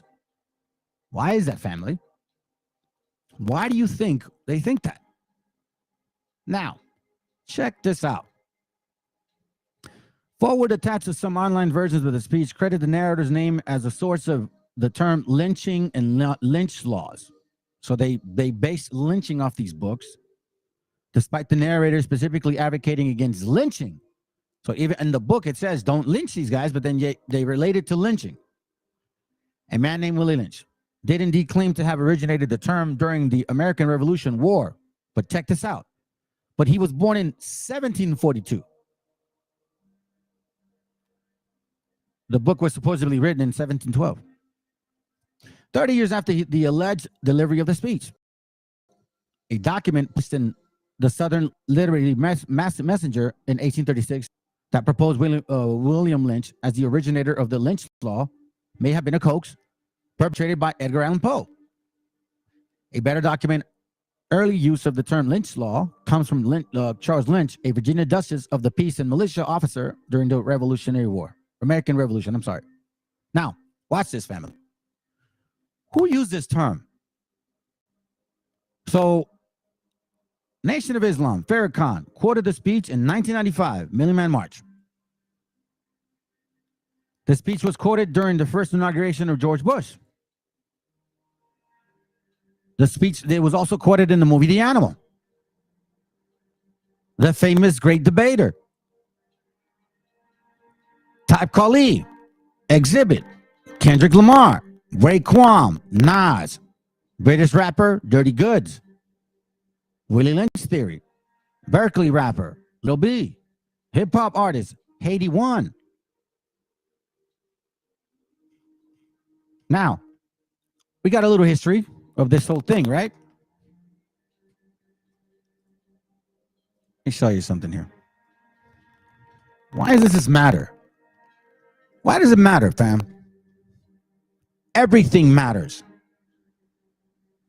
If you're going to say that this is the purpose and the reason of slavery mentality, and you have professors, teachers, movie stars, movie directors, rappers, singers, schools, churches, camps, BHIs, Black Hebrew Israelites, FOPI, ZMS, Nate the Snake, IUIC, ISUPK, all of them use this book.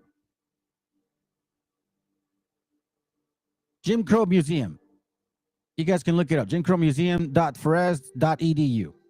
Okay? It's a good source. Is Willie Lynch letter real? If it is real, it's one of the most important documents related to African Americans. If it is real.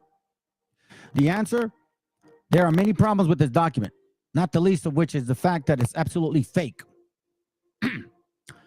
long ago stopped listening to sentences that began with the problem with black people is, and end with and others with why black people can't get ahead now, and which partly explains my initial indifference to the now famous William Lynch speech. So I'm going to read this and then I'm going to show you something else. In a few years since the speech on how to train slaves first appeared, it has been cited by countless college students. Okay? Countless college students and a black member of the House of Representatives.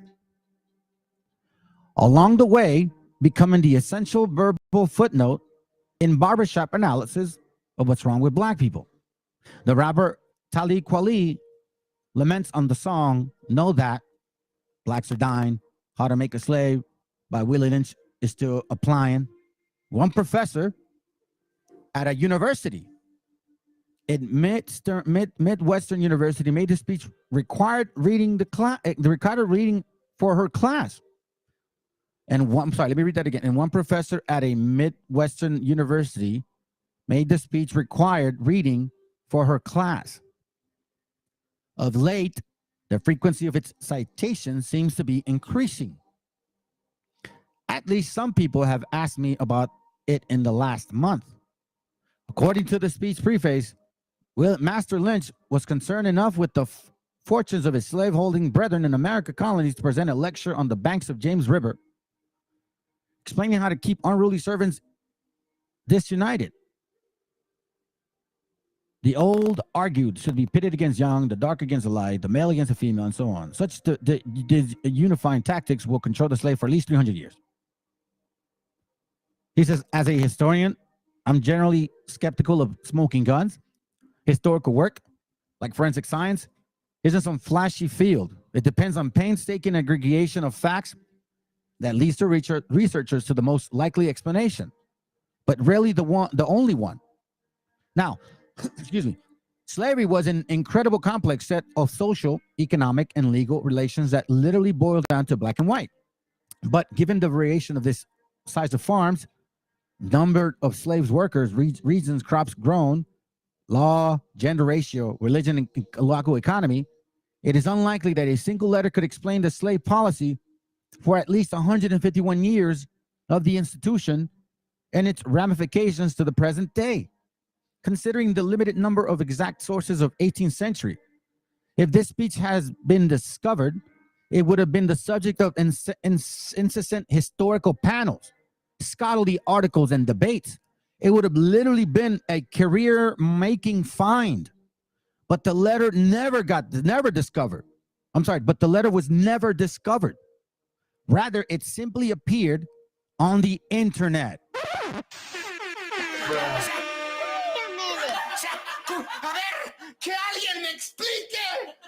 Listen, family, listen. And I know that maybe some of you guys don't understand the magnitude of this finding. But there's only, three people watching. 3 people watching, fam.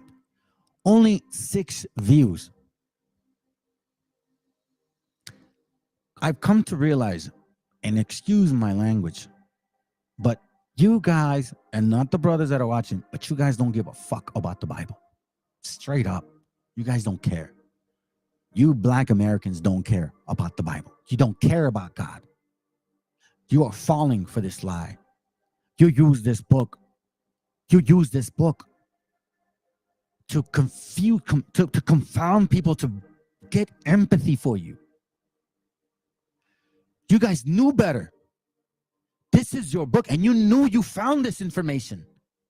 See, black Americans, family, I'm sorry to tell you, you guys fucking knew what I found is true, but you guys never said anything. You so-called researchers, where are these researchers, family? Considering the limited number of extant sources from 18th century, if this speech had been discovered, it would have been the subject of incessant historical panels. They use it as a tax write-off and to make money. Straight up. If this speech had been discovered, ma'am, I already told y'all. There's a link. Here's a link. Somebody prove to me that I'm lying. Where are you guys at? I keep finding fake shit about you guys. I realize that all of this is a lie. We're not even, dude, we're like 50 minutes in and I'm probably halfway through. It says, if this speech had been discovered, here, let me do this, man. Let me do this.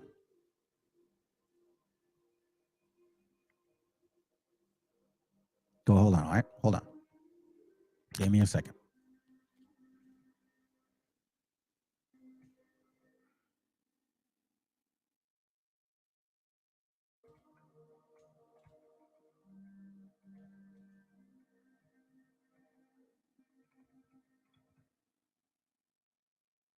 All right, here goes. So again, let's continue.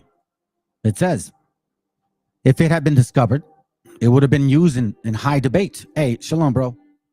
It would have literally been a career-making find. But the letter was never discovered. Rather, it was simply appeared on the internet, bypassing, watch this, the official historical circuits and making its way directly into the canon of American racial conspiratoria. So remember the Gopher server, right? So apparently, at that time, there was a lot of people that with a PhD could have access to these servers. So at that time, people with PhDs, what they were doing was they were scanning like archives.org, right? They were scanning a bunch of material, a bunch of books, scanning them. And this librarian basically said that nobody really gave her the source of it, that the person didn't want to be exposed, or they just didn't have a source, but they uploaded it because she said in her mind, well, and this is facts. Like, you can look it up, and I think I'm gonna probably read it. Well, you know, it only seemed logical considering the state of the African Americans.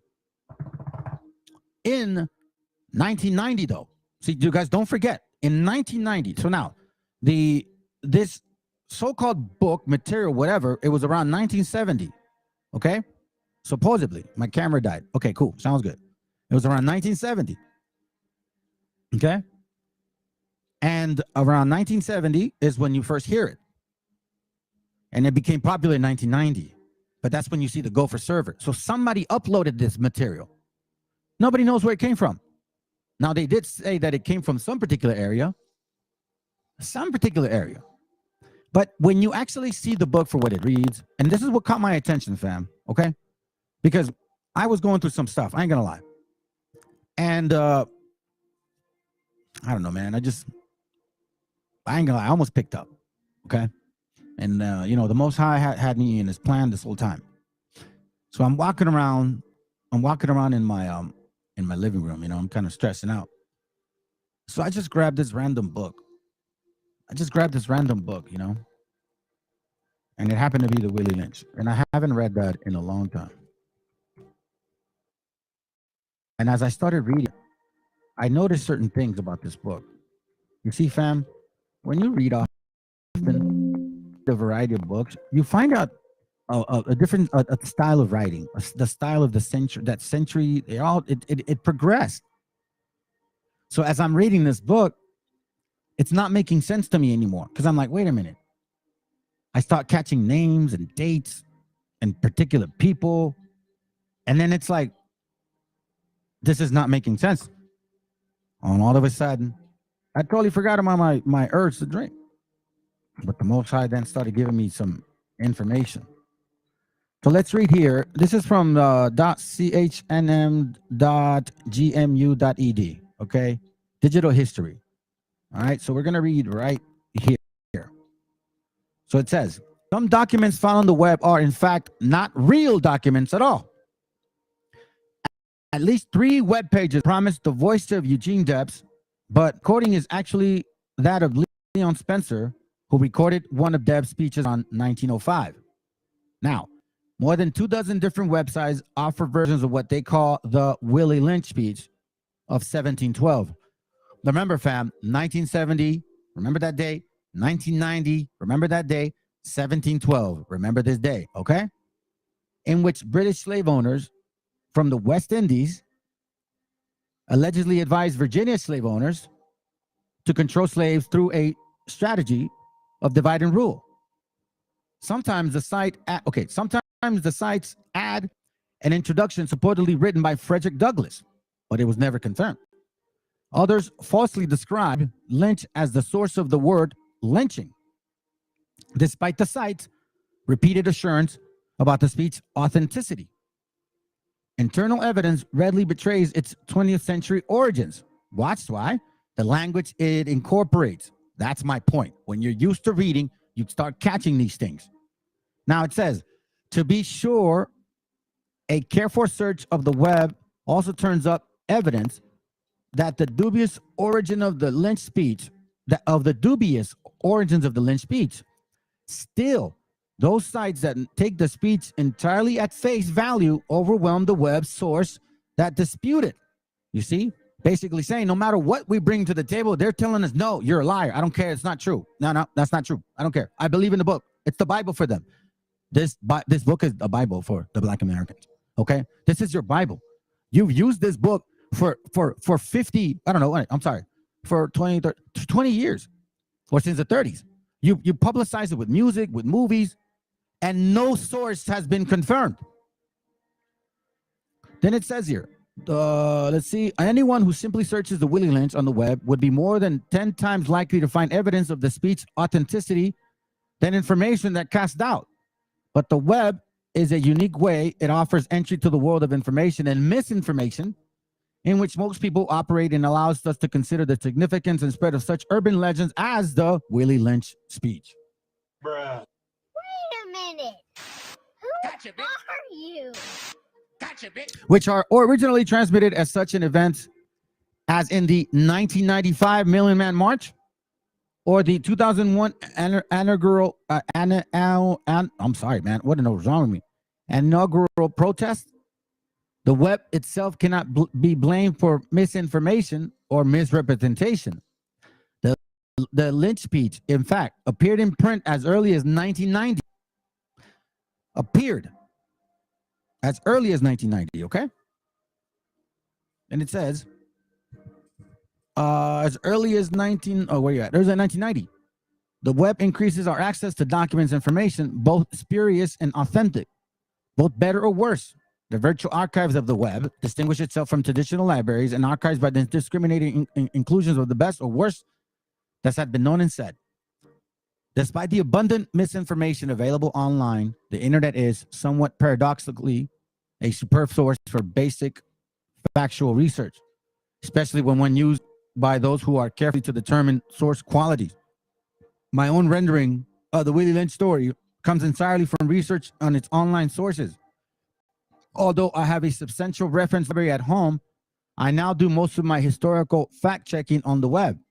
I can find correct spellings, birthdays, battle death, and election results in online sources more quickly and more accurately than in most standard reference books.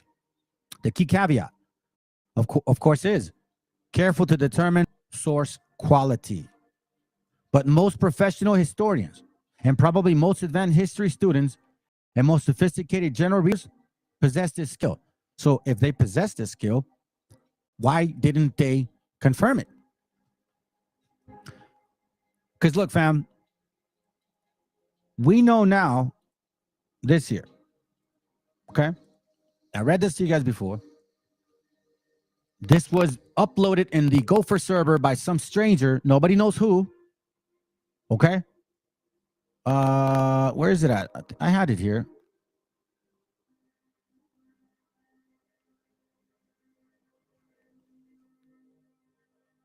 Give me a second. The librarian to upload it. Well, I'll probably touch it eventually. Okay. So anyhow, but once this was uploaded in the server, and nobody knows who it's from, nobody knows who the actual author is. Nobody really knows when it was really published, or nobody has the original of the 1712 book. Nobody. No one. Not a single soul. However, once this book came out of nowhere, only certain people got a hold of it. Remember, family, this is principalities and powers, man. Y'all got to start waking up in that way. Nation of Islam, Farrakhan, George Bush, Malcolm X, Denzel Washington, and then all these rappers. So I'm going to tell you something, fam. Who's in charge of the media? Who's in charge of these movies? Who writes these movies? Who puts them? And who's acting on these movies? I'm gonna give you one example, because look, man, you guys forget about the title in this class. Well, not the title, but the what I like to say. I may have to move this back and forth, but remember the title says facts tell, stories sell. Facts tell, stories sell. So whoever tells the best story usually gets away with the crime. Okay? Let's watch this, because this is where it's going out. I'm going to give you guys a little history, okay? So now we know that in 1990, this book came out of nowhere. It was used in 1970. All right?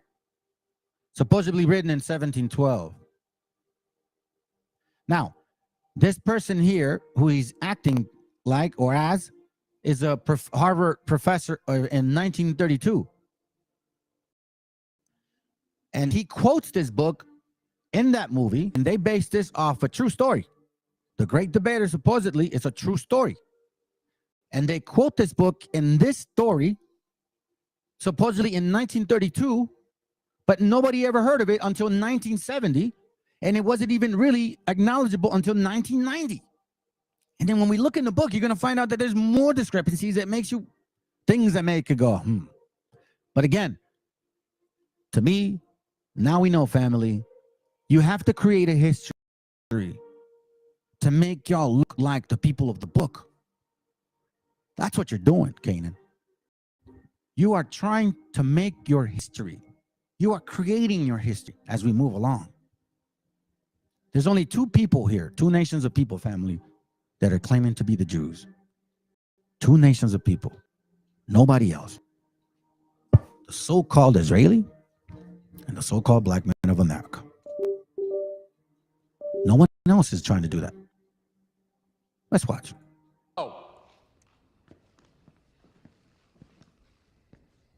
Tell us about your father. Why don't you tell us something about your father?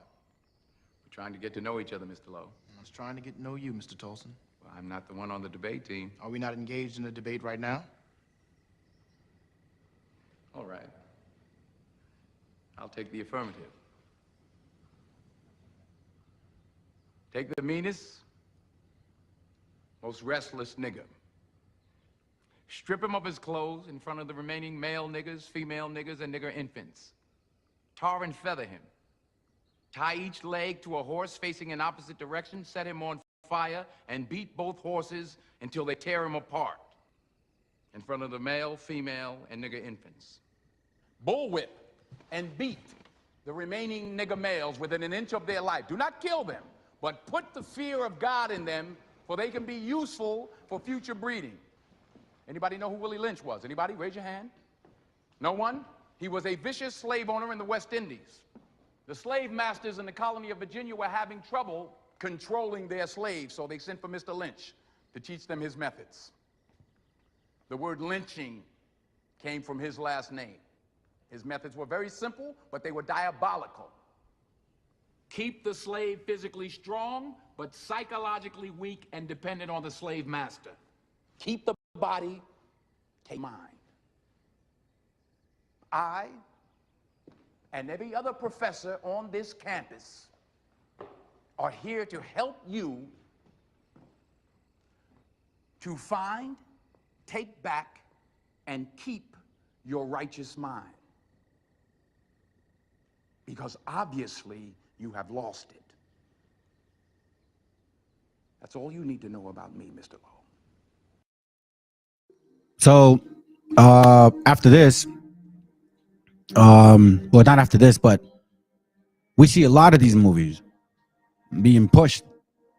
And you know, the Million Man March, the rap music, all these things, right? And you know, if you say it's so dramatic, it's believable. Facts tell, stories sell. Let's just listen to this one more time. direction, set him on fire, and beat both horses until they tear him apart in front of the male, female, and nigger infants. Now, when you're listening to this, then you get all bubbly in your belly. And then you want to get all teary-eyed and shit. You know what I'm saying? See, now we have two people that left. Why? Bye. I'm not here to please everybody. Y'all going to end up hating me. I'd rather have you hate me. I'd rather have you hate me, but at least I know that I'm telling you the truth. Because you're not going to, this ain't just going to ignore me. I'm not just going to ignore it and not bring it to your attention because it falls on me. Knowing this, I pay for a lot of people because I know this. So I have to share it. So now you know this. So now you have to share it. That's the way it goes. That's the way it goes. So you guys that leave and say whatever, this and that, and buy and don't care about this, it's fine. I don't care anymore. I'm not here to, I never was here to convince y'all. I never came to this position to create some kind of a church or whatnot. No, the Most High said you gotta share what you know. Empathy is what is being created for y'all right now. Of course, if you create a history and then you go into the Bible and say this happened to us, it looks like it's a legitimate thing. Let's go. Bullwhip and beat the remaining nigger males within an inch of their life. Do not kill them, but put the fear of God in them, for they can be useful for future breeding. Anybody know who Willie Lynch was? Anybody? Raise your hand. No one? He's a vicious slave owner in the West Indies. All right, so now my question is, if this is 1932, how the hell does he get this book? 1932. The book was never known until 19. And it came to the internet in 1990 and nobody knows where, how, why. Just like the actual website we were reading. This was such a great find. Why wasn't it publicized like then in 1712? This facts tell, stories sell, fam. Facts tell, stories sell. And I'm always going to say that. Because this is a famous book. This is your famous book, Ak. Your famous book, Ak. Yeah, man. Yeah, the so-called white man put us in slavery. And the so-called white man's the one that, put the chains in our necks. And the so-called white man did all these things. And the so-called white man sent this Willie Lynch letter to other slave owners. And we're the people of the book because, look, only this happened to us. You guys are liars, man. Yo, straight up, fam. Let's just call it for what it is. You guys, you black Americans, you guys are effing liars. This is a fake book. You're gonna tell me it's not? Please come. Whoa, hold on, wrong screen. Somebody come here and say that I'm lying. I'm allowing y'all to come on here and show me that I'm lying. I'm going to show you guys my points that I put them down. All right. So there is here. Matter of fact, I wrote this down and I also copied and pasted a couple of info. So let me just read this. Okay. Let me just show you guys real quick. Hold on a second.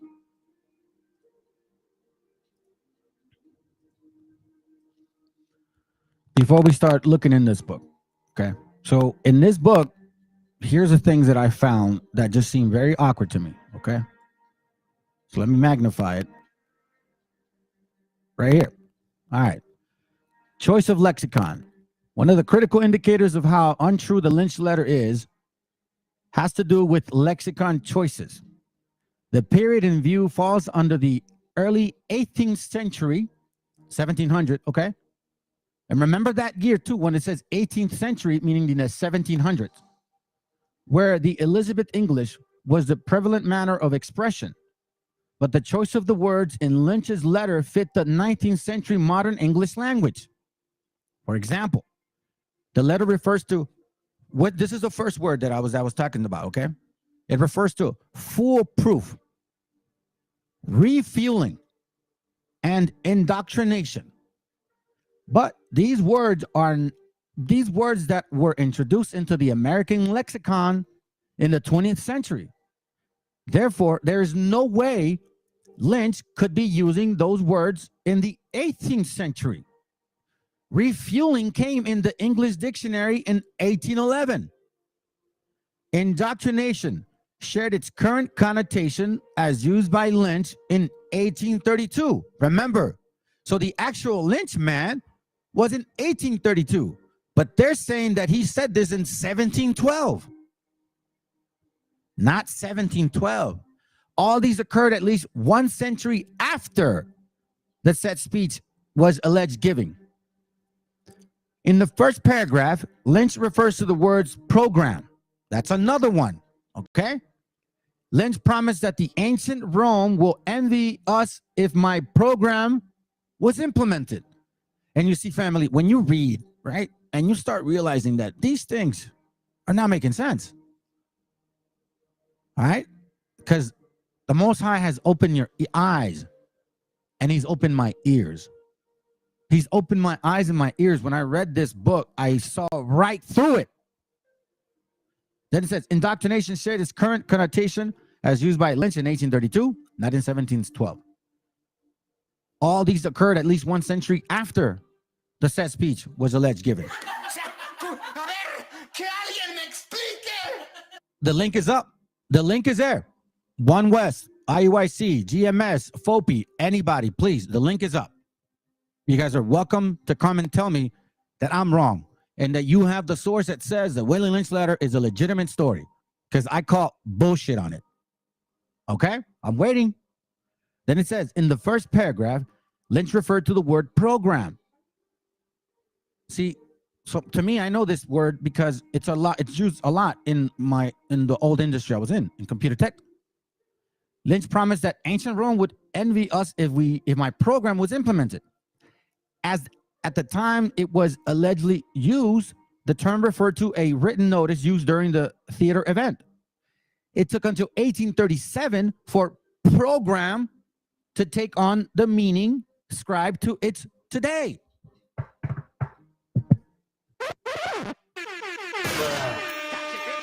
Hold on. Hold on. Hey, Nate. Hey, IUIC. Hey, IUCPK. Sakari. GMS. I post on your channels and you guys don't come and tell me anything. I want you to tell me that I'm wrong, because honestly, if I am, please let us know. Because there's brothers here that really do listen and they want to know. If I'm wrong, then let us know. But so far, no good. In the third paragraph, Lynch used the word outline in the phrase, give an outline of action. Although the word outline existed barely 5 decades to the time of the event, the meaning was not the same. The word had no relation to steps to follow, but concerns making a sketch.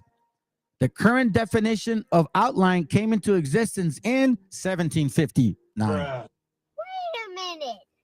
Who are you? And that's not even it, fam. Because I went back and I started reading it again. And I'm like, okay, cool. Sounds good. Started reading it again. So now I'm going to show you something real quick before I continue with the class. So let's start dissecting this a little bit. And I'll go real quick just to show you. Now, you know in my classes that I provide everything, every documentation. So the first thing about this letter is the date. The first Africans in America arrived through Jamestown, Virginia, 1619. Lie. You guys came with the white conquistadors as indentured labor or servant. That is true. But check this out.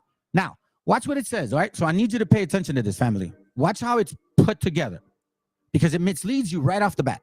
It says, so I'm going to read it and I will read the next page and I'm going to show you something important. The first, because we know so far, 1712, lie. 1970 is when it first came up. It was really coined around that time. It was pushed in 1990. They made a movie in 2005 about supposedly that this was real, that the guy and the professor in Harvard, for that matter, they tainted Harvard now. Harvard, now you have to represent your name, because what you're saying, Harvard, is that you could confirm the source. Harvard University is now, you guys I'm telling you, fam, I'm going to take this far, okay? Because Harvard University allowed this to be promoted. But it says here, the first Africans in America arrived through Jamestown, Virginia, 1619 as indentured labor servants. From 1619 to 1640, the law throughout Europe and the Americas removed all human individuality from abducted Africans and named them property. Watch this. Now, we know from the Africa's gift to America, that up until 1670, they were being released. African Americans, Black Americans were being released as indentured servants, the ones that were serving. But we know that even since the 1492, you guys were enslaving our people. You were part of the conquistadors. Yes, Black conquistadors, just like white conquistadors. You see, that's the history that's not being told. So this whole nonsense about, no, that's a lie. But now here's my point. He says between 1619 and 1640, right? So remember, it continues. It's a paragraph. This is a paragraph, okay? He's continuing in thought. Then it says, the U.S. Supreme Court, Chief Justice like Roger B. Taney, ensued that the law did not slaves, but embowed their white oppressors who physically, mentally, and psychologically abused them with full supremacy. First of all, I'm going to already tackle two things here. No Negro, whether slave or free, could even be considered a citizen of the United States, the Honorable Judge wrote. Then he continues in 1640. Maryland became the first colony, yada, yada, yada. So if you read this first page and second page, you're thinking he's talking about the period of 1619 and 1640, correct? Am I wrong or right, fam? Please, somebody respond. Just say, is he referencing the year between 1619 and 1640? Yes or no? I'm going to go back. From 1619 to 1640, the laws throughout Europe and the American removed all human individuality from abducted Africans and named them property, right? Then he skips this and then says 1640. Okay, so now check this out. The first things first. I'm going to tackle this one. But embowed their white oppressors who physically, mentally, and psychologically abused them. This is in 1712. Let me show you something. Hold on, let me show you something. Watch this, okay? Oh, no, I know where. Oh, no. Oh, that's right. I texted to myself. Hold on a second. Hold on a second. Give me a second, fam. Hold up. Wait up. Where you at? Where's my link, Ak? Where's my link, Ak? Oh, I didn't send me my link? Thought I did. Let's see if I can find it. When was psychology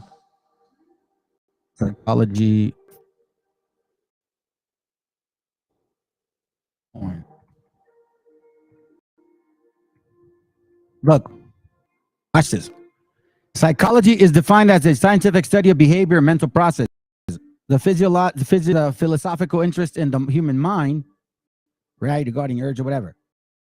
Psychology is a field of experimental study began in 1854. For God's sake, man, come on, bro. In 1864, the even concept of psychology. If you look through, 1752, 1783, 1890, there is no date, no time. And if you look at the actual, watch this. Here it goes right here. 1828, Webster's Dictionary. Watch this. Psychology.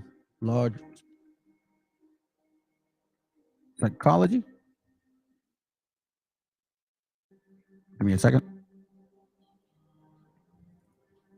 I think that no physics. No, hold on a second. Let's see. That's what happens when you go to school, fam. Psychology. Is that how you spell it? Psychology coined. Yep. Look at this. Psychology, a discourse in truth human soul, or the doctrine of the nature and properties of the soul. In this time, they would have not known what psychologically means. So now that's one. So now listen to this. He's referencing 1619 to 1640. The U.S. Supreme Court Chief Justice Roger Taney. Okay? So he uses this guy. Let's look up who this guy is. Roger B. Taney.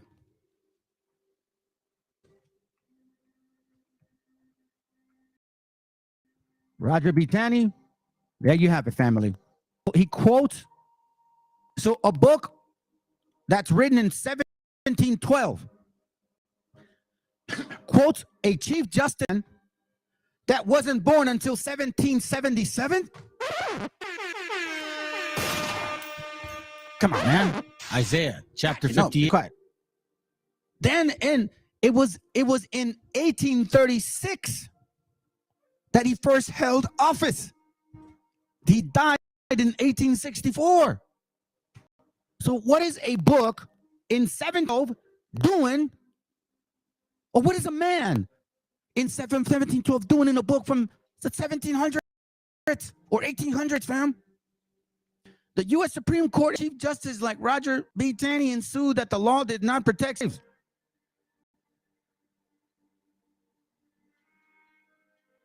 Then he goes in 1640. Now we look into the actual book, and it gets even worse. See, it talks about ancient Rome would envy us if my program was implemented right off the bat. Hold on, I circled a few things. First of all, this work here, hostages, is not used at that time. It was hostage, never with an S. Automatic, there was no such thing as automatic. Okay? No such thing as fucking automatic, man. Excuse my language. It pissed me off. There's no such thing as automatic. Now we go to the actual letter itself. It says, James River, in the year of our Lord, 1712. Now, we know that King James was a black man, and he passed laws in Virginia, and he chartered the Virginia Dutch colony that enslaved people. Telling me, this is what you're telling me, a white man gave honor to him? That's what this is saying. Colony of Virginia, remember Virginia, the Old Dominion?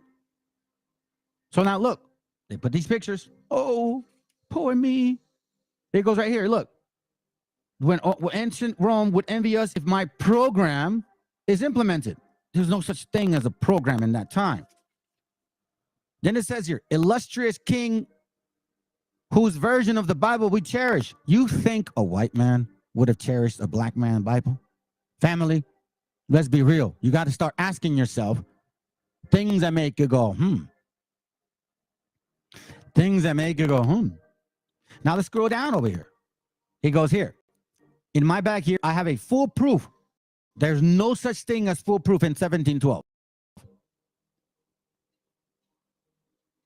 And neither was black. Say Negro. If you look through this book, let's check it here. Let's check it here. Let's check it here. Can't believe it, man. Y'all letting a beaner destroy your doctrine. Look at this right here. All right. Comprehensive. For God's sakes, man. For God's sakes, man.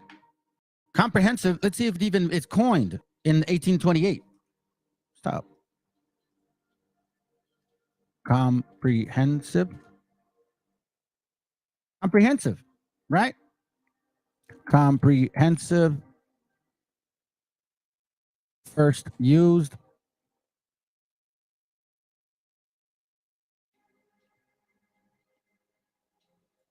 Comprehensive definition, meaning. Let me see if I can find that link, man. I had the link. I don't like this. I thought I sent it to myself. Get away. Get away. Hold on.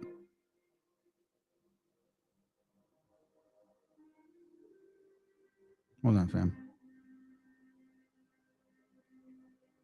I think I texted to my wife, maybe. Oh, here it goes. That's right. There we go. Okay. There we go. Give me a second, fam.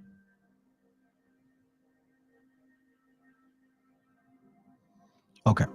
So now we're going to look at the etymology of the words. Okay. So comprehensive.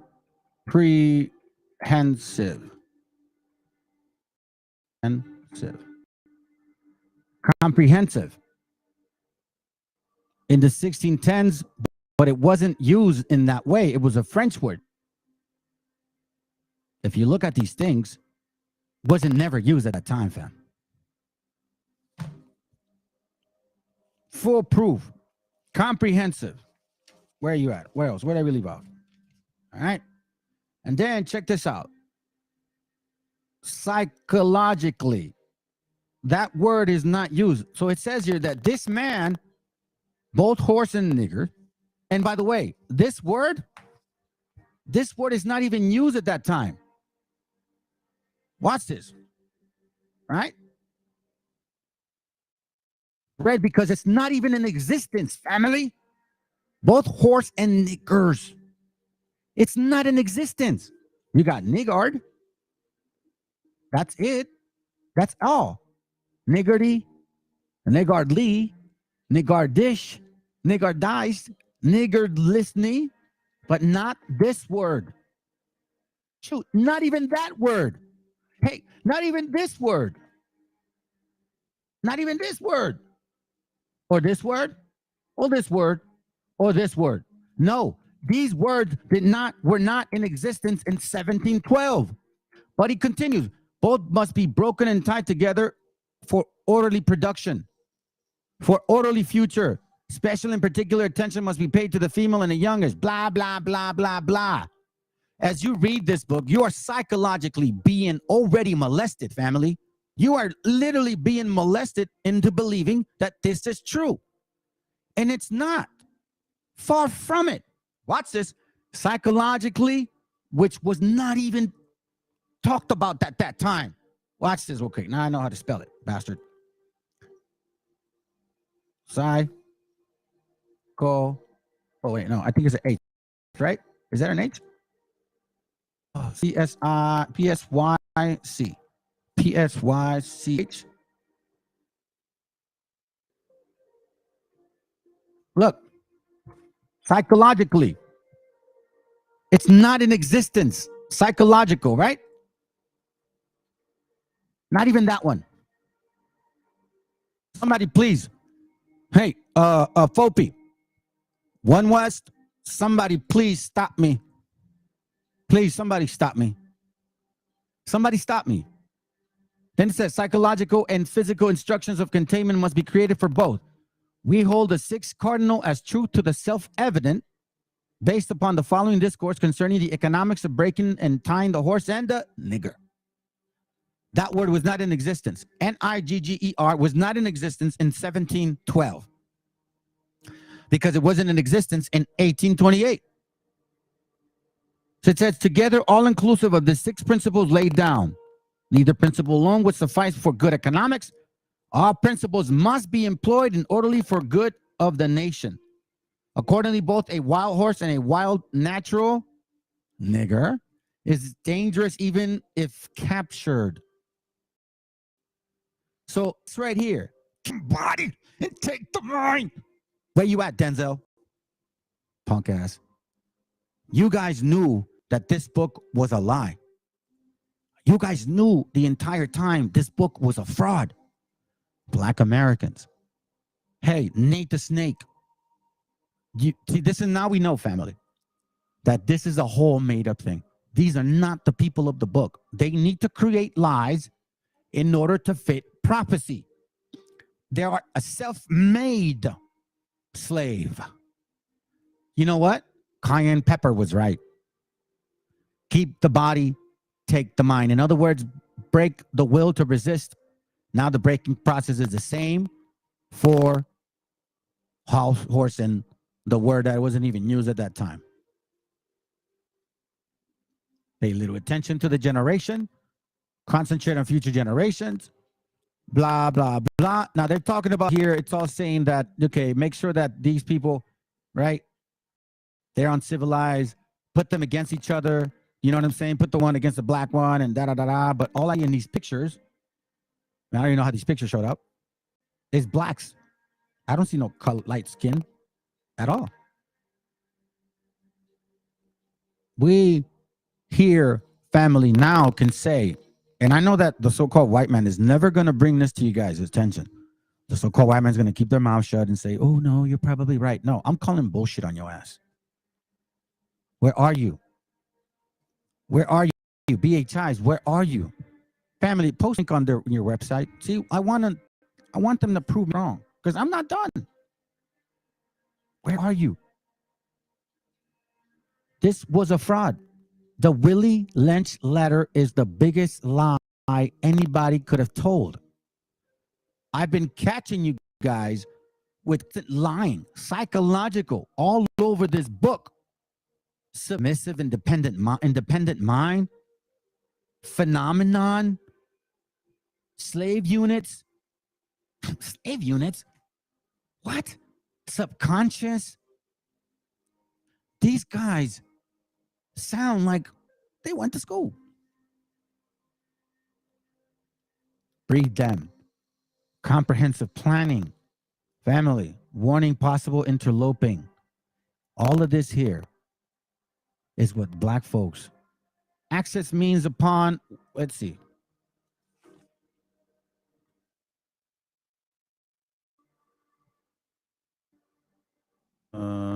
What's a rude word?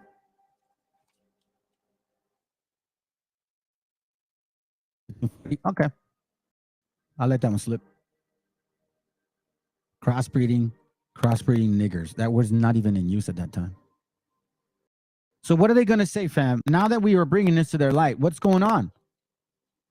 What are you going to say? Are you guys still in doubt that you guys are the people of the book? Why would we be able to find this information if the Most High was not dealing with us? So now let's move on from this because I'm going to show it probably a little bit. Hold on. I'll probably come back. But check this out. What I keep finding now, because from what I see, being that this book is a complete lie, okay? Now it's clear to us that all they want is nothing more and nothing less but power, fam. They don't give a shit about you Hispanics. They don't give a damn about that 12-tribe chart.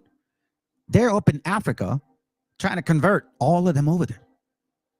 Bishop has never gone into Mexico, in case you guys don't know, or South America, ever. Bishop Nathaniel, GMS, none of them. None of them. Look, I'm going to even, let me see if I got this. Is it here? Yeah, check it out. I'm going to take you a different path now. Let me show you something, okay? And this is not coming from me.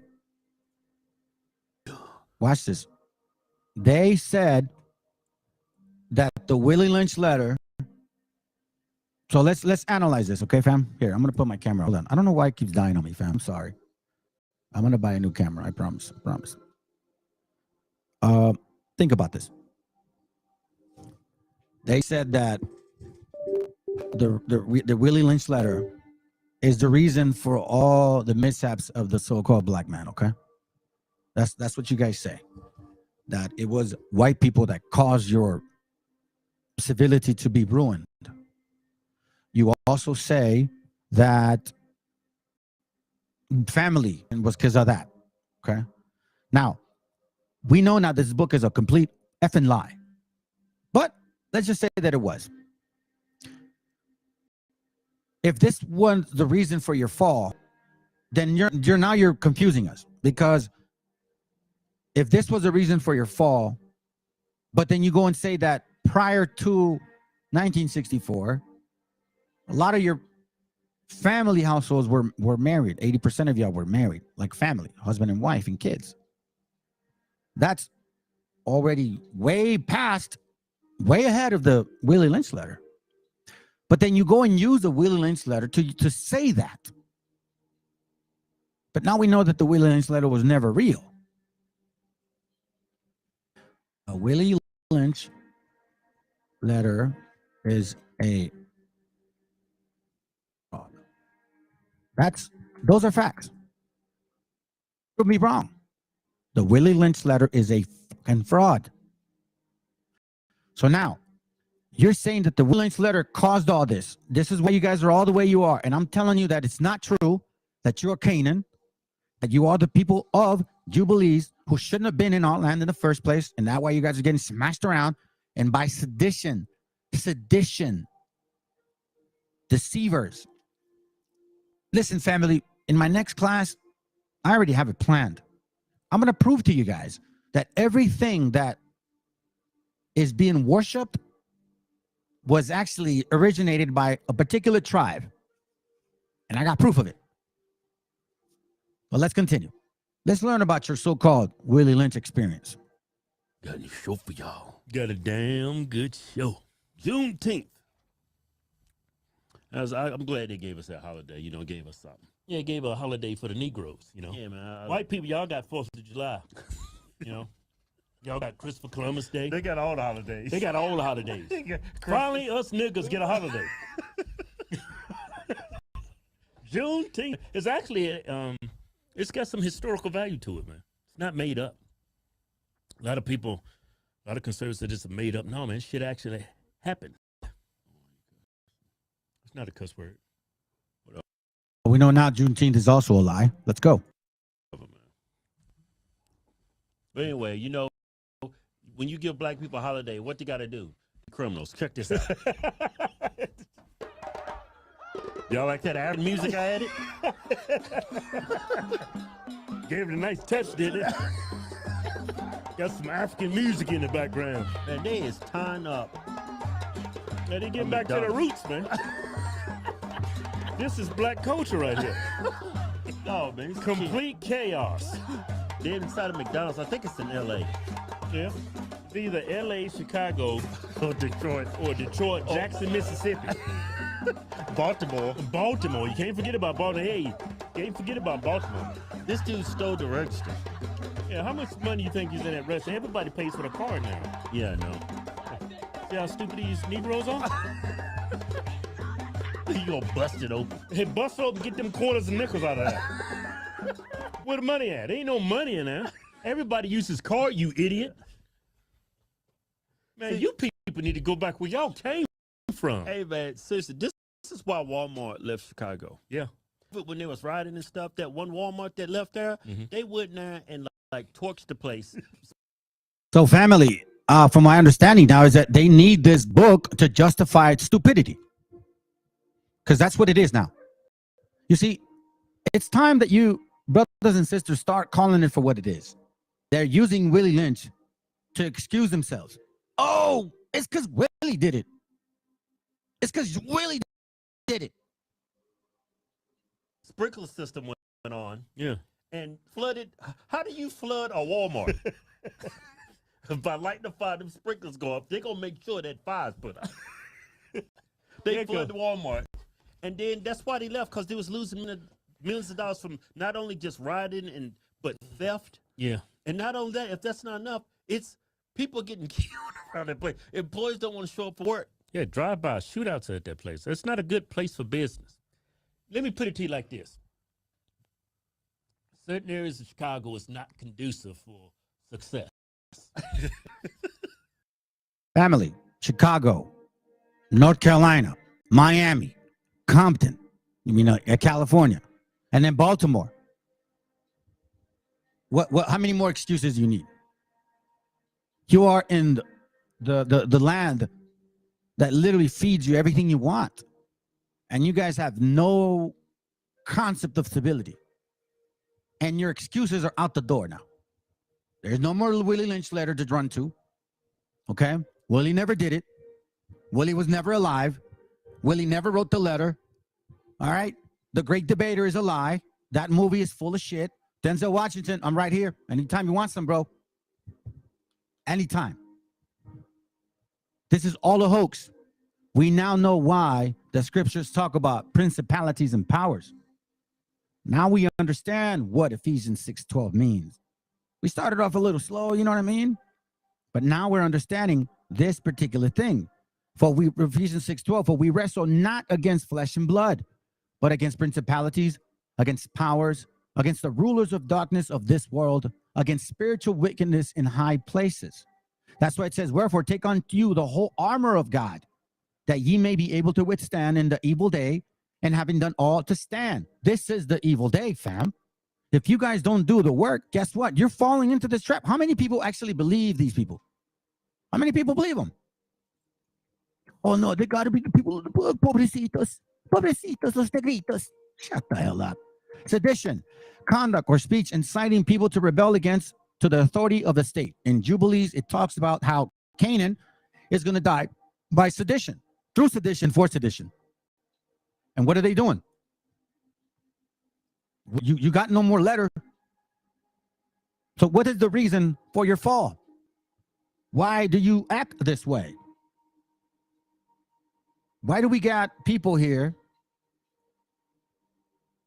I'm going to show you something that I've got. I was watching them the other day too. And all I noticed is they want power, fam. All they want is power. They don't want repentance. I don't want repentance, man. You black Americans don't want it. Not at all. Not even so-called white folks either. They don't want repentance. You guys want power. You want money. You want riches. You want women. And you want revenge. You keep saying that. Every single BHI camp or so-called One West camp that goes out in the street and teaches about so-called black messiah, every chance they get is, oh yeah, I can't wait to take my hands on the white man. That's all they say. And then you say, oh yeah, they did the slavery, but yet we know now that it was black conquistadors who were doing this as well. I posted something the other day. Watch this real quick on Facebook. It's kind of just kept to my mind. Watch this real quick. It's a book. All right, I'm not going to tell you they're still working on it. Watch what it says. It says, the day after the Spanish, Christopher Columbus, whose actual name was Cristobal Colon, took a group of Jewish refugees with him to the New World. Queen Isabella signed the expulsion decree and Columbus voyaged under the very same day. But it was not the queen or the king who founded the voyage. George Cohen, among many Jewish historians, proclaimed that wealthy Jews financed the expedition of Columbus and add that the story of Isabella Jules is not found on facts, but rather it was an invention intended to glorify the Queen Isabella. Yeah, they make everything into rap video. Exactly. Check it. Three Moranos, Luis de Santagel or Santagelo, a wealthy merchant, Gabriel Sanchez, the royal treasurer, Juan Cabrero, influenced Queen Isabella to help them finance the voyage. Cabrero and Santagel invested 17,000 ducats, I don't know how to say it, which would be well over 100,000 today. Alfonso de la Caballeria and Diego de Deza also provided funds. Abraham Ben Samuel Sacuto provided astronomy, navigation equipment, and Isaac Abram Vano also assisted.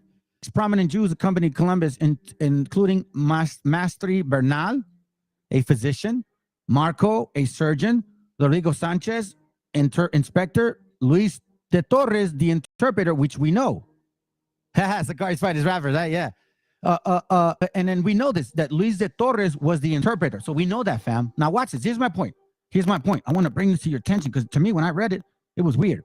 It says, and sailor Alfonso de Calle. Watch this. And Rodrigo de Triana, who is claimed to be the first white man ever to see the world.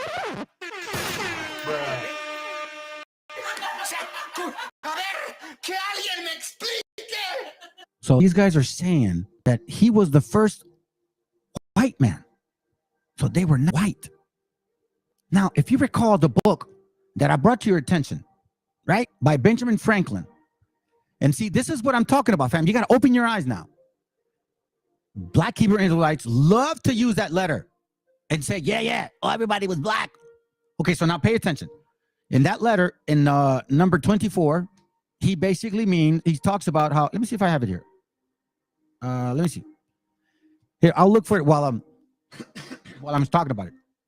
In that letter, he numbers number 24. And in that letter, in that number, he's saying how Germans, French, everybody in Europe everybody in Europe is Swarthy or black. Benjamin Franklin was around 1739, I believe. Right? Let me see. Let's find out.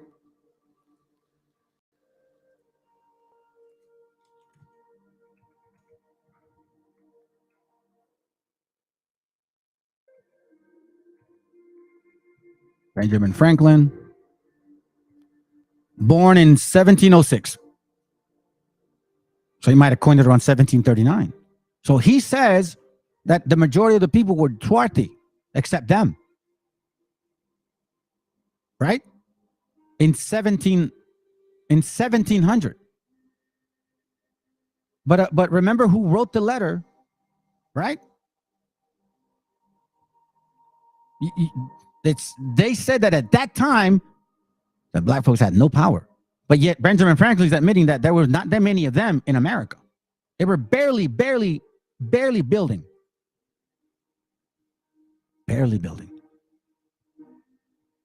So all I see here is people that simply are being misled with a bunch of lies. You guys are not the people of the book. You are Israelites. You are, look, quite frankly, you can be, how can I say? We know who you are. There's no more lying anymore. You brothers and, well, you people that are in those rooms that are still believing this shit, then you deserve to be destroyed. Quite frankly, you deserve it. Here's what I'm going to read to y'all. Sirach 19:23. It says, there is a wickedness and the same an abomination. There's a fool wanting in wisdom. He that had small understanding and feared God is better than one that had much wisdom and transgressed the law of the Most High. Are they not a walking lie, family? Sakari, IUIC, GMS, ISUPK. You already broke one basic commandment. Thou shalt not lie. Thou shalt not bear false witness. You broke two of them by pushing this Willie Lynch that is not true. You didn't find out the source. Now, they talk about how scholarly they are, huh? Sakari, where you at? Where you at, Gorilla Monkey? Where you at? You guys talk about, he calls himself Gorilla Hebrew. That's why I call him Monkey. He talks about he's so scholarly. Where are they? Where is your source? Why are you telling me that you didn't find the source of this book? You're telling me, Nate the Snake, that you didn't find the source and you didn't find out that this was a lie the entire time? And you who claim to keep the laws of God. There you go, bro. Look. Father of the Most High hates liars. Look, let's read it to them. It says the four commandments, the first four is dealing with us and the Most High. Okay? Then the rest of them is talking about us. Remember the Sabbath. It says here, thou shalt not kill. Thou shalt not commit adultery. Exodus 20:13 and 14. Thou shalt not steal. Thou shalt not bear false witness against thy neighbor. So if you, because remember, so-called BHIs, right? Let me read this real quick again. No, before I forget, so-called BHIs, right? They like to say that they're Jacob and Esau. So then that means that Esau would be your brother if you were really the people. So now you're lying on your brother. Now you're saying that your brother, but he never did that because that book is not true. That book is a lie. Those other camps just want to hate the white. That's it, bro. That is all, and that is it. The beef is past African American beef against the white man. They are just trying to use a religion to they're trying to use it to institute power, bro. They want power. They've been dealing with each other. Watch, I'm gonna show you, bro. We're getting deep on this, bro. We're gonna get deep on this. I'm gonna show you another book that's gonna touch on that year of 1970. Like, how coincidental that this book comes out around that time too. And then remember, in that book, it talks about 1800. So I'm gonna show you in this book too. They literally tell you who Revelation 2:9 and 3:9 is. They're in cahoots, fam. They're in cahoots. So their goal is to confuse us and to tell us, oh, they did it. Oh, no, you did. Oh, it's like they playing tag with each other. And you Hebrews that are not waking the hell up, please rot in there. rot in their damn coffin, man. Y'all are stupid to believe this shit. I don't know why you're not confirming your sources. The easiest book, the skinniest book in the entire arsenal that us so-called Hebrews have, right? All of these thick books, you got thick books, you got these guys going in thick books, and yet I found this little skinny book, right, of like 5 pages, and all it did was took some time, and I literally proved to you that you guys right there are a bunch of liars. Proving it. And these are not just comments of mine. No. I'm not even done yet. Today, hey, remember, hey, by the way, for you guys that celebrate Sabbath, happy Sabbath to y'all if you're already there. Mine's is not. Mine's is lunar, I know. And remember, I'm not here to impose my understanding on y'all. Y'all either understand or you don't. That's that simple. I'm not here to tell you, man. My job is to warn you. That's it. Sirach 1923. Let's go back to it again. Sirach 1923. Nobody's bringing this to anybody's attention. The so-called white man's afraid to tell them the truth. Everybody's afraid to tell them the truth. The so-called Hispanic man's afraid to tell them the truth. I don't know what you guys are afraid of, man. If you say to you about the Most High, you guys are a bunch of respectful people. That's what it is. A bunch of respectful people. Wickedness, wick-ass fools. Listen, Sirach 19, verse 23. It reads, there is a wickedness and the same an abomination, and there's a fool wanting in wisdom. These guys are fools. You BHIs, y'all are fools. You're astidious. You guys are dumb. Straight up. You want wisdom, and your wisdom is rooted off of what? Sand. You guys are literally falling. You're going to fall. I'm telling you, this doctrine is made to fall. It's beautiful. I love it, family. I love it so much. That's why I tell them, and I have no doubt in my spirit that you are going to fall. You're never going to have the kingdom because you ain't the people of the book. He that hateth small understanding, he that hath small understanding and fear God is better than one that had much wisdom and transgressed of the Most High. Like, for example, IUIC, right? They got this Deacon Ithon guy, you know, the so-called knowledgeable guy of his history and all this. Yeah, he cheated on his wife. He committed adultery. You got that much understanding. You've been in the truth this long, and yet you still couldn't keep your pants up? Bro, you cheat on your wife? Once you have an understanding of what this means, you don't have repentance. You literally laid the Messiah in the cross once more and spit on his face. Yeah, exactly. Spit on his face. You are literally spitting on the Messiah's face. IUIC, GMS, you guys, all of you guys, there's no way to get around this anymore. You are lying. You are spitting on the Messiah. That's what you're doing. Yet he that has little understanding, like myself, and fear God is better than one that has much wisdom. They tell me, brothers, you don't know the Bible. Yeah, you don't know nothing. You know, okay, cool. Sounds good, bro. But you know what? I fear the Most High. That's all that matters. I'm not in this for money, for women, for fame, for kingdom, for revenge. I'm not. That's not what I want. I wanted wisdom so I could not sin anymore. That's what I wanted. And that's what I still want. Now I want wisdom so I could teach my family, my children, and my wife. Oh, that's what I want. Nothing more, nothing less. That's all I want. I don't care about everything else, man. I've had stuff and I've lost everything too.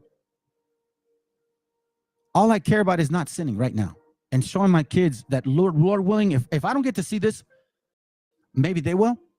But at least my son will example me. That's why when the Messiah said, I am my father, I'm about my father's business, I come as him. If you see me, you see him. It's exactly what I tell my son. Listen, son, I fucking die. Excuse my language. I'm going to be a little straight with y'all. When I fucking die, son, okay, I want you to continue my legacy. You are a walking mirror of me. You are me. I am you. So when you, that's why I put that video, fam, at the end. Tú eres yo, yo soy tú. That's what it means. He is a representation of me. So when I leave, he is going to be a walking of me. That's what the Messiah meant. That's what the Messiah meant. Listen, it is better the one that had much wisdom and transgressed than the laws of the Most High. IUIC, you guys are literally walking on lies. That's it. And every single black person that believes this book, every single one of you guys that really put so much love into the book, that you swore up and down that the white man did this to you. It's a lie. There's an exquisite subtlety, and the same is unjust. And there's one that turneth aside to make judgment appear, and there's a wise man that justified in judgment. Watch this. There's a wicked man that hangeth down his head sadly. Who is that, fam? Aren't they saying, oh, esta gente nos puso en esclavitud, pobrecitos negritos, por eso es difícil nuestra vida, nos quitan los trabajos, nos arrestan. Bullshit. There's a wicked man that hanging down his head sadly. Oh, yeah. Hey, we're the people of the book, 12th tribe. What are you? Oh, you're a so-called Mexican? Oh, you're Issachar. Yeah, we're the same people. Yeah, you know, the white man did this to me, and the white man did this to me. And oh my God, that's why it's so hard. That's why we can't get jobs, and that's why we can't keep them. We're the first ones fired, last ones hired. Oh, all that crap. There's a wicked man that hangeth down his head sad, but inwardly he is full of deceit. Willie Lynch. Casting down his countenance. Oh, man, it's so hard. Oh, the reason why the abortions happen is because the Willie Lynch did it. Oh, we're gangsters because the Willie Lynch did it. Oh, we don't take care of our children because the Willie Lynch did it.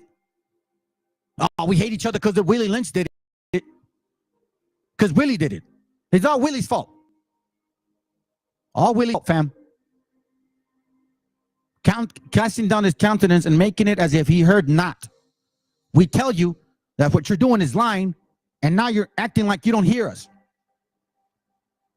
Where he is not known. Watch this. Making as if he heard not. Casting down his countenance, making as if he heard not. Oh, man, nah, bro. And we're like, yo, listen, that book is a lie. You're not the people of the book. Hey, well, if that's what you believe in. I mean, rights. I don't think that Mexicans are Issachar. I really don't. I think there's several tribes there. But anyhow, that's not the point. But I mean, they blame the Issacharites coming across the border. Why don't they have jobs? Exactly. Exactly, bro. Exactly. That's my point. You're asking for reparations for what? You're using. The matter of fact, they went the Sacramento meeting that they had.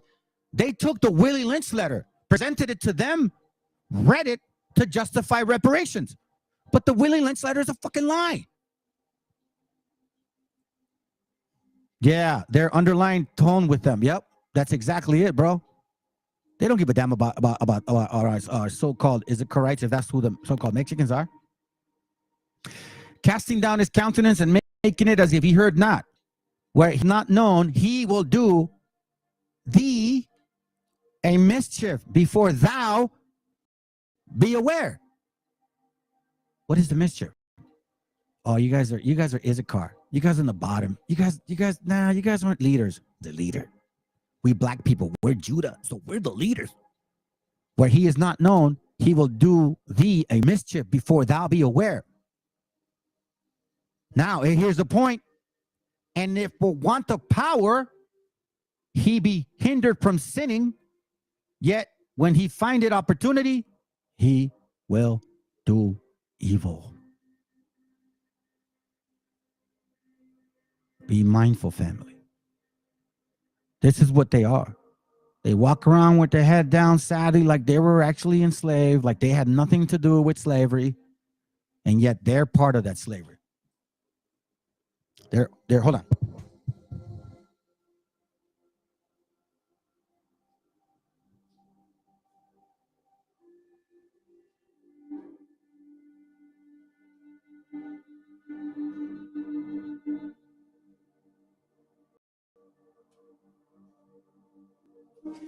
They're part of it. Down their head as if they suffered just like us. The nerve of these heathens to tell us that they suffered like us, fam. You see, what I'm finding is that, what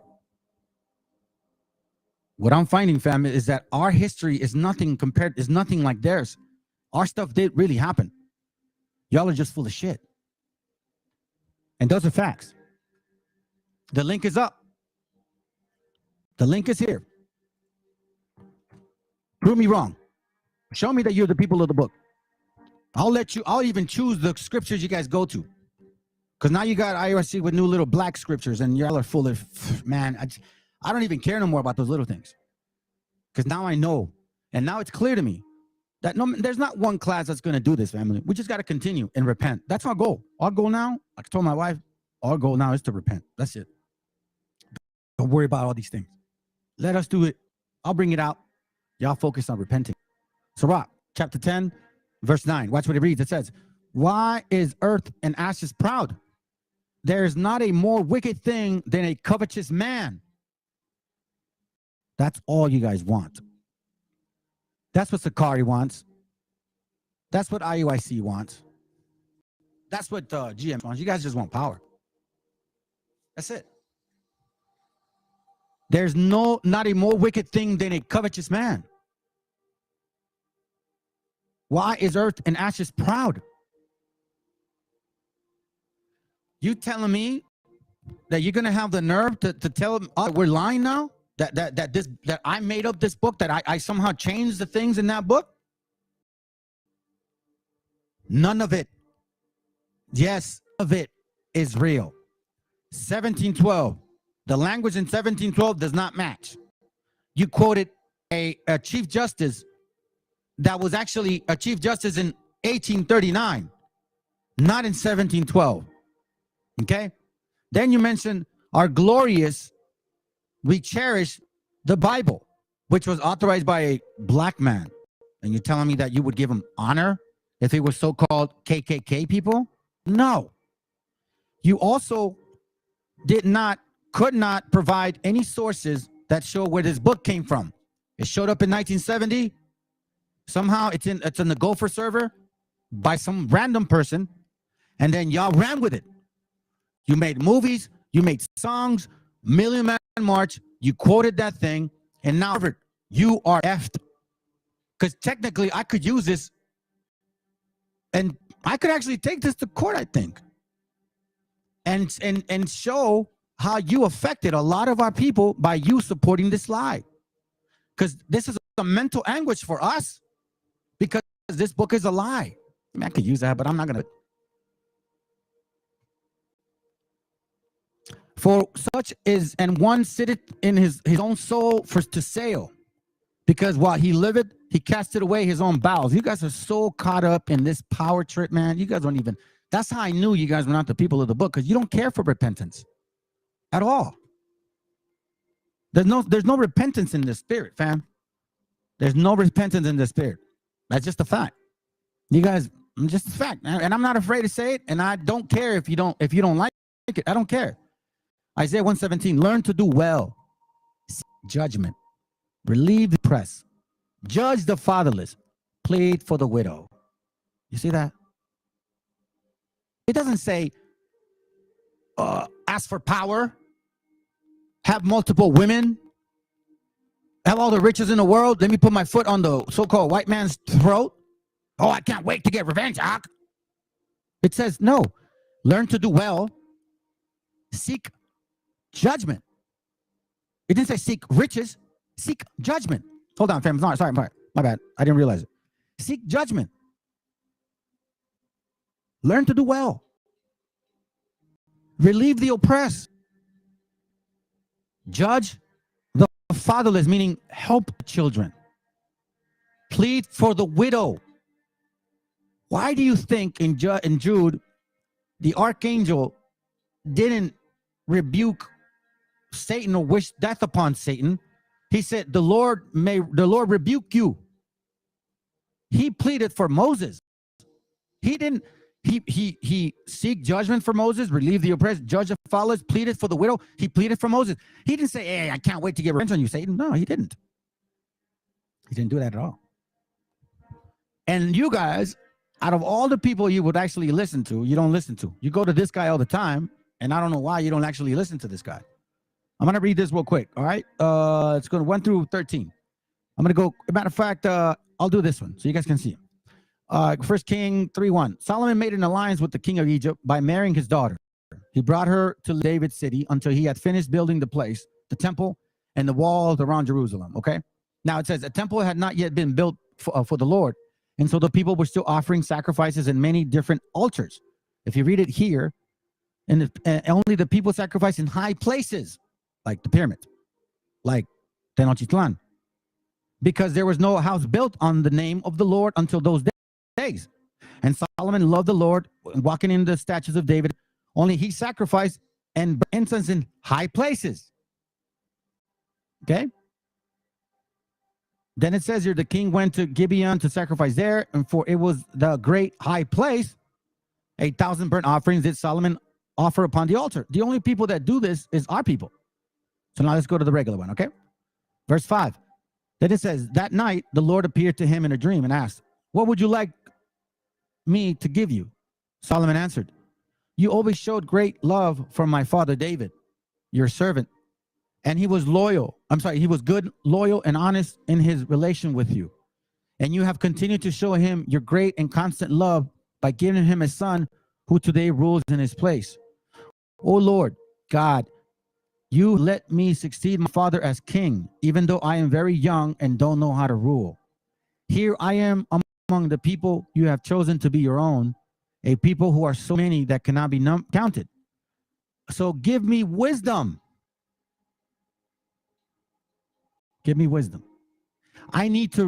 Give me wisdom I need to rule your people with justice and to know the difference between good and evil. Otherwise, how would I ever be able to rule these great people of yours? These guys are not asking for that. They want revenge. They straight up want revenge. Right? But let's continue. It says, the Lord was pleased that Solomon had asked for this. And so he said unto him, because wisdom of rule justly, instead of long life for yourself, or riches, or the death of your enemies.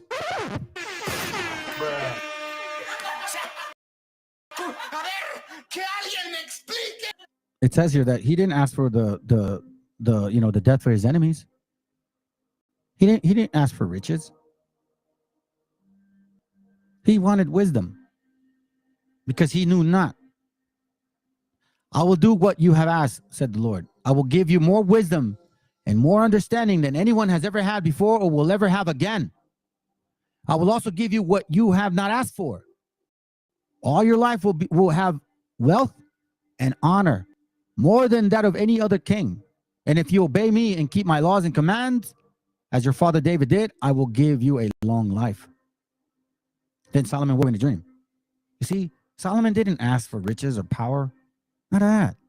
So you guys like to use Solomon and Songs of Solomon 1 and 5. I am black. Yeah, we sure don't listen to him. You don't listen to him because you're not him. You're not the people. Let's start trying to finish it up, fam. Matthew 6:25. Watch what it reads. It says here. It said, do not be obnoxious, all right? So let's listen to this. Therefore I say unto you, take note of your life. What ye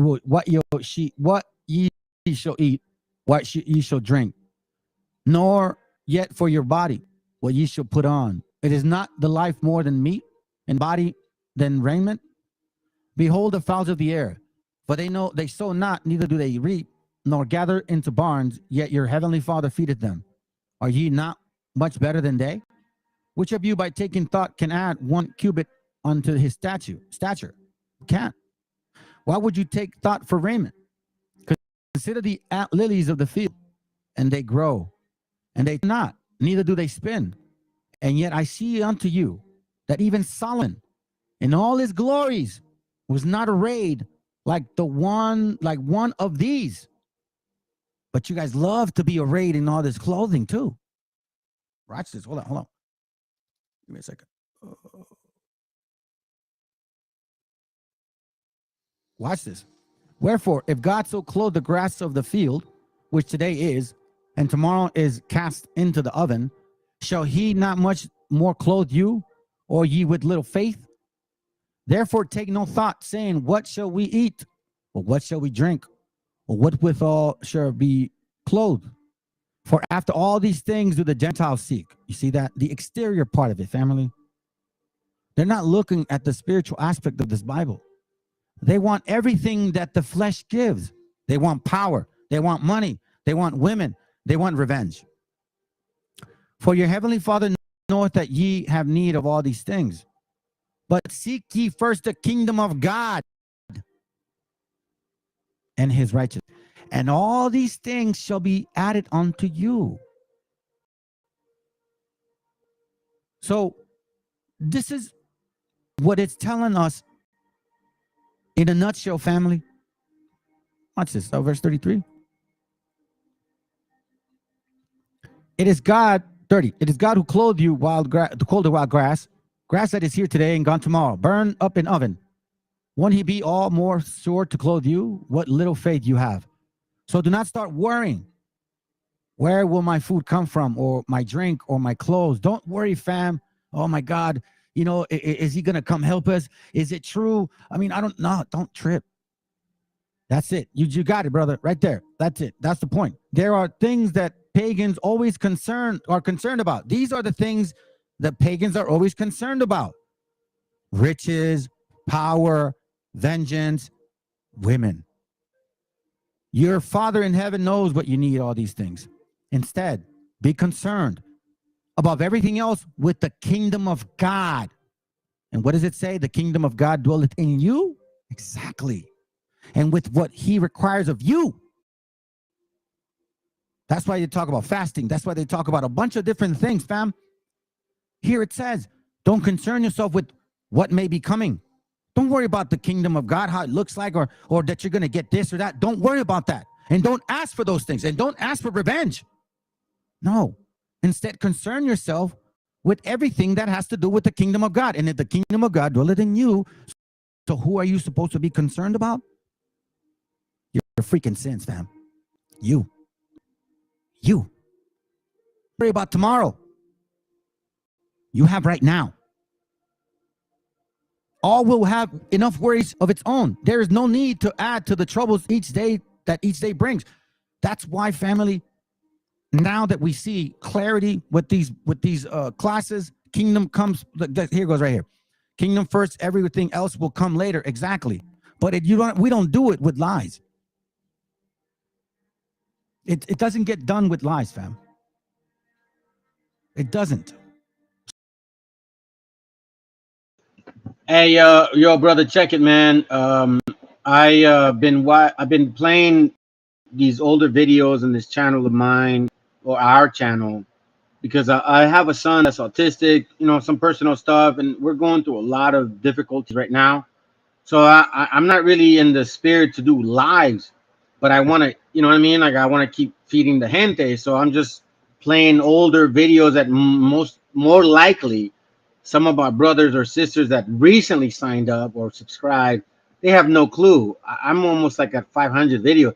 I've been doing this since 2022, you know what I mean? So it's like, I don't mind, brother. If you want to hit the link, bro, hit the link. You know what I'm saying? Like, let's talk for a little bit. I'm not really trying to be like on that. But if you want to like break bread with me and shit, hey, bro, I got Mighty Guide. We're going to be doing a class together pretty soon. You know, you're more than welcome to like hit it up, bro. You know what I'm saying? I'm not a hater, man. I just speak a certain way, bro, and people they're not used to that shit. You know what I'm saying? You know what I'm saying? They're just not used to it. So like, you know, I don't mind, man. We could talk, but I would rather send me your email or text me your info and shit. And trust me, I know agent. I know people say that shit. I'm Raza, homie. You know what I mean? Send me your information, and I'd rather do a live. Matter of fact, dude, we can do a live with you and Mighty Guide. There's different perspectives on our understanding, but you know what, bro?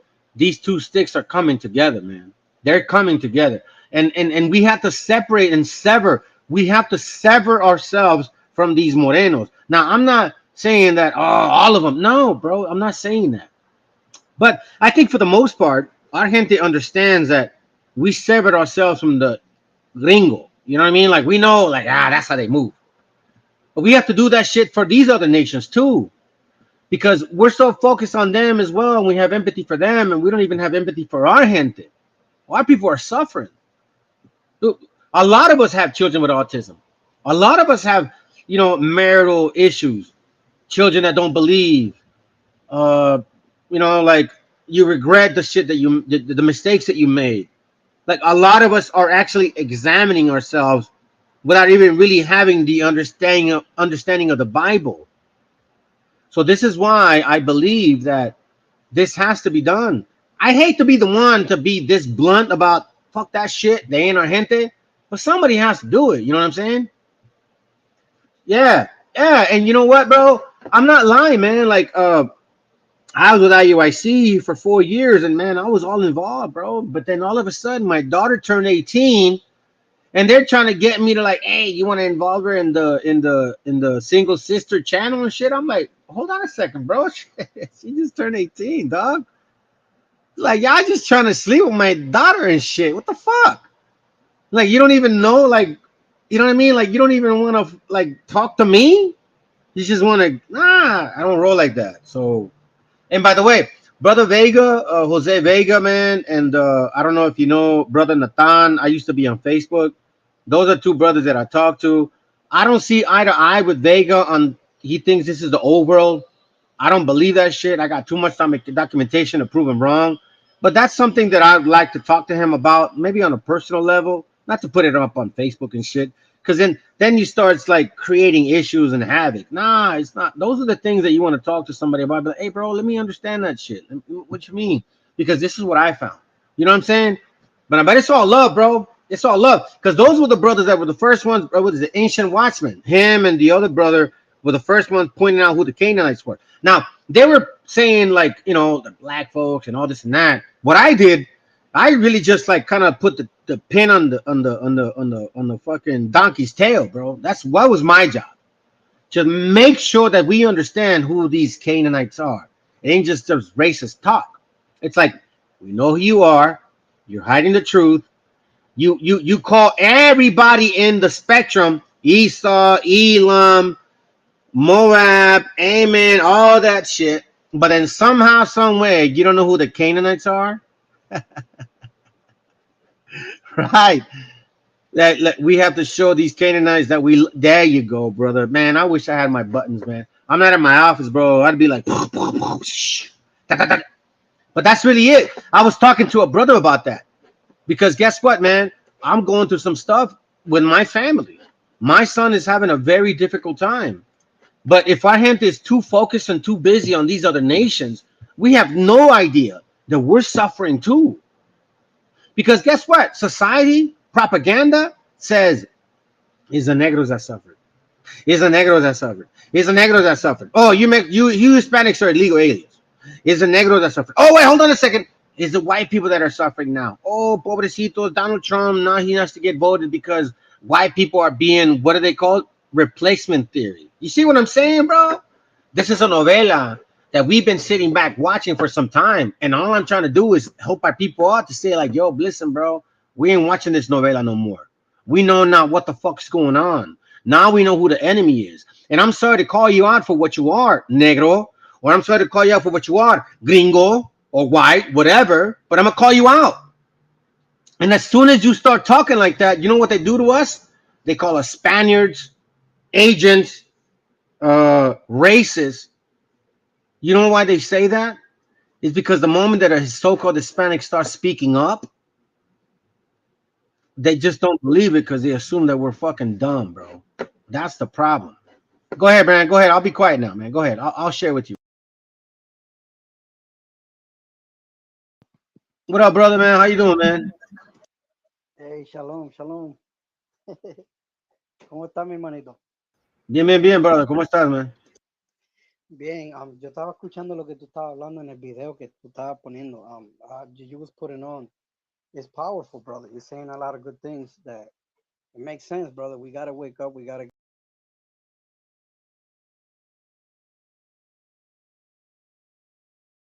I don't know what happened, bro. I think you disconnected, man. Come back. There you go. I heard you. Hold on a second. Hold on. Yeah, I don't know what happened, bro. You connected and then you disconnected. But anyhow, let me continue because like, you know, that's kind of what I do and shit. But no, family, for real, man. Like, I'm not trying to cause any hate or division and shit. Like, no, if we're the same people, we're the same people, man. I'll be all with it. I'll be all with it. We're the same raza? Fuck yeah, we're the same raza. There you go, bro. You're back, man. Go ahead. Fine. No, I'm listening to you. What I'm saying is I'm agreeing with what you're saying. Yeah. Now go ahead. No, you coming on, bro. First of all, man, my name is brother Joshua, bro. Good to meet you, man. What's your name, bro? They call me Joseph Ephraim, Okay, uh, but my real name is Joseph. okay. Tell us a little bit about your history, bro. How'd you come into this whole understanding? Because I never really asked brothers, man. I'm kind of curious now. Like, how'd you come into this whole understanding, bro? No, well, to be honest, it's passed down to my grandparents. To be honest, Mm. Mm-hmm. to my grandparents told me no, not trust because it's passed down to my father's father's father, and they told me who we were and all that stuff. Passed down, whatever. Then I bump into this group, right? The so-called ISUPK years Yeah. ago. Years ago. Ah, okay. And Okay. then they started telling me things that was already on my on passing down to my grandfather, but half of it was like, wait a minute, my grandfather told me these ain't Israelites, these Africans. Mm. So my grandfather was saying, you know no, you can't trust them because those are our long time term enemies, the Kawab. Remember, Wow. the He Kawab. said that shit. He said that shit for real. My grandpa said, don't trust the Kawabs, the Kawabs. Okay. Yo, ¿Cómo les decía, brother? ¿Cómo les decía? ¿Los qué? los Kawab, the Kawab. ankle biters. Okay. Go ahead. Go ahead. Sí, ellos le decían, él le decía the ankle biter. So I was Mm. like, ¿qué está hablando este viejito, man? Mi abuelo está Right. Right. está como loco, no sé. Esa gente no se ve como que son malos, they don't look like they evil. No. So I keep Right. doing, keeping the movement. I went right along with it. I joined or whatever for a few months. But brother, the only thing they wanted was what you said in your video, and I spoke to this to Jose and Ancient Watchmen back then. They Mm-hmm. only want our women, our power, because through our Mm-hmm. history, they could be able to shine. Yeah. Because if you really think about and I'm gonna tell you this right now, man. Fuck, man. Brother Vega, and what's the other brother's name? Yashar. What's his name? Ayash. Ayash. Yeah. I showed a video on him the other day, and he's singing like Christmas stuff. You know what I'm saying? And, man, I ain't gonna lie to you, bro. That hurt me, bro. That hurt me because the Most High. Sometimes he just uses you to bring some shit out, and then he cuts you off. You know what I'm saying? So it's like that's why I tell brothers, bro, at every moment, man, be mindful of where you're at in this walk. Be Right. mindful. You But just you, I really you hold on. I really appreciate what they did because they were setting up the platform to today. And I don't ever feel like I'm some fucking special dude. Not at all, man. I learned from them. And then I did my research and I just kind of like added to that shit. And I right. believe that that's what our walk is. Each one of us is adding to that information, like solidifying the consciousness, awareness of who the fuck is Psalms 83 about. Excuse my language. But that's really what we're talking about. That's BHI right. always says Psalms 83, Psalms 83. Pero nomás le apuntan el dedo al güero. Who's Sí. everybody else? Right? My bad. Es lo que está pasando, mi hermanito, es que, tú tienes que tener un poquito de paciencia a nuestros hermanos, because we've been years, generations through slavery, and not only slavery. You can't blame the white man on everything. That's what I always say Yep. to everybody, that Yep. you not blame the white man, because we put ourselves in this predicament. We had the Yep. power, we Yep. had God in our hand, we Yep. had the scriptures, we had everything, the women, everything. We had everything that these guys want right now that you have. You keep Yeah. throwing away. Yeah. But our people's gonna get raised and get thrown down, get raised and thrown down, get raised. So when you see some certain brothers falling down, brother, be their rock. Talk to them, and the Lolo, don't. I don't gotta tell you what to do, because you're a grown man, and you're my brother. But talk to them in private. Don't be quick to throw them out there, brother, because You, our you know people's what, gonna. man? Check it. I'm glad you said that, bro, because I am part of a group. We chatted up and shit.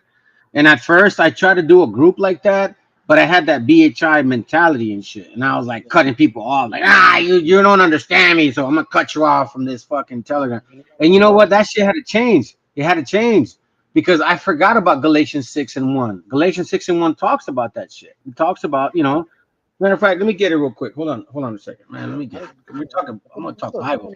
I'm gonna bring it out. No es nada malo. Esto es bien bueno para nosotros. Yep. Hold on a second. Hold on. Let me get it real quick.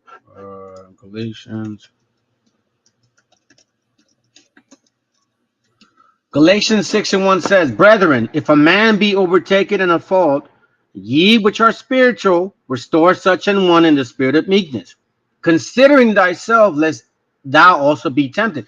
And I didn't have that mentality. I thought I understood that, but I didn't.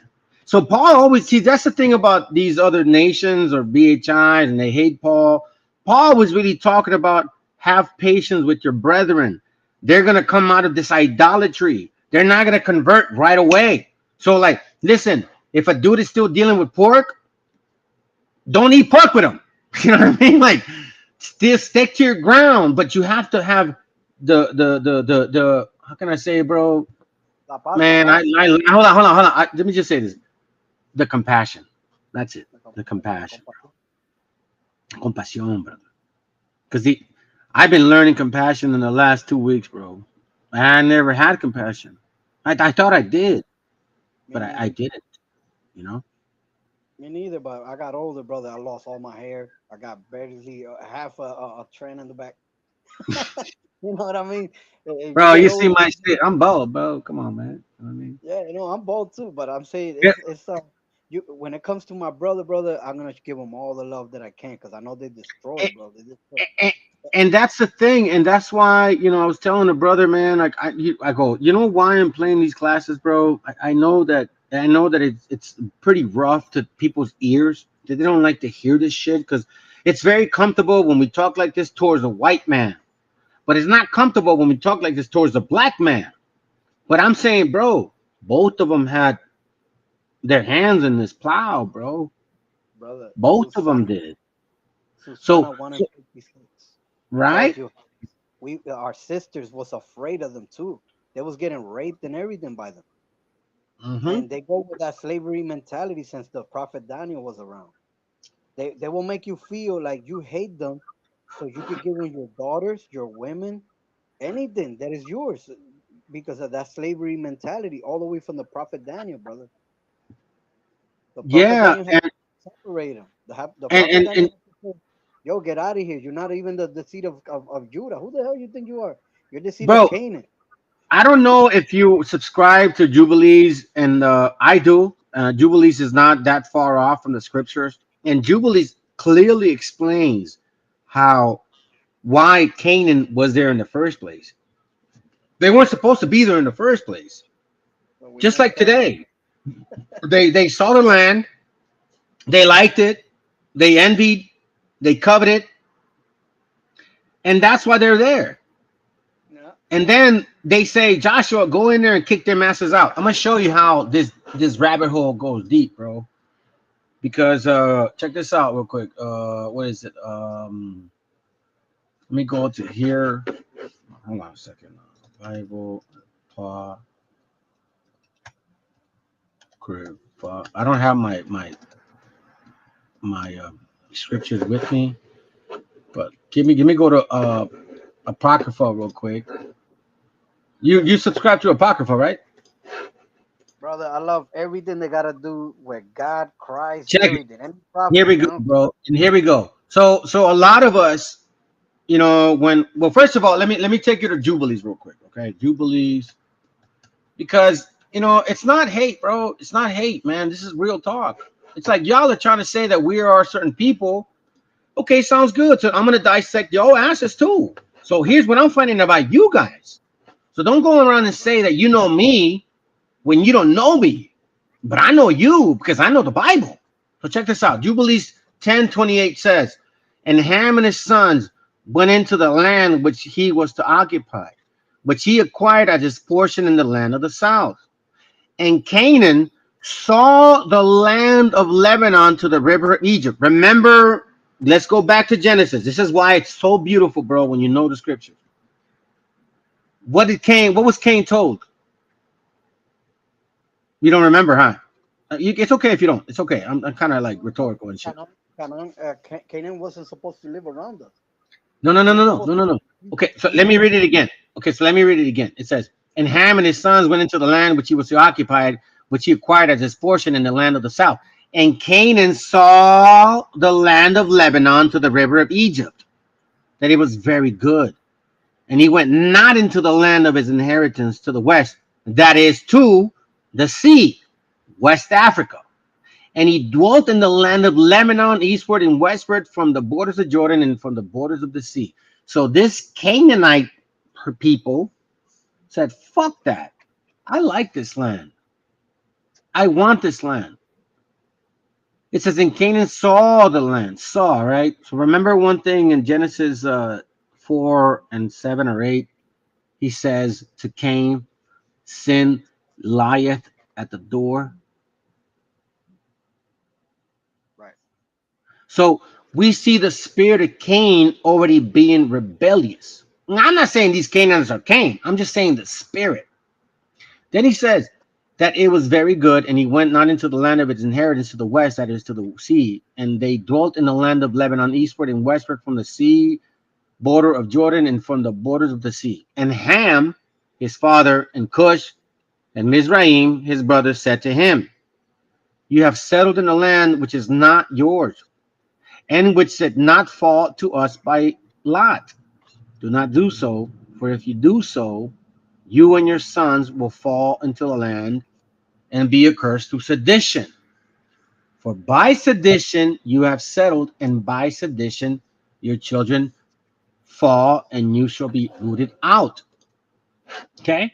So now, we're reading Jubilees, we're like, hold on a second.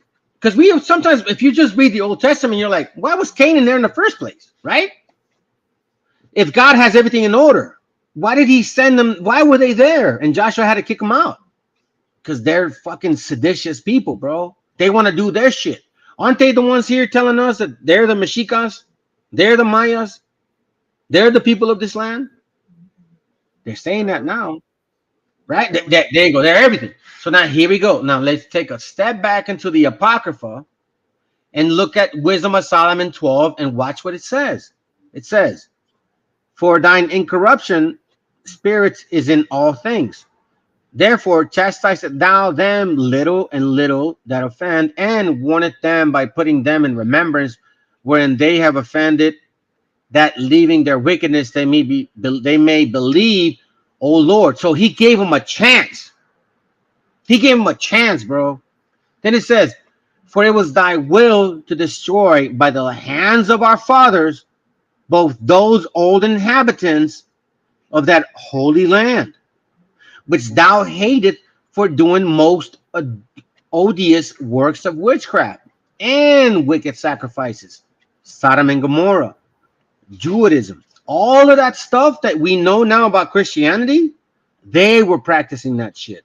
All of this Christian doctrine was from Nimrod, Ham, these nations. Now they're acting like, oh, it's the white man that taught us that. Nah, bro, y'all, you guys got that in your spirit.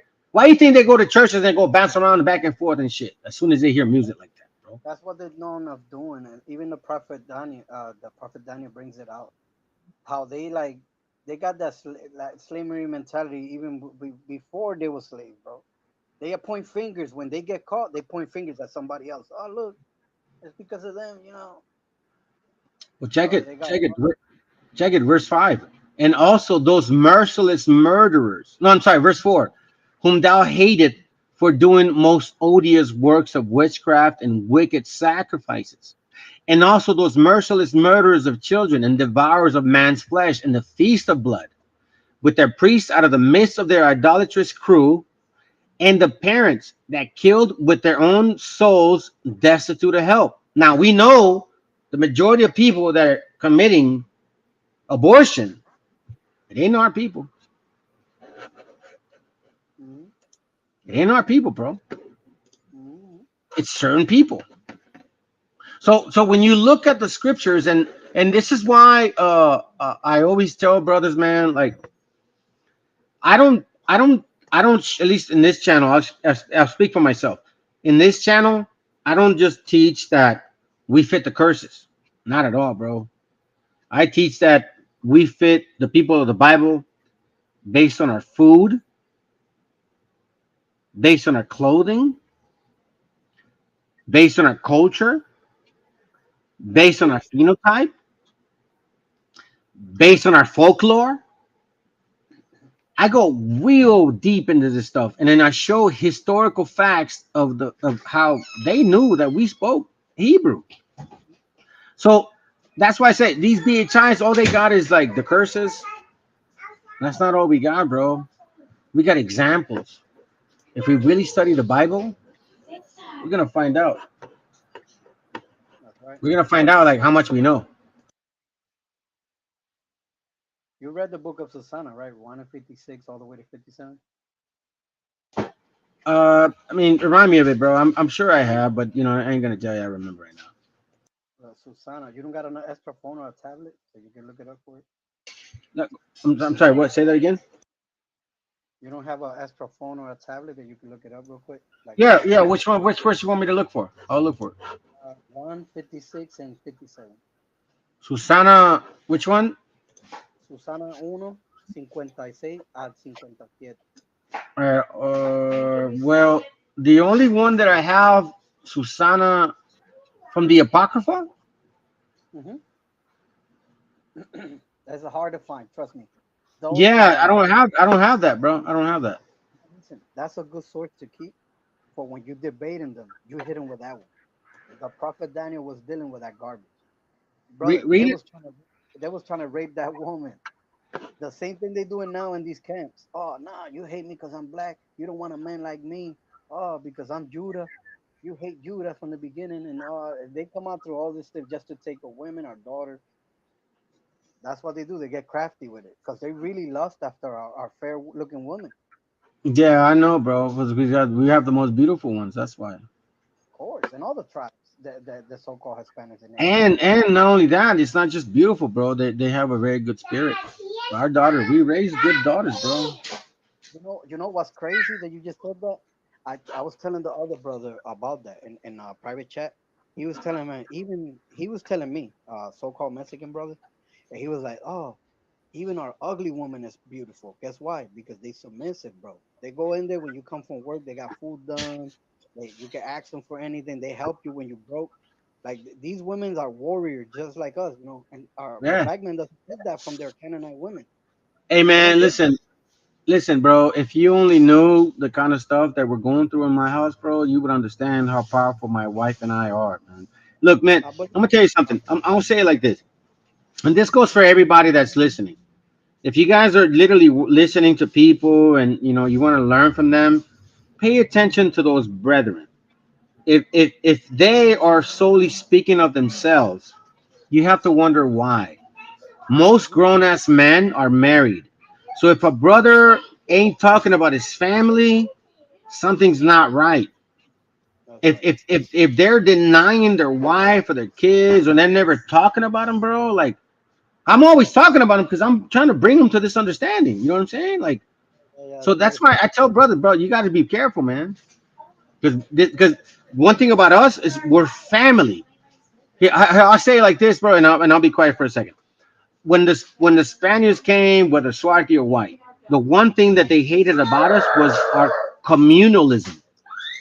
Communalism was how we take care of our family. They used that word communalism and turned it into communism.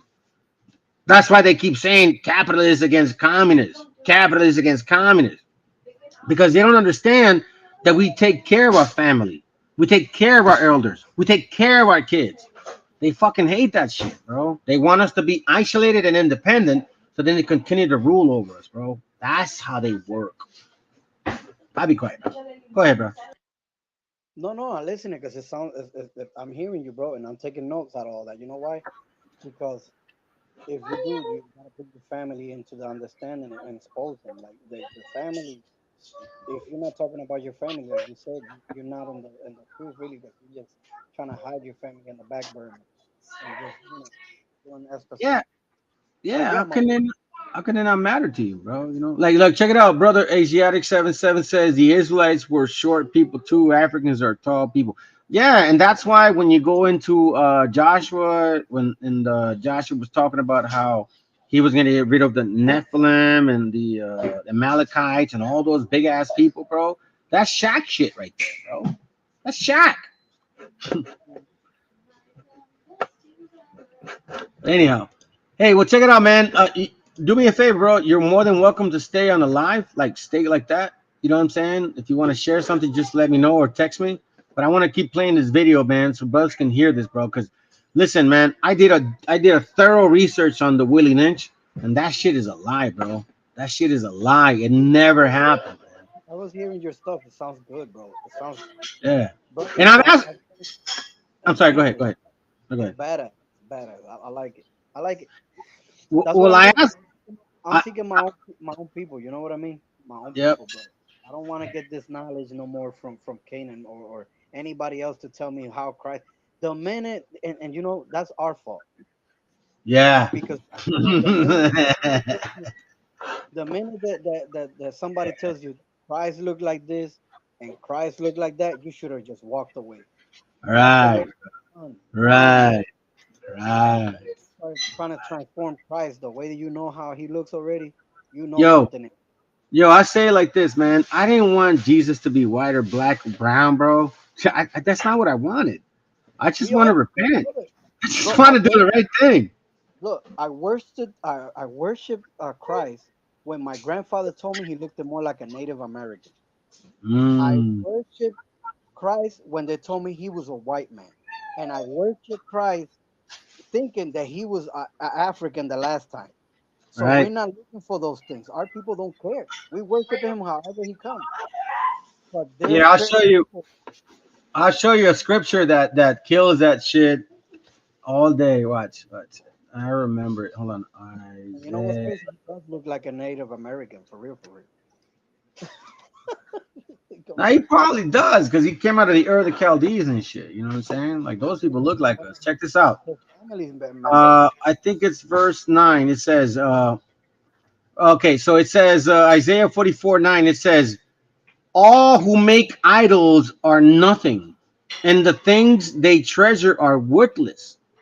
Those who would speak up for them are blind, they are ignorant to their own shame.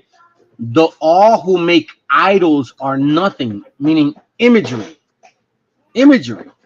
So if you need to see Jesus as you, or Jesus like then something's wrong with you. That's right.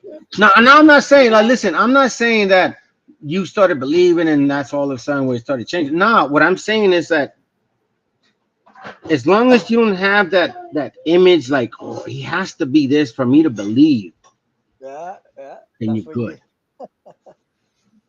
Then you're good. All of a sudden, now you're good now. He has to have an afro for me to believe. He has to have blonde hair for me to believe. He has to be called Jesus, not Jesus, for me to believe. That's when you know you're off. You know what's crazy when you just said that? We woke up two Africans on the true nature of God and Christ according to the scriptures, brother, and they walked out of the whole entire camp. They didn't even want to be there no more. He was like, oh man, I thought he was a brother, man. He's redder than this and that. I was like, bro, if anything, if you go with that understanding, he will actually look like a white man. Going with that fake understanding. I'm not telling you that he is a white man, but going with that understanding, because there's nowhere in the Bible that the word black means something great or gorgeous. Nah, matter of fact, I did a class on it, bro. Like a really short 18-minute class. The word Genesis 2:7, it's called Adami. It's red earth. Red Yeah. earth. And then when they talk about, oh, Revelation 1:14, and he burned, like, he was like, what is it, like burnt on a bush or some shit? And I'm like, wait, hold on a second. In Exodus 13 or Exodus somewhere else, or Second Ezra 14, I believe, he's also in a burning bush. Hey, you know what I mean? Like, so what he's saying, like, is he black or is he golden like fire? You know what I'm saying? That's what they don't get, bro. Yep. Don't Jacob compares his brother Esau to Christ? Yeah, Rudy. No, go to Genesis 25 and 29. Hey, let me read. Let me get it. Let me get it. Genesis what? No, wait. I'm 25 and 30. Oh, yeah, that's right. That's right. Yeah, Genesis 25 and 30. I got you. Yeah, I'll read it. Genesis 25 and 30 says, well, it's kind of split in two, so I'll read it in 29. Once when Jacob was, I'm reading a different translation, okay, not KJV. Once when Jacob was cooking some stew, Esau came in front the open country, famished. He said to Jacob, "Quick, let me have some of that red stew. I am famished." That is why he is also called Edom. That was it, right? No, that was it, right? No, that wasn't it, brother. Okay. Genesis 33, 9 and 10. I'm so sorry, brother. My bad. 33, 9 and 10, it says, but Esau said, "I have plenty, my brother. Keep what you have for yourself." "No, please," said Jacob. "I have found favor in your eyes. Accept this gift from me. For to see your face is like seeing the face of God." Damn. Not like you haven't seen my face. Holy shit. Wow. If God looks like Christ, because remember, if Christ says in another chapter, "If you see me, you see my Father," right? Damn, bro. That's heavy. And then why, when you bring that up, they be like, "Nah, but see, you don't know context. You don't know context." Talk about Rudy and shit. Yeah, once you give them that chapter, they walk out of that camp. Two of Hey, them already. I think that's why the Most High says, "Do not abhor the Edomite." That's why the Most High says, "Don't have any bitterness in your spirit," because you just don't know, bro. You know Brother, what I'm saying? But that's in the crazy. original translation of the Bible, you're not gonna find no chapter of God saying He hates the Edomites.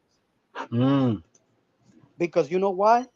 How He gonna hate something that He sent to destroy you for you being disobedient? That's true, though. Very true. Brother, in your house, right? You got elder brothers, right? Mm-hmm. When you was little, your father, when you was doing something stupid, your father will be sending your older brother, "Yo, kick his ass and bring him right back." Yeah, he would do that. Yeah, he would. So your father's gonna go and tell you, "Yo, I told him that, but I hate that guy." That's his son. How he's gonna hate him? This is why I never understood BHIs, bro. Like, it's like y'all hate the white man so much, man. Do you guys not realize you're hating the belt? You're mad. You're getting mad at the fucking belt. Yeah. It's like my son. I whoop his ass, and he's not mad at me. He's not mad at nobody. He's not even mad at himself. He's mad at the fact that I fucking spanked him with a belt, and he's mad at the belt. And this is BHI concept. Go to the city, right? Get the book of Moors, their history on how they became here, brother. Everything is gonna give you a bigger understanding of what you already know, and it's gonna blow your mind because it's all a lie. They all sit down on the table, these Moors with the Americans, right? Your evil brother, the Edomite, Yeah, I know. and they made the whole thing up. The Yeah.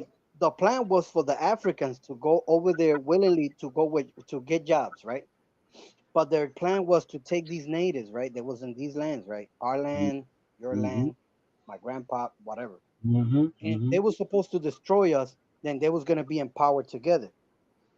But you remember, God gave the sword to our brother, to our older brother, to be wise, to rule with that sword. So he tricked them. He took them over there to Puerto Rico, Mexico, all these places. Waited till they helped them conquer everything, right? And then he turned it over. Then he was like, "Our work here is done. We didn't even have to walk through that, hairy ass jungle. We didn't have to climb the trees to get some of these guys.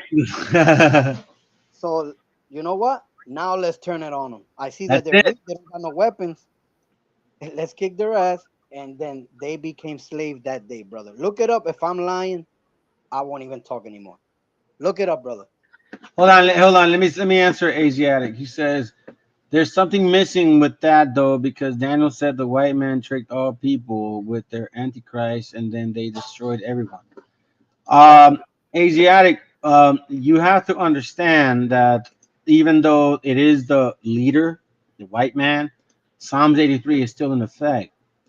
So when you talk about that they tricked all people, you have to understand that the first, in case you guys don't know this, the first Jesus that came to this country wasn't white.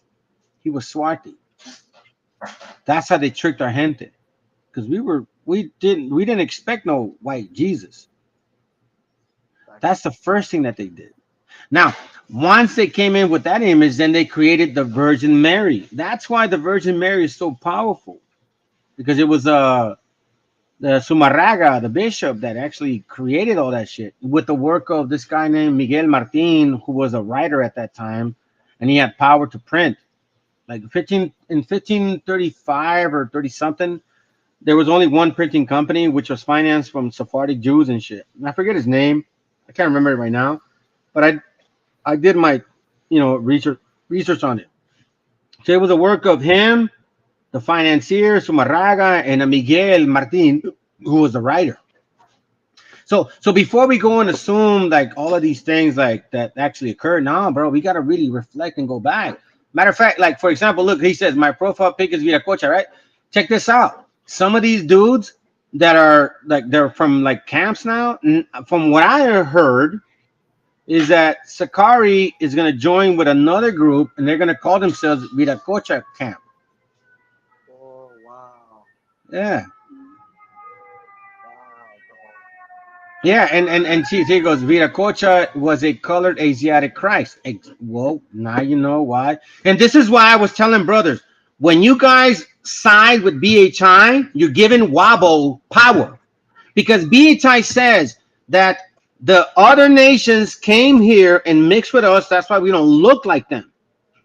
So they're saying that the original people that were here look like them. This is why my gente is like fucking dumb, bro. They're not even paying attention. Listen to what they're saying. The Wobblers are saying they're the original people of this land, and BHI is saying that you look like Spaniards because you mix with them. So what are they saying in reality? That we were Wobbles. That we are nothing, Either. basically. Watch that. No, not that. No. Let's not walk over it. What they're saying is that the people that are originally here, Wobbles and BHIs, are saying that they were originally Afro puff looking people. Yeah. I was in when I was in that camp, they were saying the same thing, brother. See? So that's why I tell brothers, you guys hate Wobbles, but you're in BHI camps. Well, BHIs are giving them power by saying, yeah, you're right. You were like us, but when the Spaniards came, we mixed.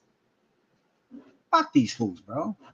I'm gonna continue to put this truth no matter what, bro. No matter what. A lot of our people did not mix. That's what they don't understand. And even if we did mix, brother, there is no such thing as going back to being black. How come they still black then? Bro, listen, man. We have pictures that show that we were light skinned too. We have books that say that we were using bear grease and red shoe to get us tanned. Like we would actually go. I do that shit. I'm from California, San Diego. Bro, I'd be hanging out at the beach all the time, bro. I'd get some oil and shit, and I'd put some of that what's that liquid that like fixes your like cures your skin, iodine or some shit. I used to do that dumb stuff. I'd mix it with oil and that to make myself look more brown or reddish. And we read in the books that our gente was doing the same shit. Why? Because we're out in the fucking safari, bro. We're getting burned. You know what I'm saying? We're trying to protect our skin. Like my grandpa said, the reason when we came out of those places, we wanted to look like those people. So we used to paint ourselves black. You know that, right? We actually used to paint ourselves black and worship this guy with the long nails. Look who that God is. No, let me say something real quick. Hey, Asiatic, we are Oriental people, and we always have been. What do you mean by Oriental? Like from the East, or do you mean like Asiatic, strictly like Japanese, Chinese? Because like Oriental means, you know what I'm saying, like Arab, India, and Asia. So you have to be more specific, Asiatic. Because I'm not denying it, bro. Like I did. Hey, listen, by the way, in case you don't know this, bro, I was one of the first people that started teaching that shit, that we came from Jerusalem all the way across this way.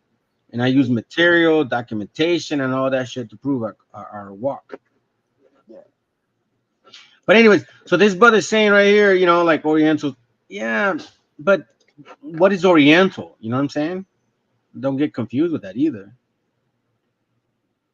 Anyhow, you got anything else to share, bro? Yeah, I believe that all indigenous people worldwide are the true Israelites, bro. I don't believe it's the history so deep, bro. I believe all indigenous people. I don't believe nobody else out of that circle. Like even gypsies, brother, they be among us. Like, bro, in Puerto Rico, we got gypsies with artifacts and everything, and praying to the Most High and everything, brother. Don't deal with nobody else around them or nothing. That's good, though, dog. That's good, man. I believe all indigenous people, even the Hawaiians, I believe that they are Israelites. Yeah. Hold on. Let me answer this. Hey, Asiatic. No, that shit is fucking fake, bro.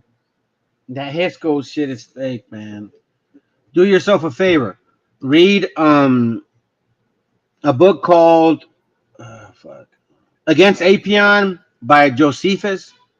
He writes, it's a very thin book, and he's talking about how, because you're talking about Manitos. Manitos wrote about the Hyksos. So he's saying that Manitos had no clue what the fuck he was talking about. That shit was a lie. The Hyksos are not Hebrews, though. Not at all.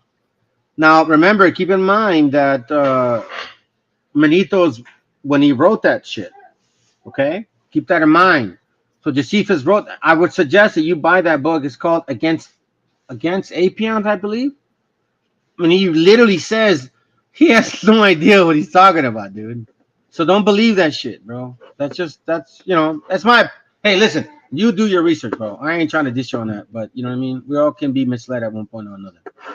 Our goal is to try to kind of direct us to the right path, right? Isn't that what we're working on? Bonito que entren, que hablen lo que ellos quieran, tú me entiendes. Después lo van arreglando poco a poco. Yes, sir. Yeah, little by little, you line them up. But Yep. for now, you gotta be a backbone to them, because like I told you earlier, brother, a lot of our brothers is destroyed to the point that, bro, imagine being more than 10 years in one of those camps, then coming out, and then the first thing your brother, when you're gonna go open your hands to hug him, say, "Get out of here, bro, back up." What you think is gonna happen there? Yeah, you're right. He's gonna feel like he don't got nowhere to go. You destroy them even more. So when you got Yeah. brothers running to you with questions, that's them giving you a big hug, brother. Let me know more, man, because I'm looking I for hope that. so, man. I hope so. But the goal is too that they don't ask. Look, I always believe in this, man. If you ask a question and you ask it in doubt, it's make this sure that doubt is because you're trying to get an answer, not because you're trying to Pursue something. correct someone else. You know what I'm saying? Like it's because you really want to know. So like, I understand Asiatic saying the Hisco shit because I used to think that, but then when I did my research, that shit is a lie. And if you look historically speaking, like bro, Hisco should not even. That's just that's like a side note of Manito that he decided to just write some dumb shit and he got caught up later on in years. But check it, man. Let me finish the class. I'm trying to cut you short, but I kind of like to play my class and shit, bro. But you're always welcome to come again, man. Let me play it, man. You can stick around if you like. All right, brother. Is Jose Vega welcome here too? Yeah, for sure. All right, beloved. That's good. That's beautiful, brother. We need to, we need to be a strength again, brother. We need to come together and love each other, bro. We don't have that.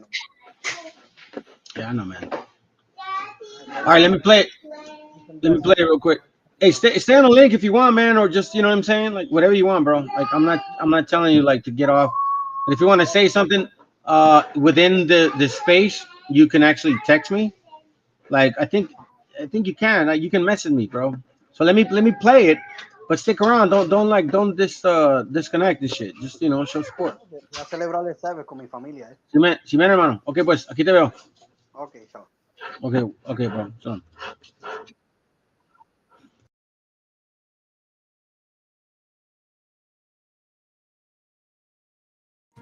As you can see, this is the book that they like to use, right? Hold on, let me give me a second. It says it's called The New Voyage of Italy. Let's go to page 139 and 140. So in this book, it says here that the Portuguese Jews are black. Okay? Who started the slave trade? Portuguese. It says here that the Jews in Rome, Portuguese Jews, but not all Jews are black, northern region, but the Jews were originally in Germany. There's an example, Prague, Jewish nation, Jewish traditions. So he's talking about these things, right? But at the end of the day, this is what his conclusion is. So he's looking at their knowledge. He's like, listen, man, they can't really, their customs are all different. They can't tell me who their real ancestors are.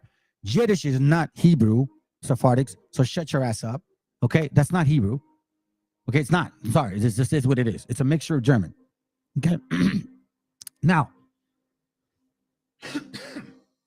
it says here, the answer I have then, to make you in a few words about this affair, is that these Jews have furnished me with nothing that one can draw any use from.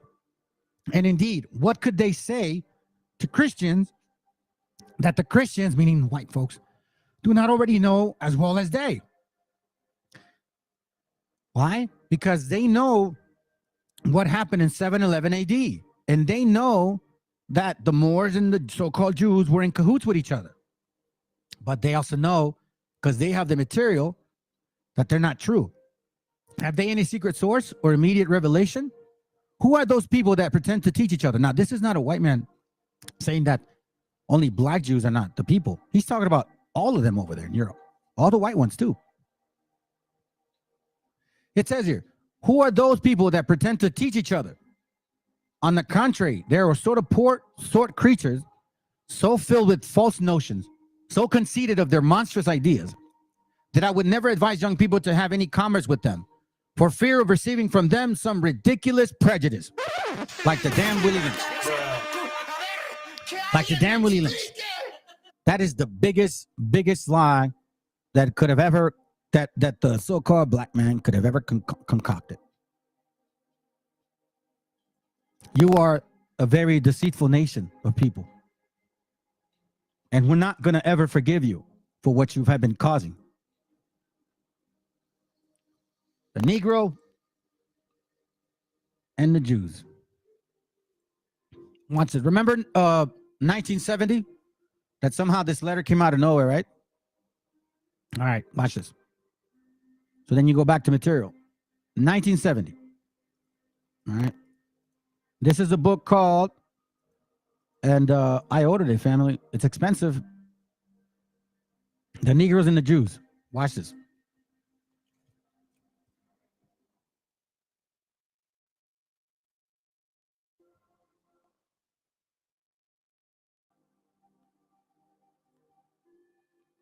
They don't have it here, right? But Amazon has it.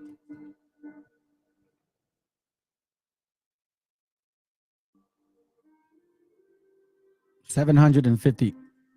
$1,000 as well. All right. Now, why is it so much? Make you wonder, right? Watch this. Now, remember, let me turn on the camera because you guys need to see this. I'm not going to hide from this. And I'm sorry. I may have to, let's see. Could I do it? I'll do it next time. I'll change my camera. I have another one that lasts longer. It's just cheaper. Remember how it says that in 1970, this book came out of nowhere, and it was pushed in 1990, right? All right, so now I want to remind you this. I forgot to show you. The Willie letter, okay? See, look, you see how they look? Look, see, I mean, they jump on it. Look at that. Black myth, Willie Lynch is real. The Willie Lynch letter is real, okay? You see that? Everybody, you BHIs, every single one of you. Oh, pobrecitos mentirosos. So now, what's the origin of this? Who funded this movie? Oh, no, here it goes. Sorry. The Great Debaters. Who funded this movie? none other than Todd Black, white Jew, Katie Ford, white Jew, Joey Roth, white Jew, Oprah Winfrey, black Jew. And all of these people, Jew, black, Jew, black, Jew, black. The movie made $30 million in 2007, which is a lot more now.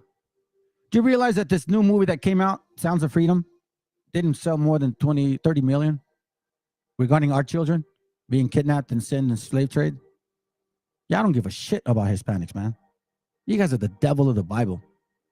Straight up. Straight up. So now watch this. Okay? Where you at? Where you at? Okay? So now, I'm going to show you this. So we open this book. Let's read it up. It is a so-called Jewish lady. The historic, watch this. The historic alliance of two groups since the 1800s. You see that? Since the 1800s. Their struggle for equality with other Americans, their struggle for equality with other Americans, and of the hostility that has grown between them in the last decade. Okay? Watch this. Let me see something. Yep. Is it? Nope. Okay, here it goes. Right there. Watch. Watch what it says here. The Negroes and the Jews. Lenora E. Burson. In this fascinating survey of the alliance between the Negroes and the Jews. So watch this real quick. Alliance. You see, Nate, you cannot escape me, bro. You messing with Joshua. You are a demon. Watch this. Listen to what he says. I'm going to the Renaissance. They introduced another form of Christianity. Now, some books call it Roman Catholicism, where the Pope is the representative of God on earth.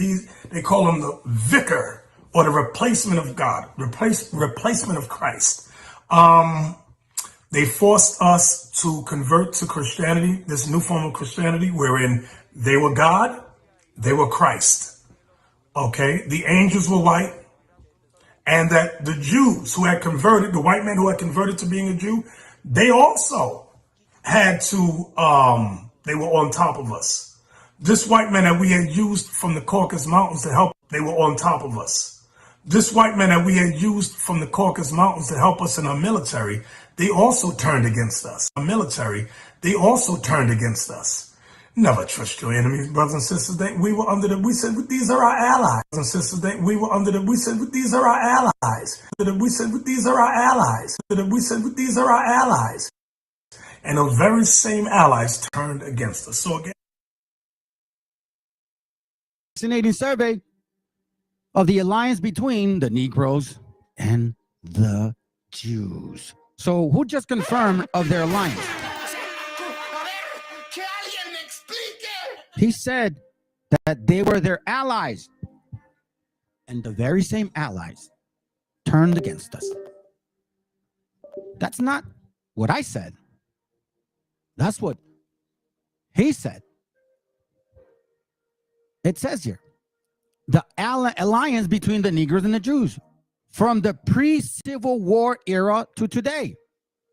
Now, I have a book called The Jewish Confederate. Yes. Lots of Jewish people were part of the Confederate. Okay? Keep this in mind.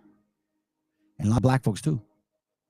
Mrs. Burson traces the historical partnership of two prejudiced against peoples and explores not only their separate and collaborated history and economics, but their individual struggles for identity, justice, and true freedom. Now, in this case here, it says the historical partnership of the two prejudiced against people. You Hispanics you guys must sit on a throne, bro. I guess you Hispanics got it good. The historical evidence traces the growing identification of the Jews and Negroes as undesirables in the United States and examines the similarity between the anti-Negro and anti-Jewish hate campaign, both and present. Through actual interviews and personal experiences, the author analyzes the complex sociological, and economic pressure exerted on in both by both. Now, when was this book written? Oh, watch this, okay. Her discussion ranges from their problems of identity with psychologically washed America to the psychological implications of prejudice as it has affected housing, education, and job opportunities to them. Really? To the factor pressuring the two groups into both cooperative and competitive efforts. And finally, to the present phenomenon of Black anti-Semitism towards the Jewish community, which has assimilated into white America. Benson concludes by documenting the historical reasons for the Jewish community's fear of this Black anti-Semitism, suggests that the tension surrounding that conflict must be resolved by the entire American community in an effort to realize this country's promise of equality. Really? Watch this. This book is expensive for a reason, fam. And it's on its way.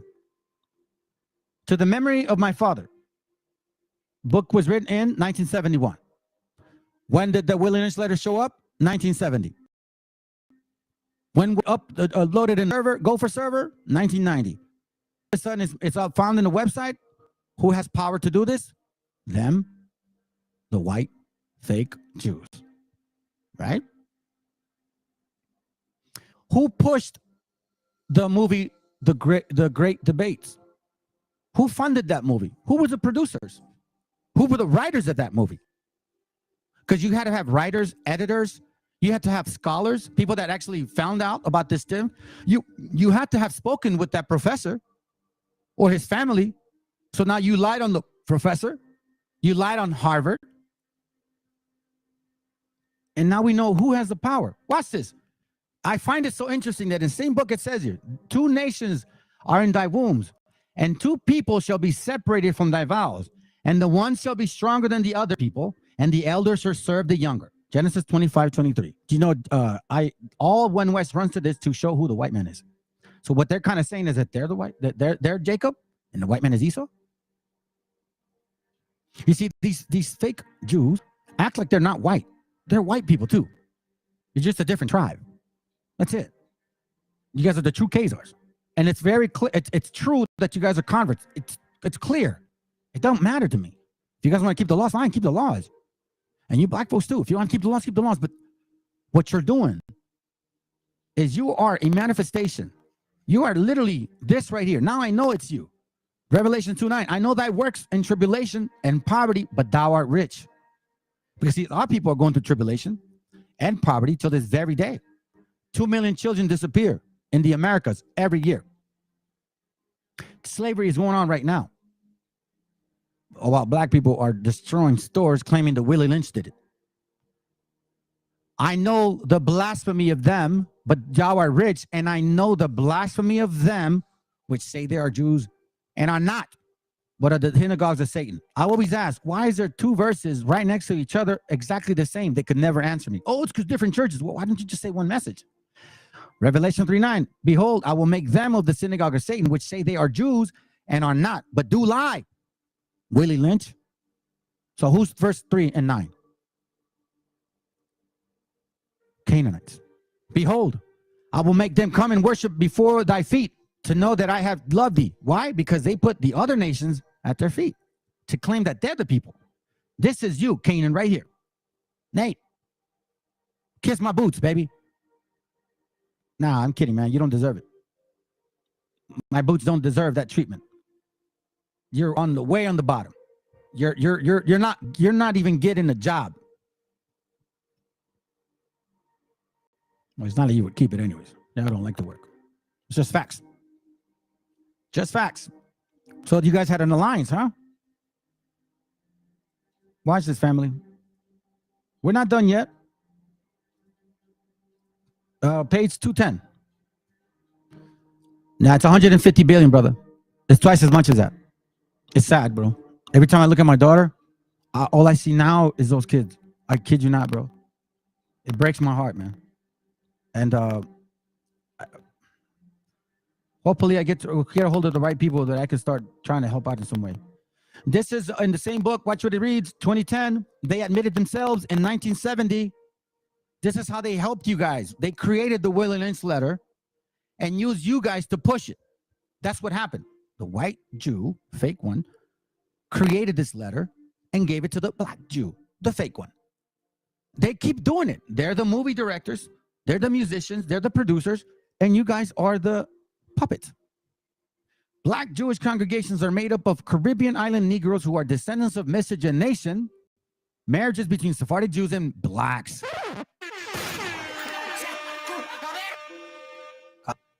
Bruh. Wait a minute. Jewish and black descendants of slaves in Jewish-owned southern plantations, left over from the Back to Africa movement of 1920s. And recent converts. Now, remember, the Black Africa movement, right? Why didn't they use that book then?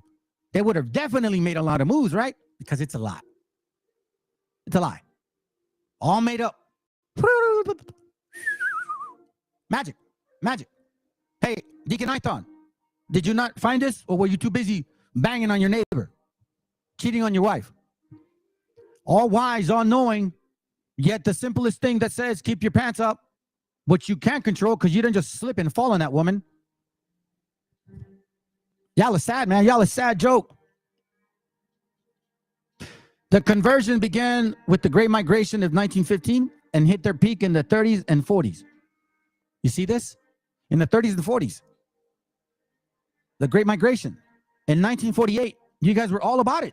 And now you have a problem? They are almost solely a northern urban phenomena. Some converts are open about the source of their religion's alliance. Boom! Says it again. Nate the Snake Roberts. Hey, Nate, where you at? Hold on a second. Hold on. Man, I'm trying. Look, listen, fam. I'm really trying to get somebody here. Where you at? Somebody, please. Somebody tell me that I'm wrong. Come on my channel and prove me wrong. Please. Please. I beg you. I plead. Please correct me if I'm wrong. The conversion began with the Great Migration in 1915 and hit their peak in the 30s and 40s. They are almost solely a northern urban phenomena. Some converts are open about the source of their religious alliance, like Nate. They were our allies, but these very same allies turned against us. Gay ass fool. Others in great need of support claim to be falashas in great need of support. Fopi Sinetter puts up a so-called debate. They never show up, but he keeps the money. Fopi does a so-called debate. The guy shows up, but he doesn't. He said, "No, we can't start until we collect $100 because I want to." He wanted to go. Others in great need of support claim to be falashas who have only recently discovered that they are offerings of the black Jews of Ethiopia, and claim a pedigree that goes back to King Solomon and Queen of Sheba. Black Jews exist wherever there are a large number of Negroes in Harlem, Chicago, Detroit, Philadelphia, Los Angeles. You know what's so funny? That's where all the riots are. Philadelphia is actually where the epidemic is, right? Remember the epidemic, the fentanyl epidemic? Chicago, Detroit, Los Angeles, Harlem. As I said it before, fam, by sedition, through sedition, you are going to die. Thus saith the Lord. Black Jewish exists wherever there are a large number of Negroes. Chicago, Walmart left y'all, 4 stores. Detroit, they don't even want to go there. Philadelphia, fentanyl, all up there, yang. Los Angeles, they just did that whole street takeover. Their rituals range from impressionistic versions of Jewish ceremonials to exact replicas. Hey, we're the people of the Bible. Their existence is testimony to the desperate desire of American Negroes to find an acceptable self-image.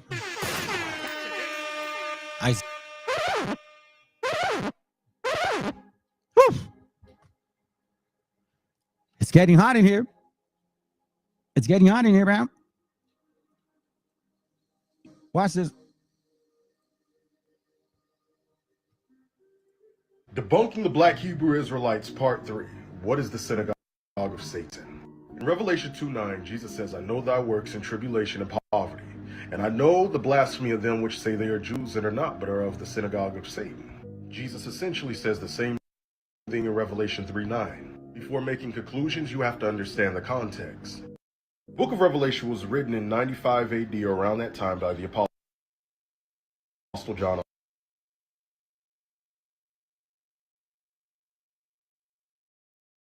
Yeah, something's wrong with the video, but it's interesting. But he's more of a Christian. You know what I'm saying? He's more of a Christian. He's more of a Christian.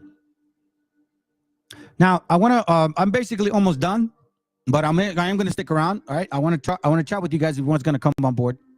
I want to present something because I think we've done enough to show you guys. You see, and here's the Willie Lynch, right? So I did go through it. You know what I'm saying? It's an old book. You know, I read some notes and I started writing stuff down in here. So I you know, I considered it. And there was a time where I believed this stuff. And yeah, you got me. You got me. But it's over. So there's no excuse anymore. There's no such thing as the Willie Lynch letter. The white man never did this to you. Matter of fact, it was you guys that did this to them. Yeah. Did you guys know that white people were being enslaved before black folks? Yes, a lot of Irish white people were in slavery. They were even, like, they put tar on them or like dark oil and dirt to tan them so they could pass as dark-skinned people to sell them in slavery by black folks. Well, we forget about 1830, the list of black people, black slave owners. All the material I've showed you. And you want to tell me that you ignored all you somehow you don't find that information. I don't know what you guys don't present that, but you present this. You present this big ass lie, which a fat ass what's her face with fake hair that you guys love, who's going to run for president. She funded that thing. They are literally laughing at your faces. Hey, Ezekiel, if you watch this, you're a dumbass. Straight up, man. I hope that wakes you up. Because you push this book. You push this book. Every single one of you guys, all you Hispanics in these camps, you guys push this book. You didn't do the sources. You didn't do the homework. You didn't do the research. This book in its own self, the moment you pick up the first page, that's a lie. And then the other page, that's a lie. You quote a Supreme Justice from 1839 from a book that was written in 1712. You quote words that never were in that era ever. Foolproof programs. I mean, for God's sakes, man. You're telling me that you so-called scholars didn't figure this out? Harvard? Are you telling me that me, who doesn't have no degree, found all of this? Man, if I would have known this, I should have gone to damn Harvard and would have encased that gosh darn thing. Are you guys that dumb? No, it's not stupidity. And it's not ignorance, family.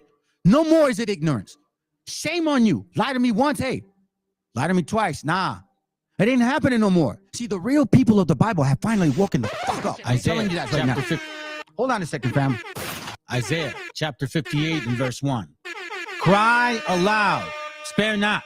Lift up thy voice like a trumpet, and show my people their transgressions, and the house of Jacob their sin.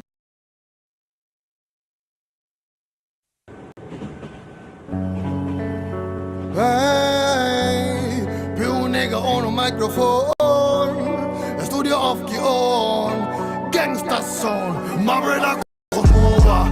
It's a champion general flow. Listen, my reggae music is slower. Climb the tower.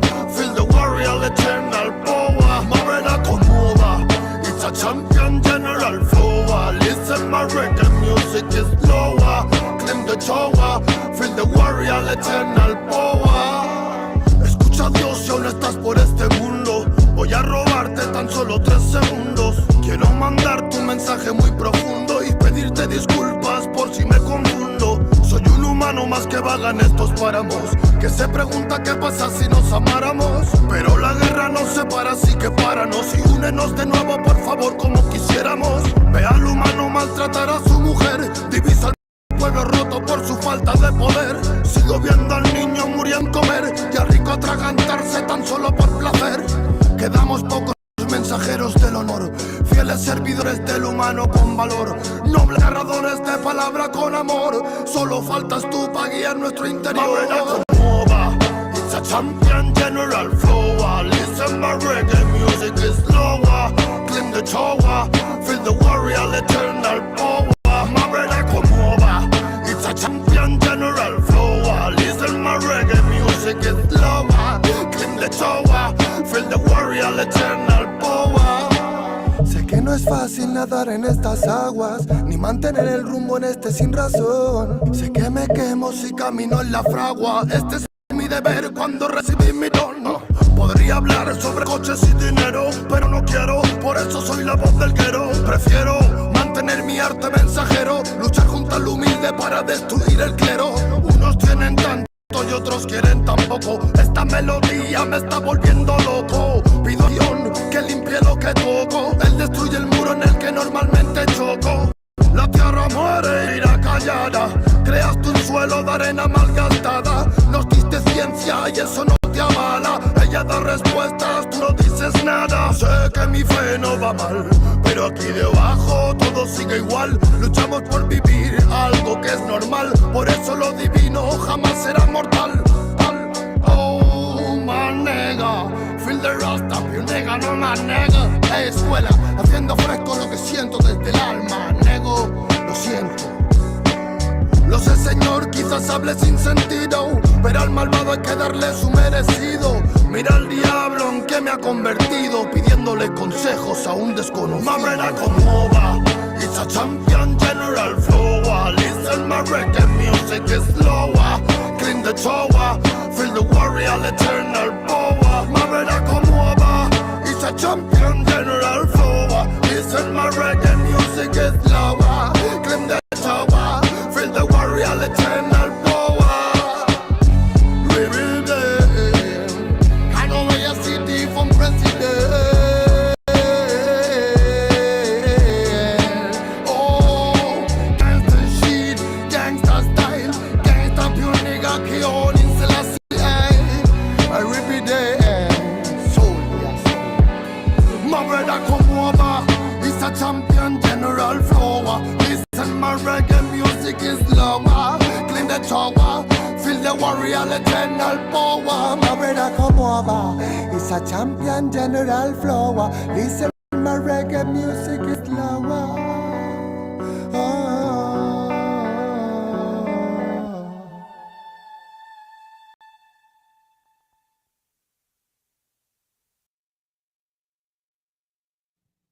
Isaiah chapter 58 and verse 1.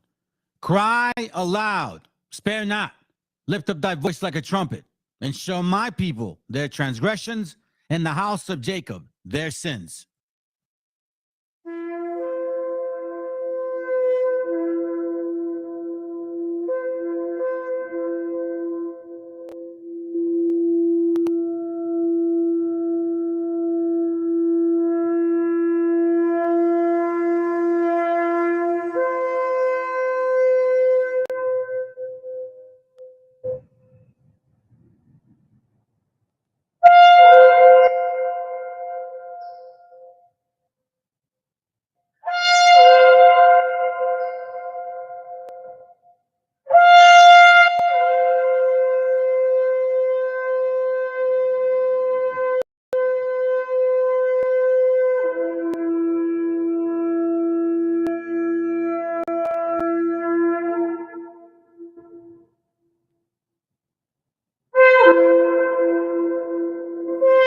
Copyright disclaimer. This content does not belong to Bible Chronicles or claim this intellectual property. The content provided today has and always will belong to the content owner. Bible Chronicles does not have any affiliation with the owner of this property. As mentioned, Bible Chronicles did not intend to make use of any material for the purpose of harvesting gain. However, Title 17 of United States copyright law states material in use can only be done when it's for theological or general educational purposes, and thus Bible Chronicles believes that this principal material falls under fair use, which honors protection under Section 107 of the same U.S. copyright law.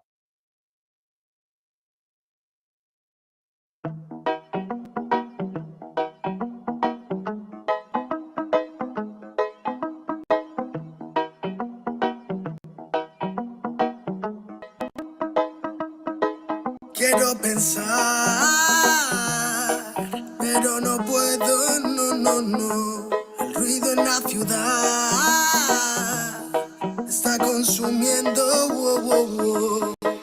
Quieren pensar, si ni siquiera estar al mando. Tanta publicidad subliminal te está matando. Les cuesta decidir por sí mismos cuál es su mando. Publican sonrisas con el corazón llorando. Quieren brillar,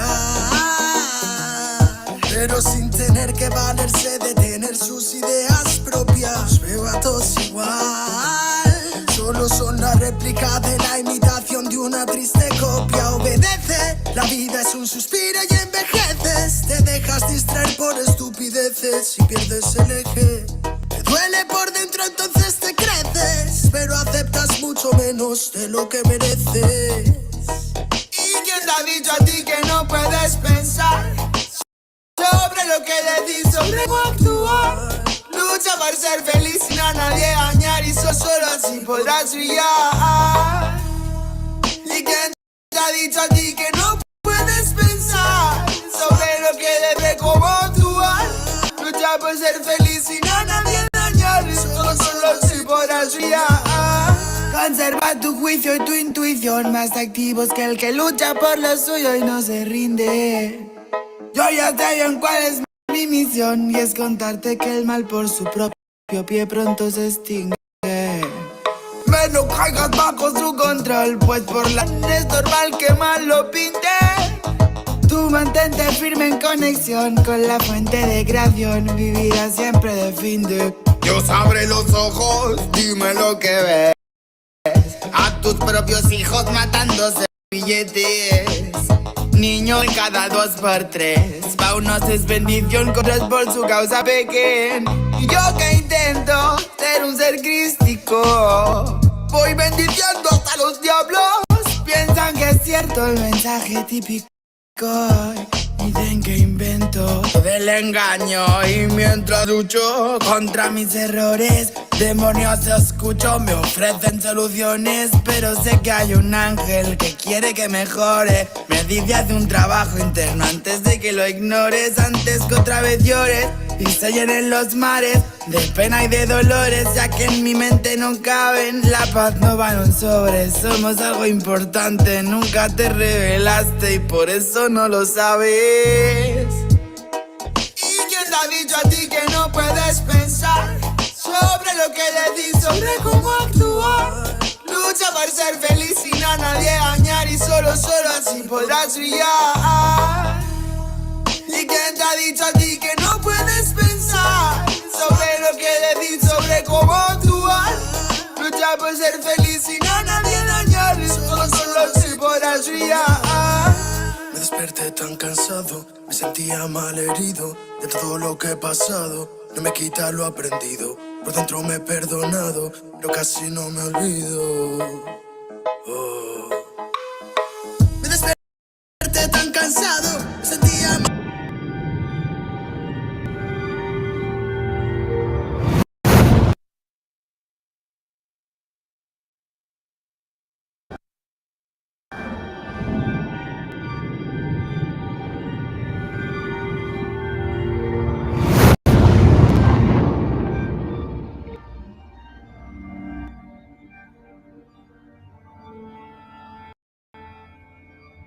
Ical, hijo, abre los ojos.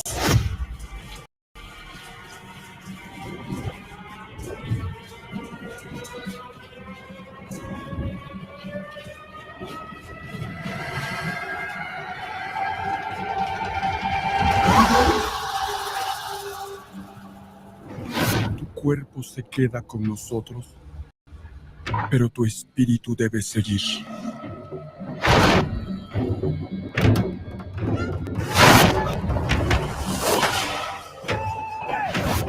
Busca la luz. Aléjate de las sombras. Deja que nuestro dolor sea tu fuerza. Desde aquí iluminamos tu camino.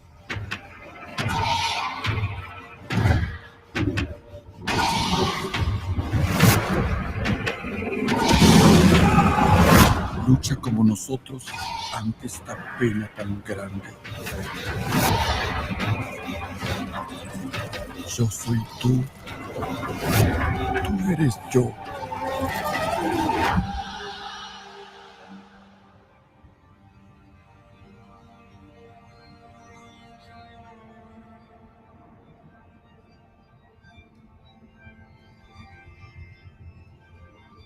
La muerte que hoy nos separa, mañana volverá a unirnos. Eres libre, hijo.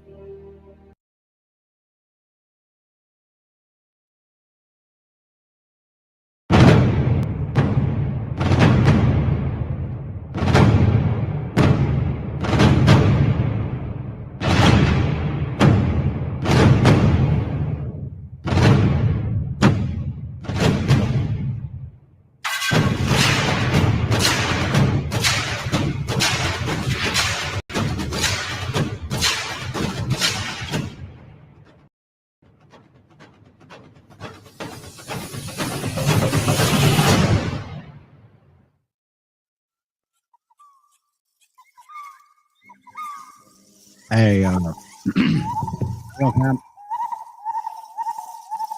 Yo, I say Cubo because we used to say that when I was growing up. Shalom, Rick. ¿Cómo andas, hermano? Listen, well, first of all, let me say shalom to everybody that is here, will be here, or will catch it later. I always appreciate the fact that you brothers take the time. I'm assuming today would be a good day because, as you know, these heathenish ways have their forced. This is where I get confused. It says, well, I don't want to get into it. Anyhow, so I figured, hey, you guys would be here, right? I guess. Thank you, Rick, and whoever else you are. Today is not going to be the other formal way because I am going to go that route in teachings, but I have to touch on this topic, and it's going to be, I'm going to hit a few different things as you guys can see, and then I'm going to get to my point. You'll just walk with me.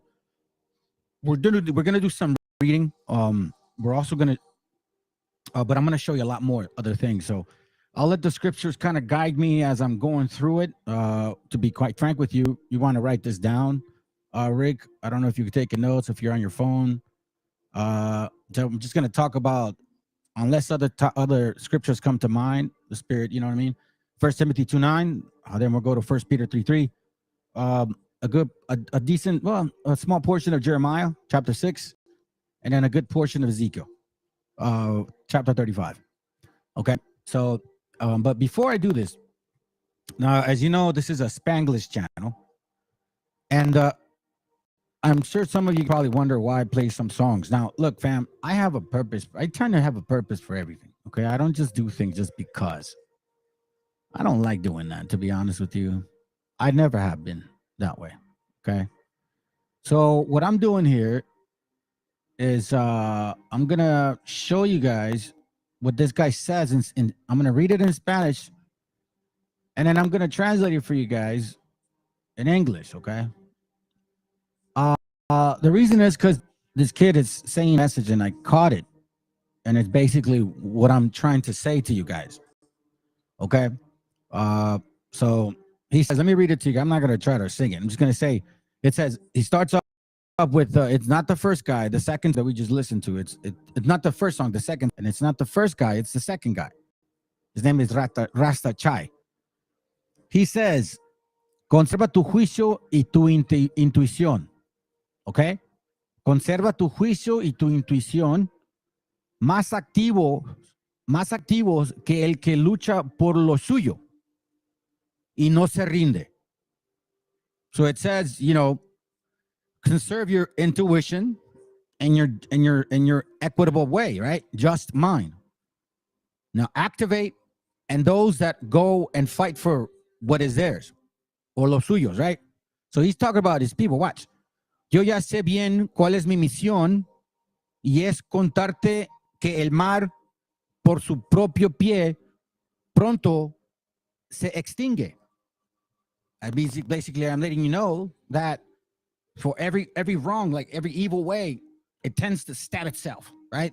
Then it says, ven, no caigas bajo su control, por la televisión, es normal que mal no piden. Then he says, tú mantente firme en conexión con la fuente de creación, meaning the Most High, vivirá siempre de fin. I don't know what that word means, but I'm going to assume that's the creation, the Most High. You're going to stay connected to that, right? Then it says, Dios abre los ojos, dime lo que ves, a tus propios hijos matándose por billetes. Niños mueren cada 2 por 3. Paz uno es bendición, que otros por su causa pequen. So for some, it's a blessing because they die quick instead of suffering, but others, they end up falling in sin because of that, because of the experience. Then it says, y yo que intento ser un ser crístico, voy bendiciendo hasta los diablos. Then he says, piensan que es cierto el mensaje típico, dicen que invento lo que engaño. So it's like saying, hey, they believe in the typical topic, but instead of saying that I'm lying, piensan que el cierto el mensaje típico, right? The typical message. Dicen que invento lo de lo engaño. But they say I'm lying about these things, right? For example, the topic, who these people are. They're not the people of the book, right? They're not according to what they said they were. So let's continue. Y mientras, now this is what I like about it, because this what this guy's saying is, listen, hold on to what you got, stay close to the Most High, right? Then he's saying, hey, God, look, check out your children. They're just killing each other for no reason. Kids dying left and right 2, 3 times a day, right? Then it says, me that I'm trying to over here, I believe in, the Messiah, and I'm over here blessing even wicked people, right? Right? Then it says here, y mientras lucho contra mis errores, now while I'm battling my crap, demonios escucho me ofrecen soluciones, which is what I've talked about in this channel. The damn beast that's in their mind with you. Because you guys, listen, fam, I battle so much every single day. There's no joke. Okay? My solution is the scriptures in my mind. But let's continue. Pero sé que hay un ángel que quiere que mejore. Me dice, haz un trabajo interno antes que lo ignore. Antes que otra vez llore y se llenen los mares de pena y de dolores, ya que en mi mente no caben. La paz no va en un sobre. Somos algo importante. Nunca te revelaste y por eso no lo sabes. So it's pretty deep, man, what this kid is saying. All right, I wanted to share that with y'all. That's not the message, but I think it's important. Now, before I start, fam, see, I pay attention to words, man. I don't just read. I mean, I just listen to things. I tend to have a purpose for everything, man. And I pray all praises to the Most High that he's made me that way. All right, now, I'm gonna show you a video, and hold on a second. I forgot the camera.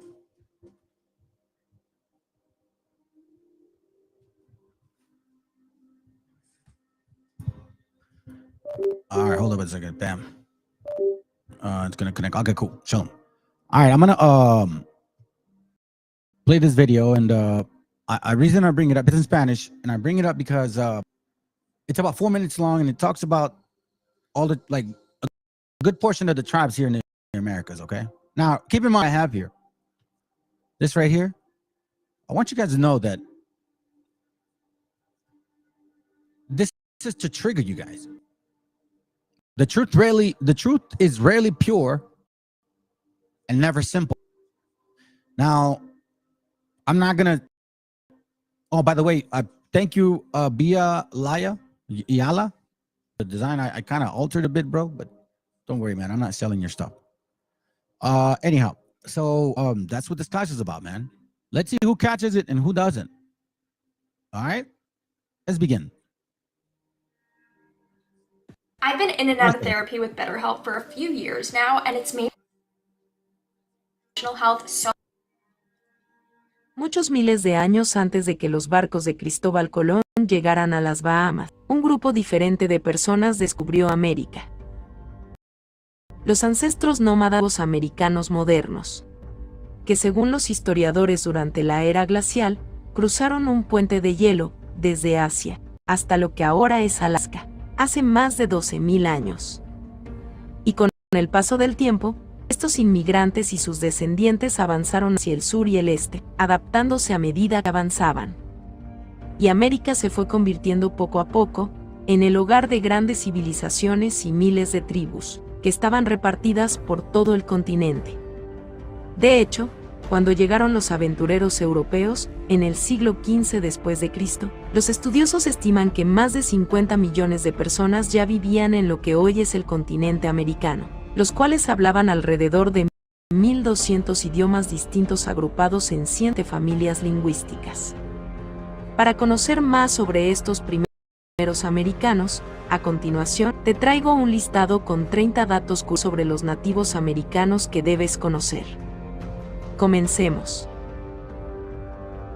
Algunos expertos afirman que para 1492, en el territorio que hoy ocupa Estados Unidos, vivían entre 10 a 18 millones de personas, pertenecientes a cerca de 600 tribus distintas, que se habían establecido en diferentes áreas geográficas, y hablaban alrededor de 350 idiomas y dialectos distintos. Dependiendo del área donde se encontraban, su estilo de vida y costumbres variaba. Muchos eran agricultores, otros cazadores-recolectores. Algunas tribus eran pacíficas, otras agresivas. En la enorme región del centro-oeste de los Estados Unidos, en lo que hoy es Arizona y Nuevo México, y parte de Colorado, Texas, Utah y México, se desarrollaron 2 estilos de vidas distintos. Un grupo compuesto por agricultores sedentarios, como los Hopi, Zuni, Yaqui y Yume, que cultivaban maíz, frijoles y calabazas, y vivían en asentamientos permanentes conocidos como pueblos, que contenían grandes viviendas de varios pisos parecida a casas de apartamentos, hechas de piedra y adobe. El segundo grupo correspondía a nómadas como los navajos y apaches, que sobrevivían cazando, recolectando y asaltando a sus vecinos más establecidos por sus cultivos.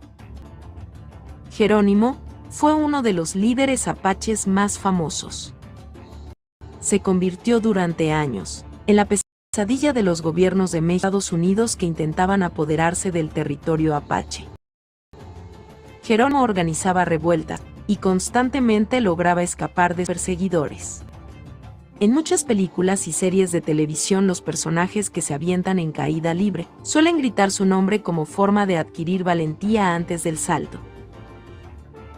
Muchos grupos de nativos americanos eran agricultores expertos. Inventaron el maíz, que tuvo su origen en Mesoamérica, ya que esta planta no existía miles de años atrás. Y es que eran hábiles en la domesticación y manipulación genética de plantas, y 3/5 partes de los cultivos agrícolas actuales del mundo fueron desarrollados por los nativos americanos milenios antes de la llegada de los europeos. Entre estos, además del maíz, los frijoles, patatas, calabazas, tomates, chiles y cacao. Okay, as you can see, there is a lot here, a lot of unity, a lot of similarities. And the similarity between us has a lot to do with, has a lot to do with our diet. Please pay attention to the fact that it says beans, potatoes, pumpkins, tomatoes, chili peppers, cocoa, right? All of that stuff.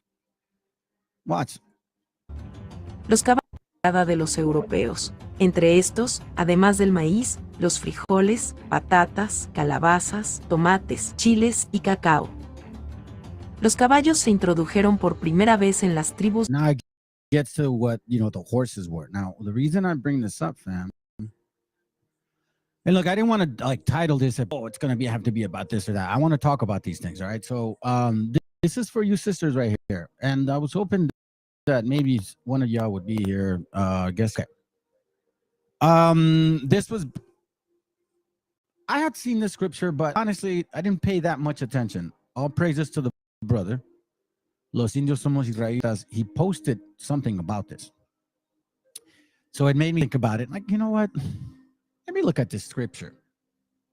Let me look at the scripture, okay? Now, why do I bring this scripture up? I bring this up because of this, all right? Because I have brought this out in another class, and it was mostly for another purpose. But, you know, when you, I'll tell you this, BHI's One West has allowed for Christians to really get rooted off of John 3:16, because they will go and use, they'll always run to like the typical scripture, not the whole book or anything, the typical scripture, the color scripture. Jeremiah 14:2. It has nothing to do with color, but they use it. Honestly, if it has something to do with color, I think, which one does? The only one that has to do with color is actually Songs of Solomon 1 and 5. But it's not the way that they interpret it. Yet the other one, it has no, like word world. Christians say, oh, see, the world, everybody. But yet BHI's One West, they go and do the same thing, because the definition of black in Jeremiah 14 does not mean the color or shade of black. Just like in John 3:16, it does not mean the world. So I want to remind you, and I want to say this because this is what triggered it. And I hope you, sis, you watch Error. I hope you watch. I wasn't alive the other day. We're not. And I like what she said. You know, this is right here, man. She battles people fighting back against all of these wobbles, right? So hey, man, you put the it's God that puts the energy in people. You know what I'm saying? Because obviously she does her research. But she was, I guess, attacked today by one of, quote, quote, our own. And, you know, with all of this propaganda and this agenda and this empathy towards a particular type of people that had everything to do, not just part of it, but had everything to do with slavery of our people too, right? It's like the video from the last video, Suarte Pete. Suarte Pete was literally right there. He was right there. Right hand, right next to the man. Right next to the man. And apparently that's not enough. So for a good 10-15 minutes, I'm gonna, you know, I guess you could say I'm gonna strike back for you sisters. I'm gonna point something out, and then I'm gonna embarrass One West. And for you sisters that are our people that happen to have these features of the Africans, don't be offended by what I'm gonna post and say, because I'm not talking to you. But sometimes you gotta quench real fire. You gotta quench fire with a lot of water, and sometimes that water needs to be hot. So that's what I mean. All right, let's continue. I wasn't alive the other day, where not only was my indigeneity invalidated by a few indigenous people, but I was also called a no sabo kid. And when I explained my family history, they backpedaled. Now this person is also of Mexican heritage, and I find it a problem when our own people use colonizer rhetoric against their own. My grandmother, along with thousands of people her age, were not only segregated in school, but were taught by white teachers who consistently beat them when they spoke Spanish. They were forced to speak English. This caused many of our grandparents not to teach us Spanish. Mind you, our grandparents' ancestors had already gone through this when they were forced to speak Spanish in the first place. And then they had to endure being forced to speak English. So calling people no sabo kids invalidates the trauma of thousands of our grandparents. See, if anybody were to make fun of the trauma that residential school kids went through, being forced to speak English, and their descendants weren't taught their native language, we would call those people disgusting and embarrassing and colonized. Now, some of y'all can hate me all you want. You can despise me for being a voice for detribalized Mexican natives. You can try to invalidate me, and you can try to invalidate my people. But one thing is for sure, and two things are for certain.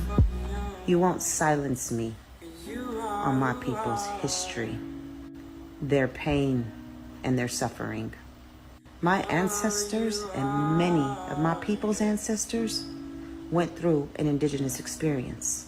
And that experience has left generational trauma and people feeling lost about who they are or ashamed of their roots. I'm here to change that and give a voice. See, whether some of y'all like it or not, my ancestors' experiences live through me, and my ancestors' voices speak through me. See, whether some of y'all like it or not, my ancestors' experiences live through me, and my ancestors' voices speak through me. So if you have a problem with me, you have a problem with my ancestors, and I highly doubt that's a problem you want to have. Stop invalidating and committing erasure of Southern indigenous people, especially those of us who come from detribalized families. And as much as some of y'all hate to hear me say it, I am Mexican indigenous. Deal with it. I was. That's right. Hold on a second. I gotta give her that one. And excuse me. Hey, shalom, sis. Shalom, sis Esmeralda, sis Lishiva. Appreciate y'all being here. So this, but just to let you know, that I'm gonna jump on different topics right now. I'm gonna talk about these. I'm gonna basically strike back for you sisters, okay? Because it bothered me how she said, you know, it's almost like you get your spirit taken from you, man. When you do these things for your own, you already have war against other nations, right? Wabos, BHIs, all that. And then you have wars against, you know, Edom, right? The people in power, those two conquering nations, the elitists, who are hiding information from us, okay? They're not going to allow us to get it. We are going to have to search. That's why the title is what it's called. Pure truth is not simple and not easily to find. Now, the reason I'm going to strike back for you sisters is because the brother Los Indias Somos Israelitas brought this point out. I appreciate you, bro, very much. So I hope you guys can see it clearly. We're gonna right now at this moment talk about 1 Timothy 2:9. Okay, so check this out. Now you guys have read this before. I'm gonna read this and I'm gonna show you a video, and then I'm gonna read this again, and we're gonna break it down, and then I'm gonna show you one other video. Now, listen, family. And for you, for my sisters, my beautiful Israelite sisters. When I say beautiful, and I mean that from the inside out, okay? But right now, I'm going to use a little carnality to represent something, okay? So don't think that this is beauty for us. Not at all. Not at all. But I got to do this. So let's begin.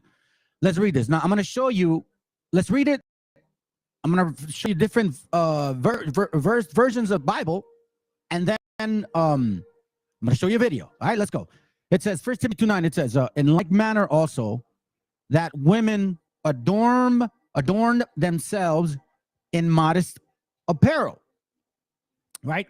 with shamefacedness and sobriety. Here's the point. Not with broided hair or gold or pearls or costly array. So now, why is every BHI walking over this? They are. Because see, this goes against everything they claim to be the original beauty of Israel. Okay, now watch. Let's read it in another manner. In like manner also, that movement adorn themselves in modest apparel with proprietary and moderation, not with braided hair. Okay, makes more sense.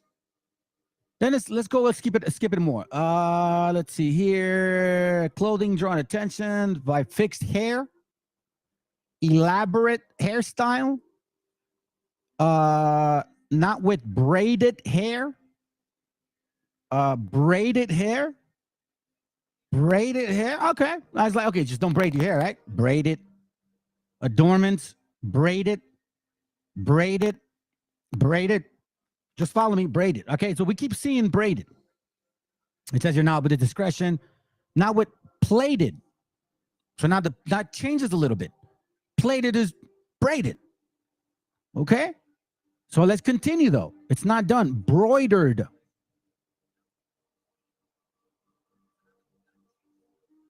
Braided. But then watch this. Now listen to this. This is in Spanish, okay? It says, asimismo también las mujeres ataviándose en hábito honesto, con vergüenza y modestia, no con cabellos encrespados, u oro, u perlas, o vestidos costosos. So, la palabra es encrespado. Okay? Here's another one. Ostentoso. So now I want you guys to really meditate on this. I'm going to show you a video of how offensive it is to you beautiful sisters. The nerve of men, are the so-called Hispanics, right? That know damn well their wives don't look anything like these women. Their kids don't look anything like these women. They don't even come close to looking like these women. But they're sitting in their rooms while their women are watching that offensive, insulting thing. Keep in mind, family, that these BHIs, they are still believing that we are a mixed breed and that when the Messiah comes, we will turn back into the African-looking people. That's their doctrine, okay? There's no ifs, ands, or buts about it. Those are facts. If there's anybody watching and likes to come on board and say that's not true, I'd love to debate you. This time I will on that topic. And I'll show you how ridiculous it is. Because honestly, after hearing, listen, man, I got 2 daughters. You know, damn well I'm going to be fighting for my sisters. Damn well, my mom, come on, give me a break. It's pretty stupid if I wouldn't. Remember, neither Jew nor Greek, neither male or female, we're all Israel. You gotta support your sisters, man. That's why these nations are interested. That's why they created that 12-tribe chart. That's why they keep bashing on so-called black women constantly. If you guys really pay attention to these camps, they're always bashing on them. Oh, well, at least we got the other tribes. Huh, sure, buddy. Okay, so check this out. This is a brother of ours. He's in Ethiopia, okay, and he puts up actually videos pushing against them. So it's kind of long, but he goes to this point here. Here, you to listen to the things this. He's talking about Nate the Snake. Look at what Nate the Snake says. Okay, let's go. Man is saying. They want to kill all the men because of the beauty of the women. They said because of their women, they might deceive the whole earth. Israelite women are the best looking women. Ain't that right, sisters? Okay. Now, of course. That's what he's saying. Now, these are computerized. They're not even real pictures. No, now this brother here starts saying, okay, well, you know, about them, yeah, but you guys. So listen to what he says, okay? Let's begin. We're going to toy with him today. Our You know why? Because this is their holiday. Let's remind you, brothers and sisters, that the majority of the people that vote in this country are black and white. The black and white conquistadors. And I'm going to show you a picture today that's going to blow your mind away, because it's going to actually attach the eagle, you know, like the black eagle, the two-headed eagle, is going to attach it to a particular nation, an ancient nation. Watch. Let's begin. Afro-Asiatic Israelite women who happen to be in North and East Africa. Yes, our women are the best women on earth. Black American women are not Israelite. They are not Afro-Asiatic. In fact, they look nothing like these women. They're even...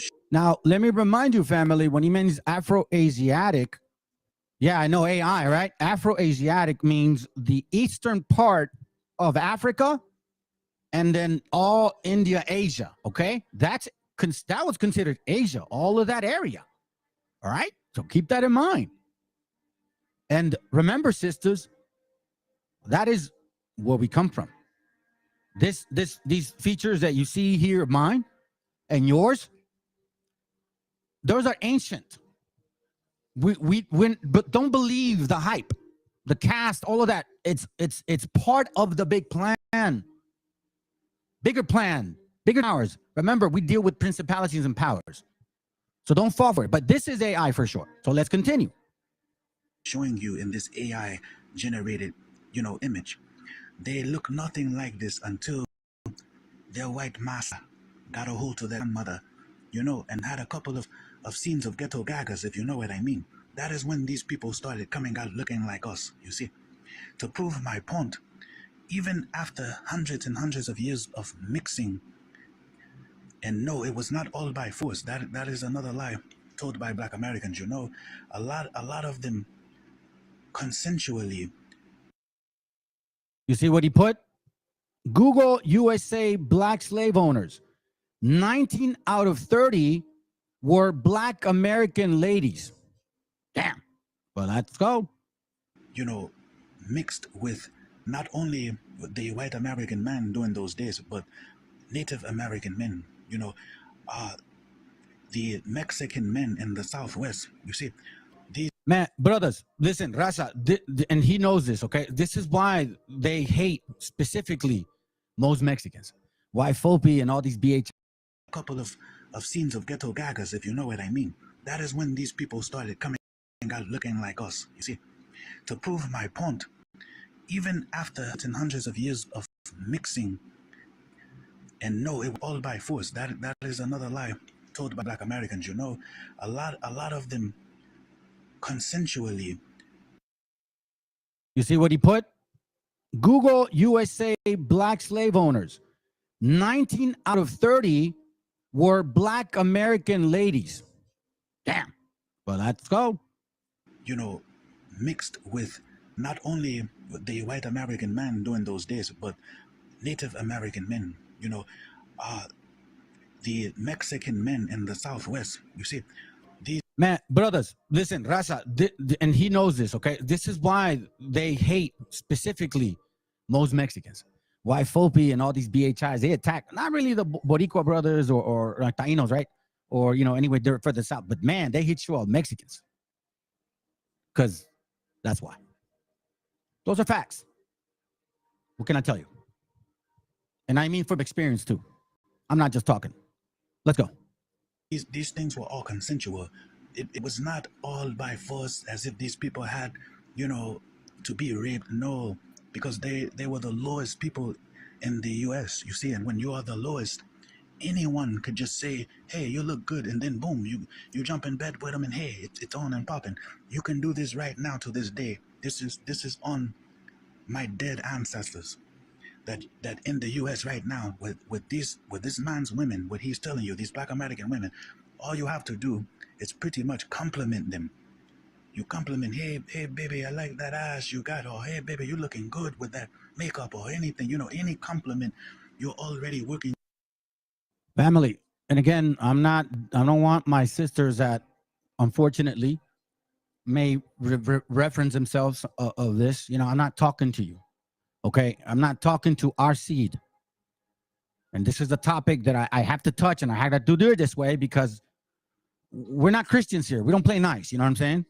I don't know if you guys believe that we're supposed to be, oh my God, hermanito, si me des una cachetada, aquí está el otro cachete. Dame una. No. Hell no, man. You're tripping. Not at all.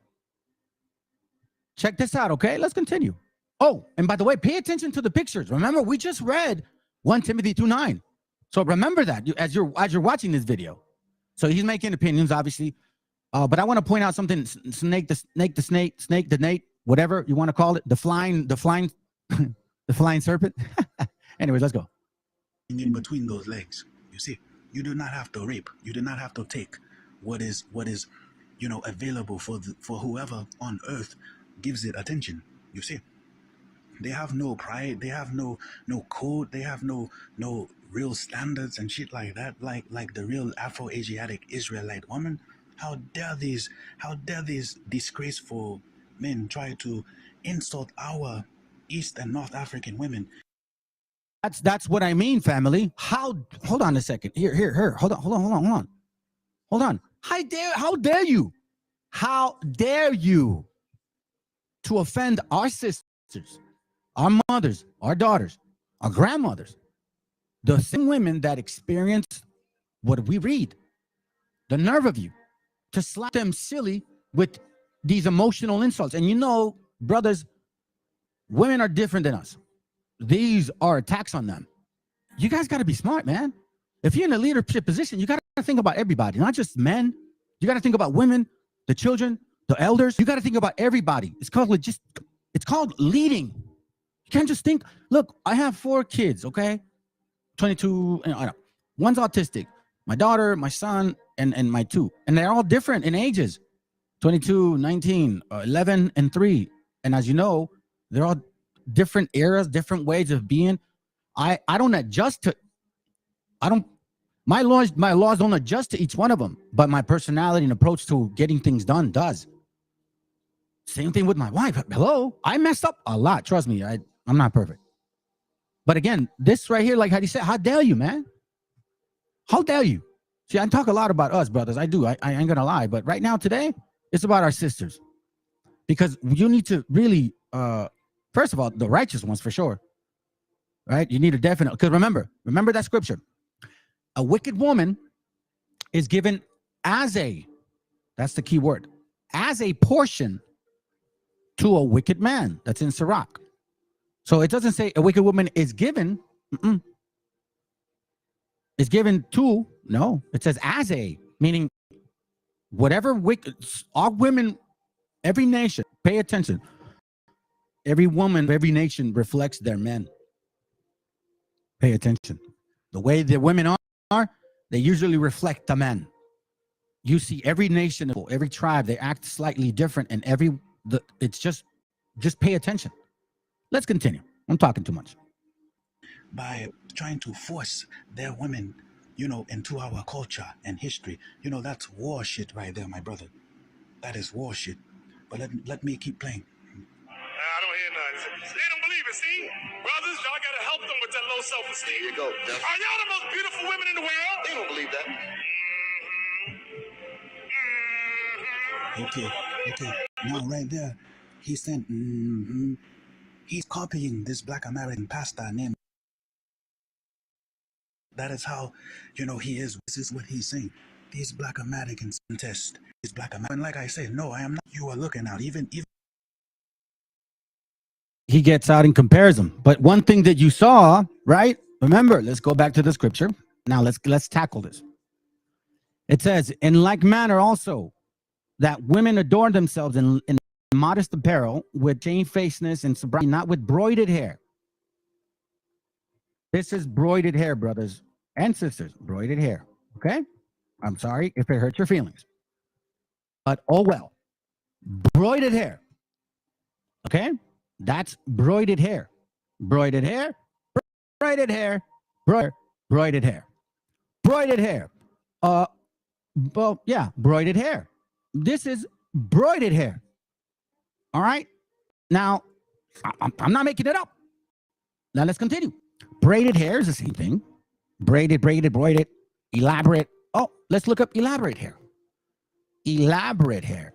Elaborate hair. Oh, dear Jesus. Elaborate hair.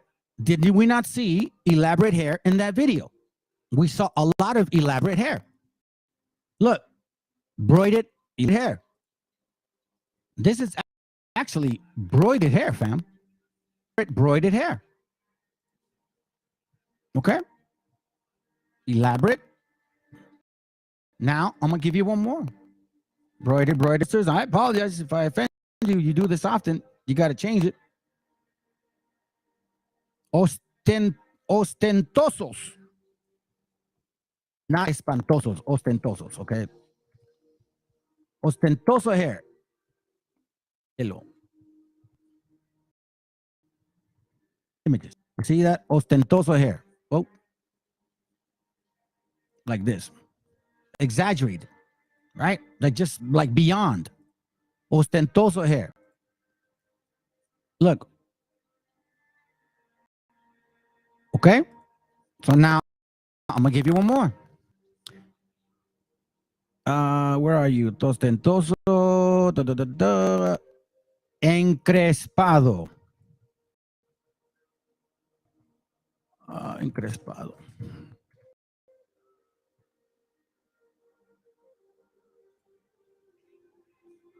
Encrespado.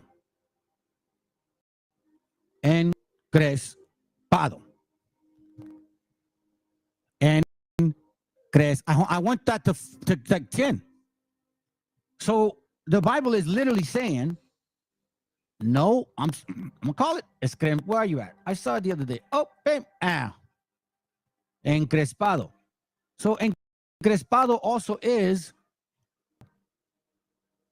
sorry to tell you, encrespado. That's what it means. Afro. Crespado. I am not sure why they walk over these scriptures. Cabello encrespado. That women should adorn themselves not with those, because as the scriptures say, envy not the oppressor and choose none of his ways. So that's why Paul had to tell them, adorn yourselves with modest apparel like you are, like you typically are. Yeah, man, I real. Estoy con mi hermanito Rasta Time. International burning in Selassie I. Every day and every night. Yeah, man, llevamos 30 volúmenes dando reggae music soul. Anki on, motherfucking king on the microphone. Check it on, desde el corazón, though. Llega el sonido de ultratumba. Tienen miedo, llegan los Rasta con su rumba. Céselo, la people se hace una pregunta. ¿Quién es mejor? Ni tú ni yo. Es el lema de guión. Llega el sonido de ultratumba. Tienen miedo, llegan los Rasta con su rumba. Céselo, la people se hace una pregunta. ¿Quién es mejor? Ni tú ni yo. Ese es el lema de guión. Veo la luz que ilumina mi vida y da amor a los que más quiero. Siento el mensaje que llega hacia mi corazón, me habla el universo. Veo personas que pasan de largo en mi vida y en verdad eso es bueno, porque ahora sé lo que tengo y lo que ya no pierdo. Demasiada coincidencia para no ser verdad. Los de que no van a esperar en el más allá. Tú vas a seguir siguiendo el curso en la espiral, mientras que yo evoluciono, llego al despertar. Fuente celestial, de luz y el saber. No hay punto final, amar o aprender. Que yo no quiero obedecerte, ya sé lo que hacer. Cuando me muero de calor, de frío, de hambre o sed, ya solo pienso en ser aquel que siempre fui, pero por miedo que mostraba otra versión de mí. Antes solía llorar, ahora no sé reír. Si no ponemos de por medio un poquito de weed, eso más de estar bien, más de efecto de pill. No quiero ser tu fe, te necesito a ti. Ángeles con la fe, mándalos de la street. Si vinimos de pa' morir, chico. This is the flow underground from Kione Studio. Relax, relax, relax. The flow alarm. This is the music at the air. Mucho tiempo dando amor a los nuestros. Asistí, nigga, bomba. Oh, Camino de frente, traigo flow caliente, música real con sonido inteligente. Parece frecuente desvestir la mente y quedar desnudo delante de mi gente. Flow, sing it, dem, duro like metal. Slow, sing it, why, like fenomenal. Flow, sing it, dem, duro like metal.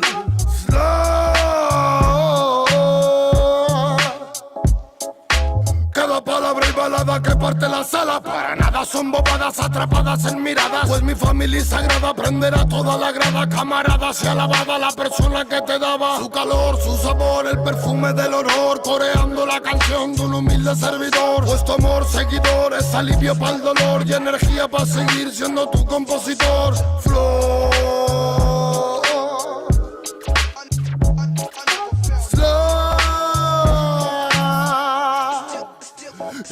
Llega el sonido de ultratumba, tienen miedo, llegan los rasta con su rumba. Díceselo, la people se hace una pregunta: ¿quién es mejor? Ni tú ni yo, ese es el lema de Guión. Llega el sonido de ultratumba, tienen miedo, llegan los rasta con su rumba. Díceselo, la people se hace una pregunta: ¿quién es mejor? Ni tú ni yo, ese es el lema de Guión. Ya man reach around the it's a man put the revenge on the ganja from the Rastafari niggas. Llega el rasta con su la people se hace una pregunta.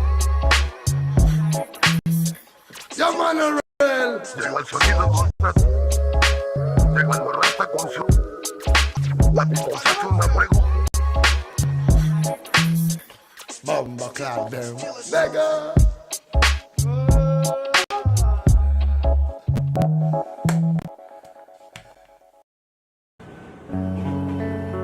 Hey, più nigga on a microphone, studio of Gion, gangsta song, Marina Komova. It's a champion general flow. Listen, my reggae music is slower.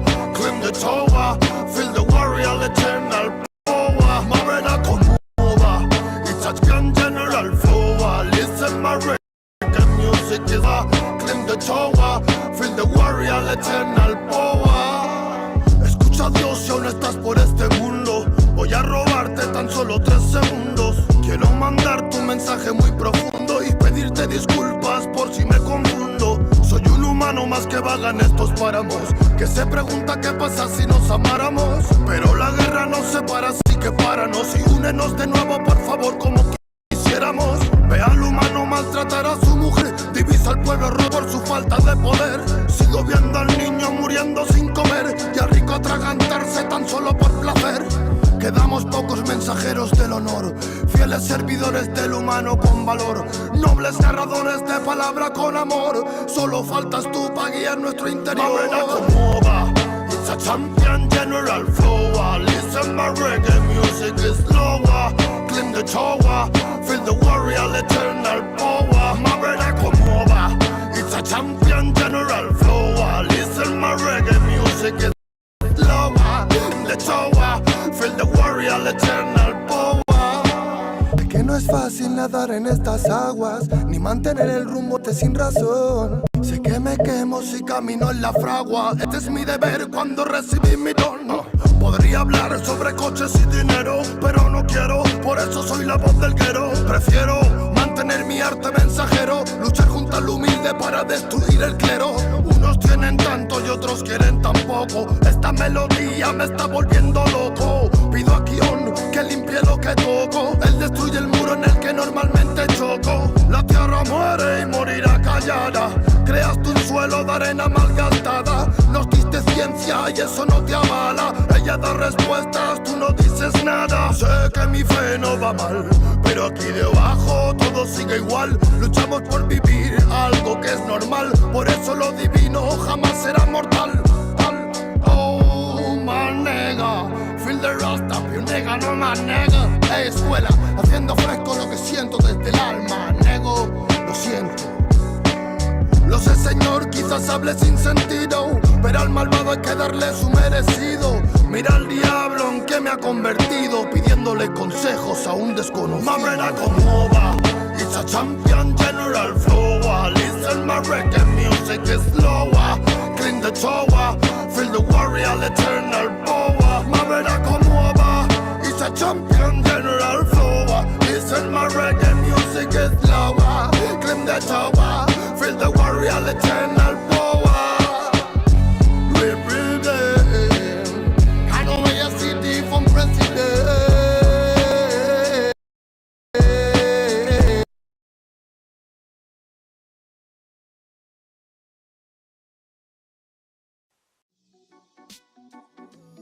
Se ve tan mal cuando miras a otro lado, los fantasmas del pasado no se detendrán hasta verte derrumbado. Peores lo hemos pasado. Andaba a golpes con la tristeza, me aportó riqueza, me otorgó sabiduría, pues se dibujaba en todas mis piezas. Yo con alegría le daba color después. La aguja sigue girando, tiempo parece se burlar de mí. Dijo que sanaría esperando, pero creo que la espina aún sigue ahí. Con los dedos no voy palpando, cierro los puños, escapa de aquí. Agonizando, no me espera el tiempo, no voy a esperar por ti. Nuestras huellas en la orilla se han borrado por la marea. Si esas estrellas ya no brillan, las entiendo pa' que veas. Sea donde sea, bajo la tormenta o dentro de la odisea, donde arañas cubren el cielo de tela, los aviones nadan y los barcos vuelan. Aunque parezca que va bien, no sabes bien si va mal. Besos que pueden doler, ojos que pueden matar. Tengo mi alma en el almacén encerrada, mi corazón está en huelga, mis sentimientos en ámbar. Gente, Calam dijo que estaría presente, fallaron como nunca, se fueron pa' siempre. Millones de razones pa' vengarme, pero a veces duele más actuar diferente. Como no quieren ver agua, tenemos branquias y cerrados los bronquios como la mente de un guardia. Yo soy la montaña y vine con la cordillera, más cojones que tu ganga tiene una madre soltera. Tú cúbrete si suena mi tu. A mí la tengo soldado fumando de su palulú, y un conjuro de grimorio me lo salva del velorio. Pa' tener pila valorio se matan vestidos de emporio. Yo no quiero una pistola, estoy soñando que la vida que quería me llega a tiempo. Desde que yo la vi sola, loco ando. Vino a verme cuando el sol se estaba poniendo y se dejó una pluma y se perdió en la bruma. Nunca se despidió de mí, nunca se despidió de mí. Vivo en un mundo que parece roto y sé que no, porque todo es perfecto y lo debo plasmar. Me fumo un trócolo tras otro y lo veo todo otro color. Me siento libre porque vuelvo a conectar. Mi gente sufre y no lo puedo evitar, más que dándole consejos siempre desde la humildad. Es su camino hacia la fraternidad, solo puedo que enseñarles a respetar y amar. Con esta bendición, como no voy a aprovechar los códigos que llegan, los tenemos que aceptar. Si me reencarné, fue para y no para malgastar mi tiempo en beneficio del mal. En la unión nace la fuerza y eso nos hace juntar las ganas que siempre tuvimos para iluminar a la gente que se le ocurra y la malla armonizar. Vinimos para dar fuego a la que no nos va a quemar. Arda y por dentro la llama, no puedo contener la ras. Churruscao el corazón, el armazón no puede llegar a pesarme más. Si abro la boca, tu tumba al suelo, me muelo a diario y sobrado de gas. Escupo ristas perfectas, paladas de versos eternos, no mueren jamás. Cuando acabe mi condena, me vi muy solo y perdido. Cada vez más negra la flema, más elegante el problema, pero planté cara a todos mis enemigos. Recuperé las ganas, las fuerzas y el garbo. Dedico requiems a mis diablos. que aquí estoy vivo de milagro. Delicadas flores crecieron entre los cardos. Me dicen vienes más delgado que de costumbre. Será de tanto que he bailado en el alambre, que a tanta pena es mejor no ponerle nombre.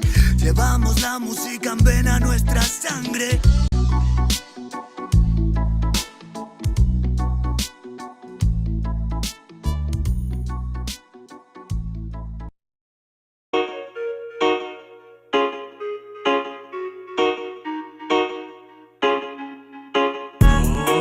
Hay tiempo para pensar si hoy no queda más que reír por lo que nos hizo sentir. Si la intuición no te deja seguir, no te vayas a rendir. No te quiero ver sufrir. De lucha, que mucha de tu fuerza nace de ti. Vas a ver que alimañas muerden tus entrañas, con sus artimañas extrañan tu fin. Sigue pues si tus pies tocan el suelo, el anzuelo no tira de ti. Grita fuerte si la vida te duele, que vuele el dolor, lo expulsamos de aquí. Dame ya nago.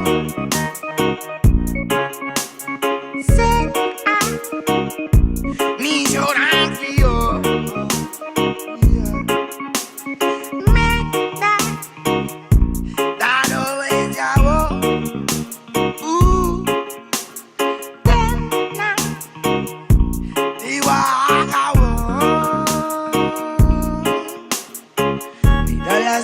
Antes de perder las formas, sé la luz del sol cuando no lo puedas ver. Cierra su boca cuando te hablen de más normas. Todo lo mal montado se ha de romper. Aunque que tú te rompas no hará más que estorbar. Si es bajo el castigo y mando de Lucifer, en verdad tú sabes con lo que te conformas. Y yo con el super amor traer. Hablan sin sentido y se enamoran, pero todo llega y solo te queda esperar. Pasan los segundos y las horas y sin darte cuenta todo vuelve a comenzar. Todo parece lógico en este mundo de plástico, hay que ver la fe cómo se va perdiendo. Quizás me quede afónico de ser mi propio médico y crecer sin ser un hombre que va muriendo. Tal vez me estoy volviendo loco. Tal vez viviendo poco a poco. Took me so high, there's nobody low.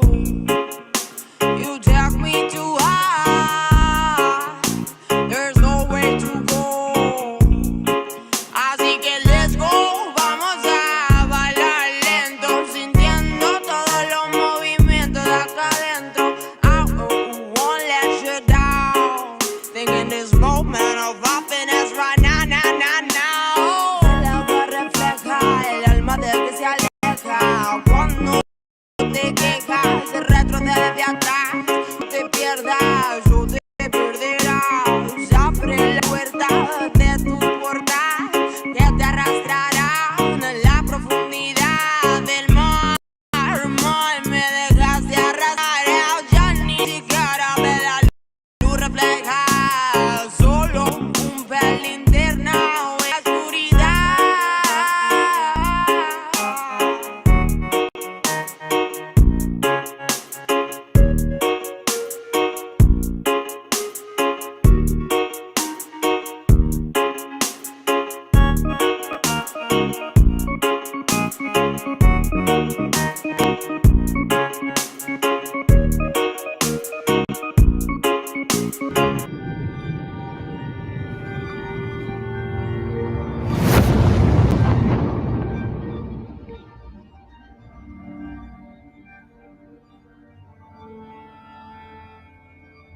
Y Cal, hijo, abre los ojos.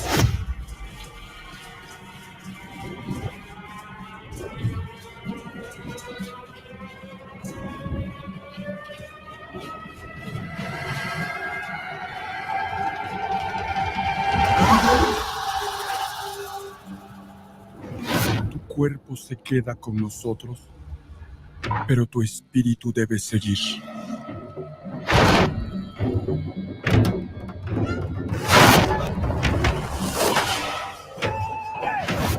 Busca la luz.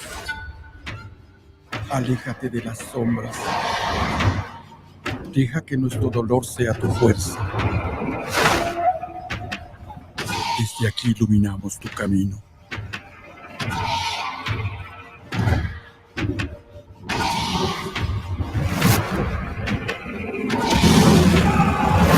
Lucha como nosotros ante esta pena tan grande. Yo soy tú. Tú eres yo.